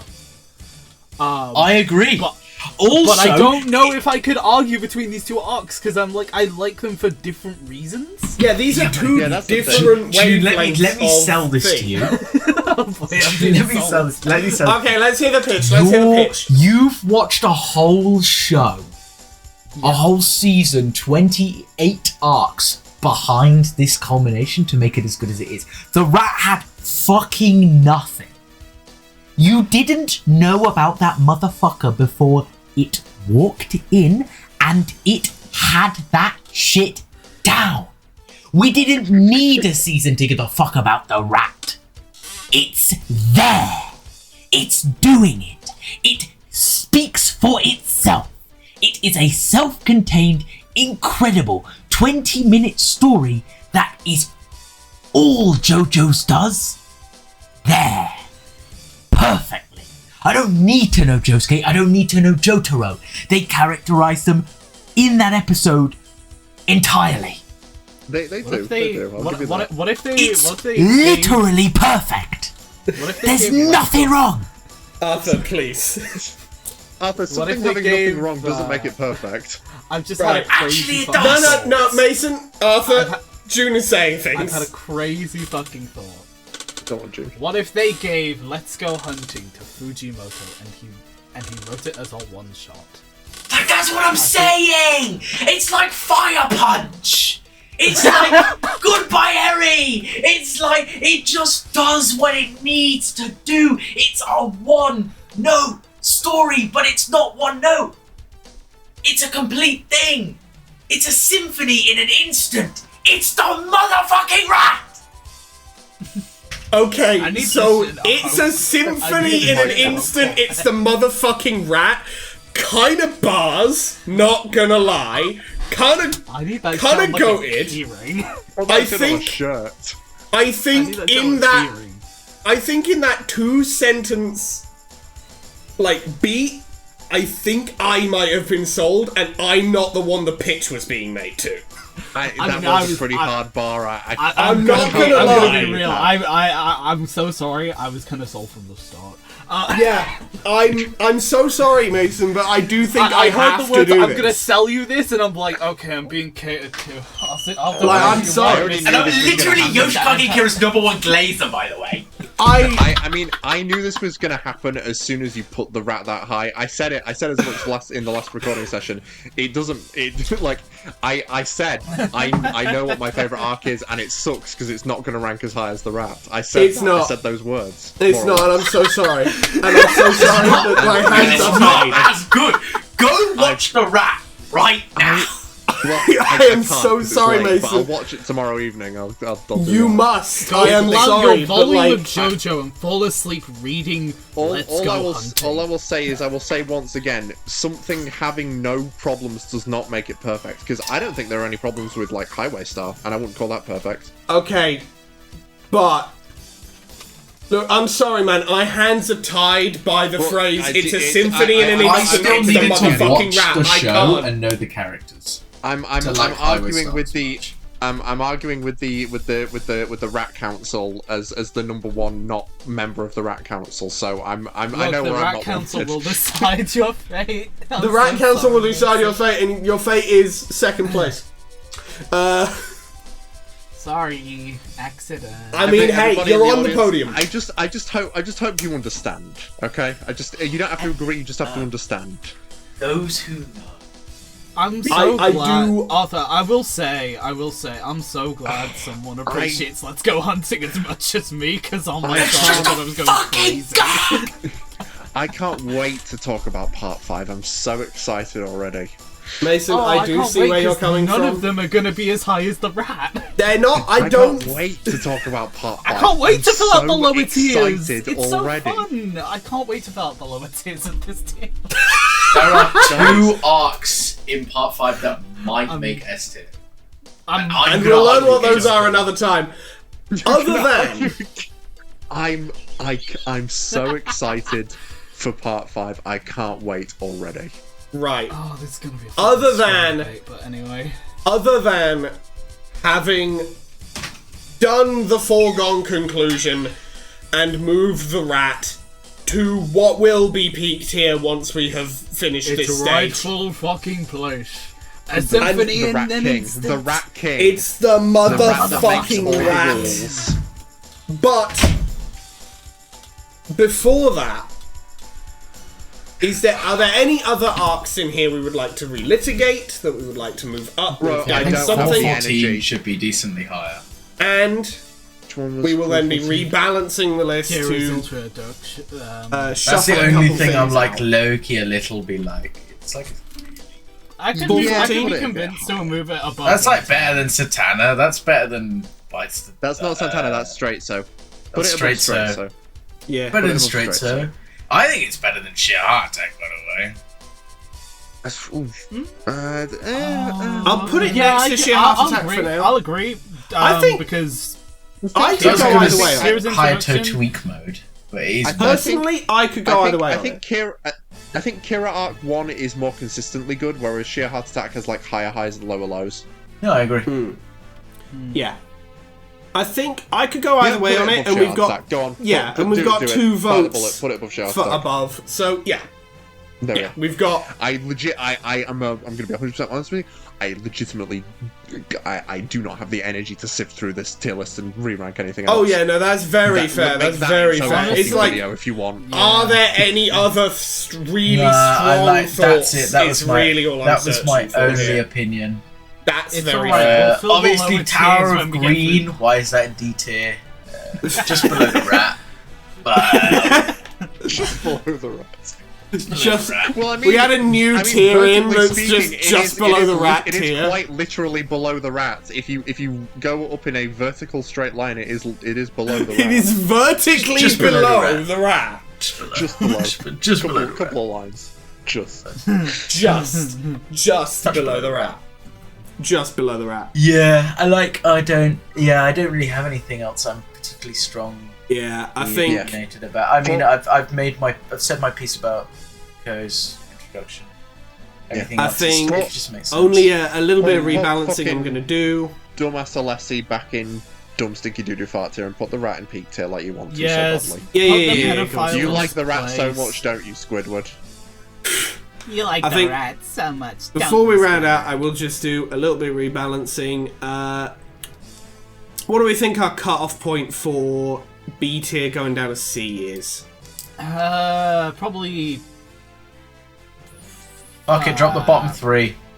Bottom 3? I was gonna say drop everything below 417, probably. Oof. I don't know if I'd put. No, because there's going to be a lot of C tier arcs from part 5. Yeah, no, I feel actually, like Judgment true. is a good cutoff. Yeah, feel like Judgment, Judgment's a good fair cut-off. enough. You I think said you reminded me that we got part 5 to go through, and I was like, oh shit. Yeah. only I debate know. I Part have 4 is... skews I'm so higher excited upward because already. it's good. We're kind of Yeah. Because it's, like you know. showing our hand a bit early by saying all that about part 5. but, Fuck like, it, we've shown our hands early plenty of times so far June, in this video in alone. a similar vein, D in a tier, similar vein D to how tier, D tier, E June. tier. in a similar D tier, vein D tier. to how Toby Fox showed his hand with Chapter 5 during Chapter 4, we're showing our hand with Part 5 during Part 4. Oh my god. True. Look, I might be a bit biased against part 5 at the minute because when I got a fucking like part 5 blind box, I got fucking Giorno instead of a Bakio, and I'm like, fuck you. Don't I just like he's just We'll lame. get to He's him. got We no will get, soul. We will get to him. to Giorno in the next episode of For this. now, I shall Anyway. simply leave us with... It is a symphony in an instant. It's the motherfucking rat. Like that's all you need. Like that's it. Does it's JoJo's in 20 minutes? Don't watch the rest of the show. To just, not only are we part skipping, we're arc skipping. Only watch Let's Go Hunting, never watch any other thing in JoJo's ever. Like if you want to get somebody into JoJo. JoJo's, just show them that. This is like the powered up version of that one Mother's Basement argument where it's like, just skip to part 3. Well, and then what? No, you got to watch it in the basement order. So you got to start with Part 4. You want to start with Let's Go Hunting, You know and then what? you stop. I will agree with you there that this, like, I never considered it. This episode is a good primer. Like if you can fuck with it, you'll like JoJo's. Yeah, I can agree with you there, honestly. I think to a certain extent, I only disagree Old insofar as you are setting the standard too high. Like nothing will live up. I guess it's all the downhill from the here. sun would be a better one for that because then you're not setting the standard too high. The sun No, would because they're be not a going to want great. to watch the rest of Yeah. JoJo's. Setting the standard too low. That's why we Send this- send them with the rat, and then they might want to watch JoJo's, and then they might be able to stomach their way. Then they'll be disappointed with They'll everything. be just direly disappointed. They'll be like, wait, why isn't this as good as the rat? Arthur, you lied to me. You bastard! You no, tricked I'm going to me. open with. I'm going to show you the best episode of JoJo's, and we're gonna, and if you like that, you might like the show. Maybe. That's fair enough. You know what? That's fair enough. But What mischief Gang, what do we've we got ourselves into. what do we think of this tier list? Rat notwithstanding, what do we think of this tier list so far? You may have gone too far in a couple of places, I say to the three of you. Nah. Well, for obvious reasons, we disagree.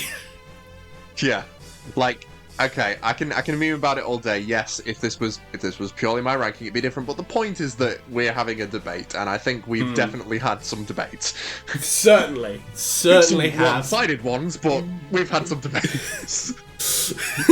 But no, Look, I'm quite happy. Yeah. There's nothing that you have done has pissed me off, which is good. Yes. Well, because here's the certainly. thing, like the We're right, bad we're betrayal friends. arcs are like pretty agreeable that they're bad. I tend to find the ones that are more in the middle are far more contentious. I think when we get to an arc that I really dislike, that you guys like, that's going to be interesting. And I feel like that could happen, but it hasn't yet. So, for now, I'm happy. We shall see. It might be the green dragon from part 6, because Loki are hot with that one heavy. Okay. Alright, Arthur. That might not to fucking put that your hand on the might table be. That might be just Let's around. not, Right, so we're not so much tipping show our off hand. firearms. Right, what we're doing right now is we're not Behind two tipping eyes. our hand right now. We are like showing every card individually, like we're pulling off a magic trick right now. Let's do the outro I'm before we do I'm two revealing more my arcs. hand and going through the game with my opponents to reveal that I've To reveal that you've already won. Fuck. Hey. the rat. Oh god, am I really gonna have to like like? the opposite of Jojo. Oh my god. Oh my I'm gonna god. have to actually dissect that fucking arc now when we get around to ranking. We But will I'm already so get there. excited for part 5. I can't wait already. We will get God. Yes. there. Right, let's So- do the outro because I'm exhausted. I've been up since 5:30 a.m. If you like this video, hit that like button. If you very much like this video and want to see more like it, hit that subscribe button. We upload our main series, Reading Homestuck, every Monday or Tuesday, depending on your time zone. And we upload other things on Thursdays or Fridays, again, depending on your time zone. Other things like this. Going to be a hot minute before we do the Part 5 tier list. I have to watch Part 5. But... Just skip it. just skip Just it. skip. We won't... Just listen to me. No. So... I'll do the tier list. You park your butt. You just sit back and watch. Anyway, other things we do on Thursdays or Fridays would include things such as Digginrimpa, our Danganronpa sort of TTRPG board game, something parody, something that we do on occasion.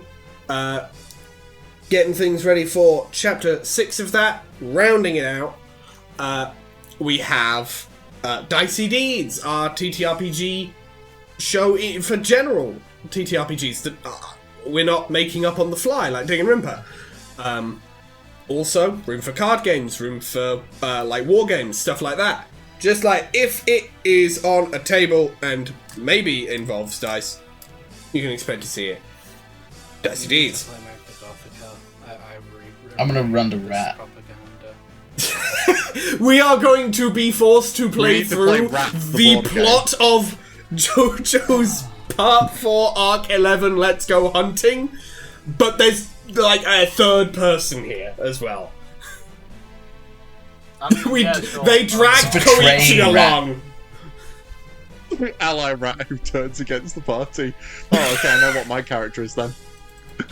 Anyway, Oh yeah, the fucking backstabber over here. I'm Yeah. rat number 3. yeah, of course. So, yes, Dice Deeds, stuff like that. We have plenty of other things ready to, well, not ready to go, but at the very least in the planning stages. Lots of stuff that we are looking forward to do on Thursdays or Fridays. And on the Reading Homestuck front, by the time this goes out, there will only be probably one proper episode of Pester Quest left to go. Considering there's 5 fucking achievements for Dirk's storyline, that might end up being a 2-parter for the finale, but We shall see. Yeah. But at the very least, we are approaching the end of PestaQuest, so cards on the table.